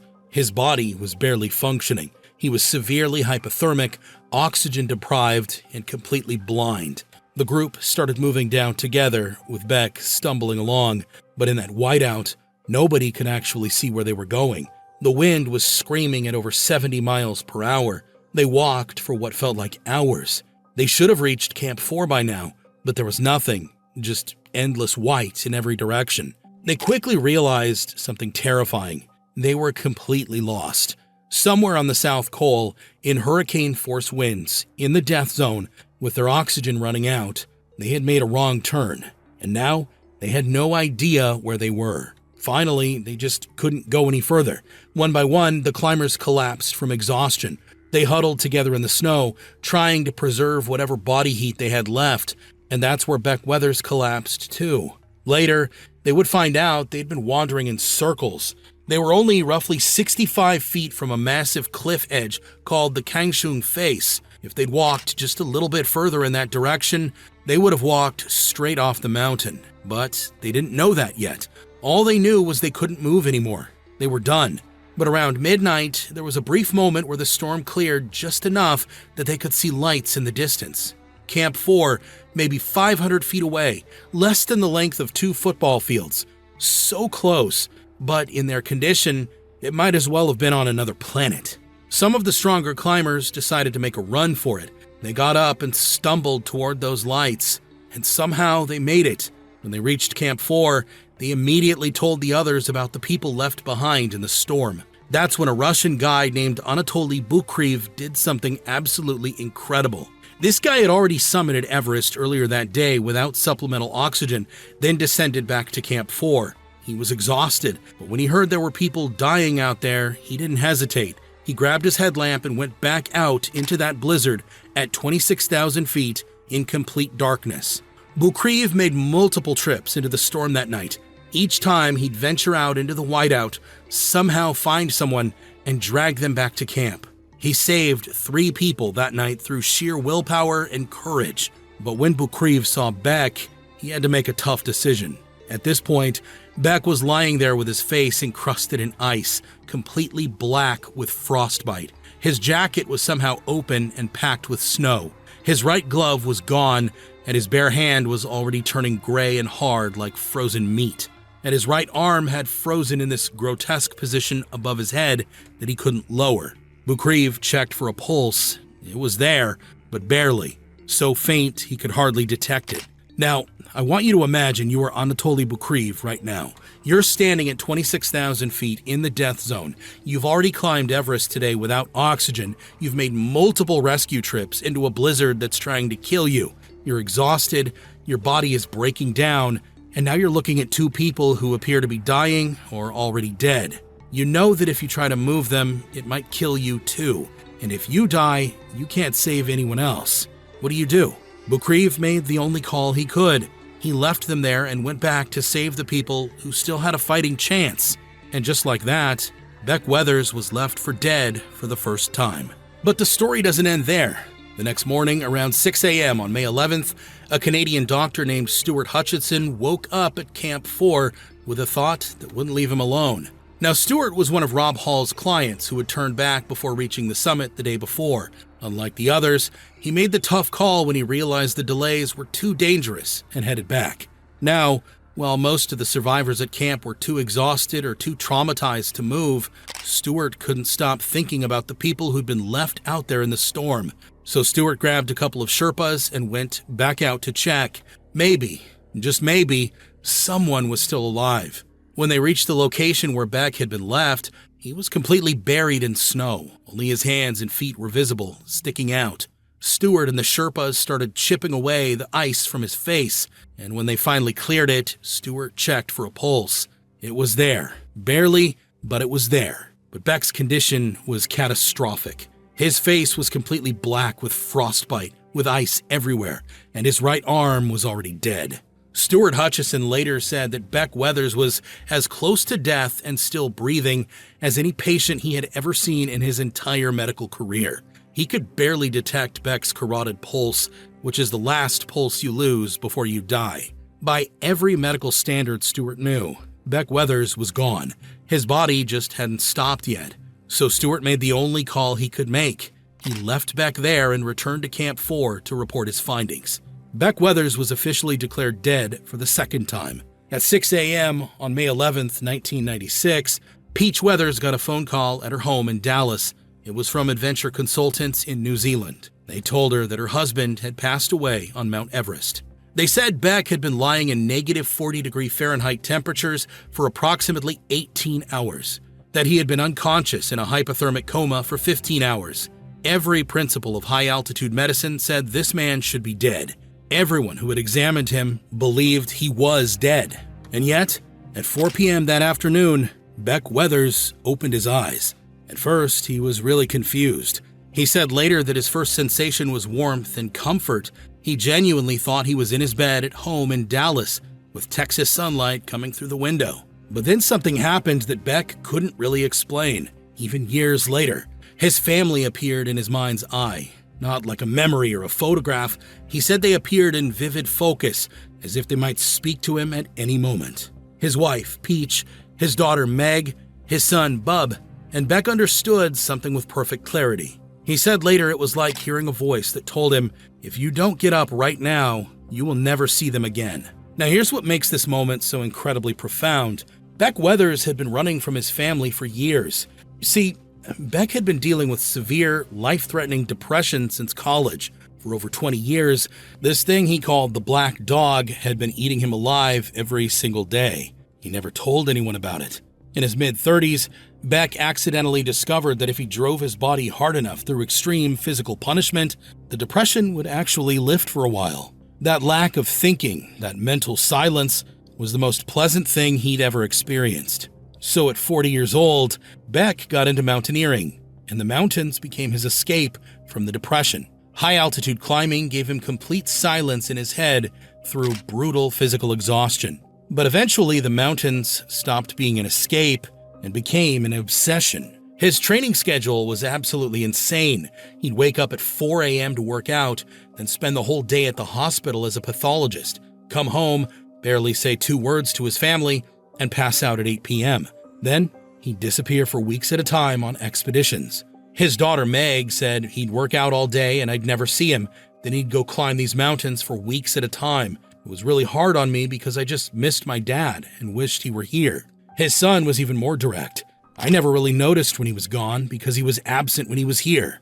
By the spring of 1996, Beck's 20-year marriage had reached a breaking point. Peach had decided to divorce him. She'd made this decision while Beck was preparing for his Everest trip. But she wasn't going to tell him while he was on the mountain. She was going to wait until he got back. So Beck left for Everest in May 1996, having no idea that when he came home, his marriage was finished. This guy who had spent 2 decades running from his family, who had pushed them so far away that his wife was planning to leave him and his kids barely knew him, was now lying there, dying on Everest. And what happens in his mind as he's on the edge of death? Not his career achievements, not the mountains he'd conquered, the faces of the family he'd been running from. And that vision saved Beck Weathers' life. He said later, I am neither churchly nor a particularly spiritual person, but I can tell you that some force within me rejected death at the last moment. Beck started checking his body. He tried to move his right hand when he banged it against the ice, and it made that hollow, wooden sound. And that noise brought him back to reality with a crash. This was not a bed. This was not a dream. This was real. At that moment, Beck Weathers decided that he wanted to live. Now, Beck's physical condition when he regained consciousness should have made any kind of movement completely impossible. He was blind in one eye. In the other eye, he could see maybe 1 to 3 feet maximum. His right hand was useless. His left hand was severely frostbitten. His entire body was numb from hypothermia. He was disoriented and confused from the altitude. He hadn't eaten or drank water for hours. His supplemental oxygen was completely depleted. Camp 4 was approximately 300 yards away. That's less than a quarter of a mile. In normal conditions at sea level, that's maybe a 2-minute walk.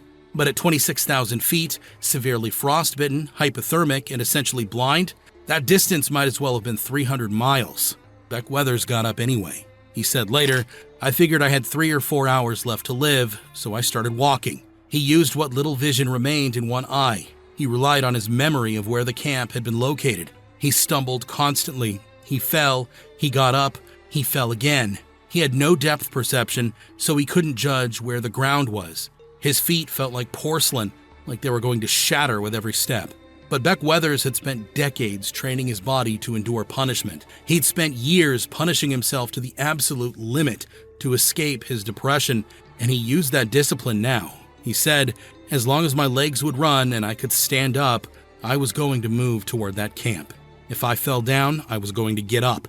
And if I fell down again, I was going to get up, and I was going to keep moving until I either hit that camp, I couldn't get up at all, or I walked off the face of that mountain." The journey probably took him somewhere between 30 and 60 minutes. 30 to 60 minutes of falling, rising, and stumbling forward through the most hostile environment on the entire planet. But he made it.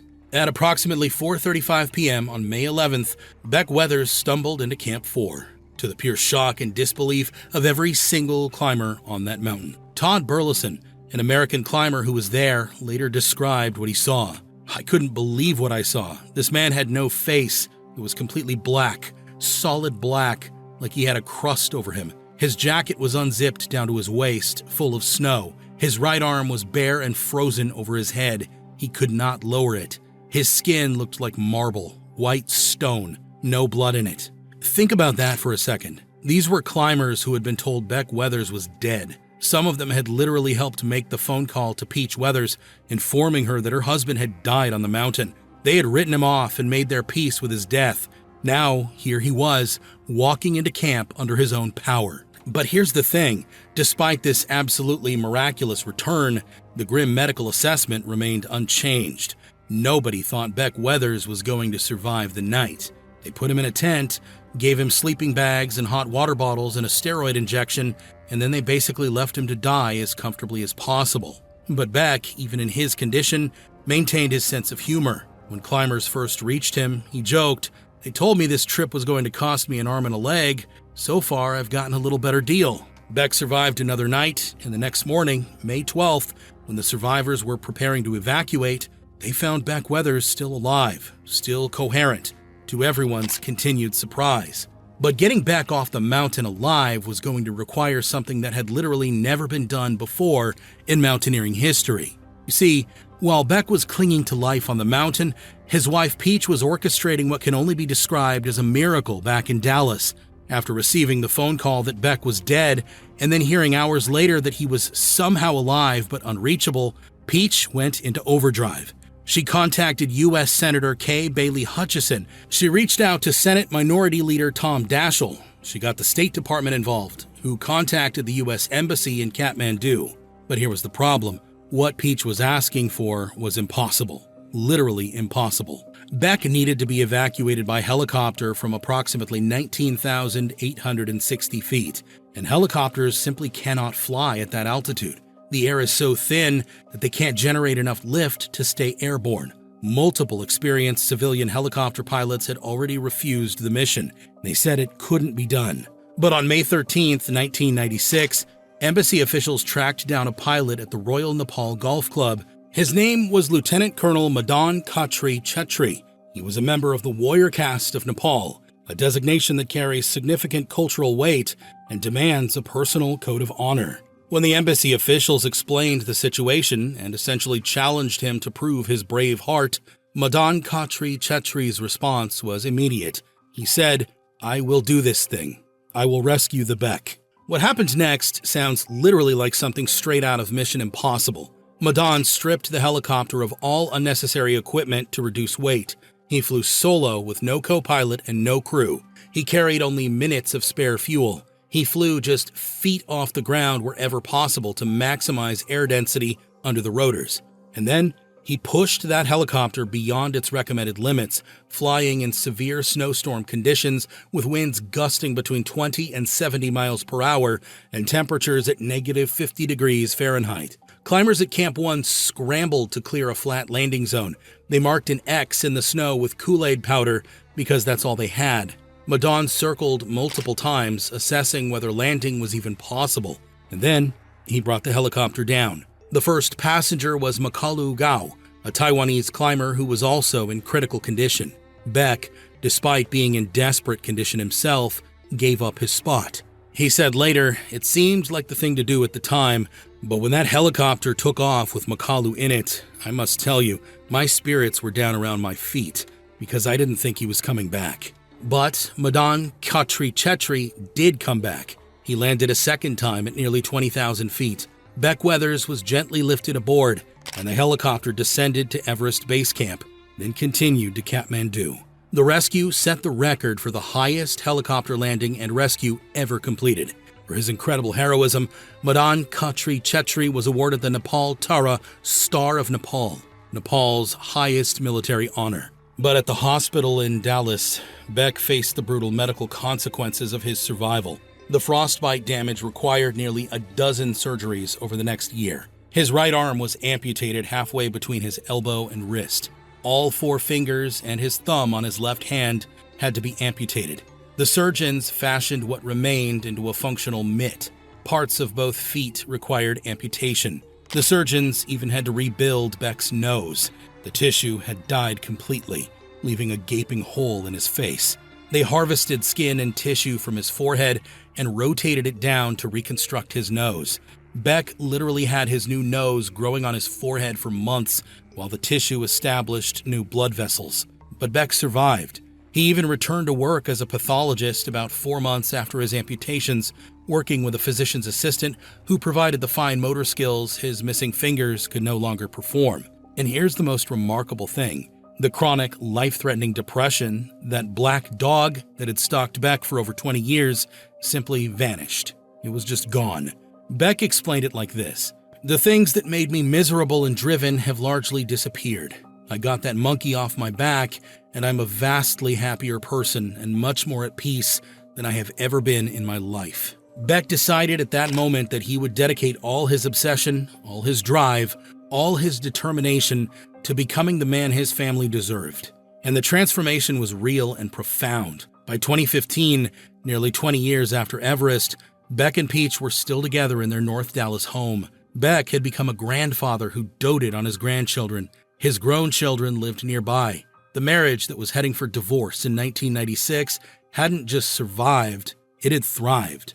So that's the story of Beck Weathers, a man who spent decades running from his family, using mountains to escape his depression, a man who was declared dead twice on the highest mountain in the world, a man who lost his hands, his nose, and parts of his feet, and gained peace, connection, and the understanding that what he needed had always been waiting at home. These are the things that remind me of the incredible capacity humans have for both survival and transformation. Not just surviving impossible odds, but becoming better people because of what we've endured.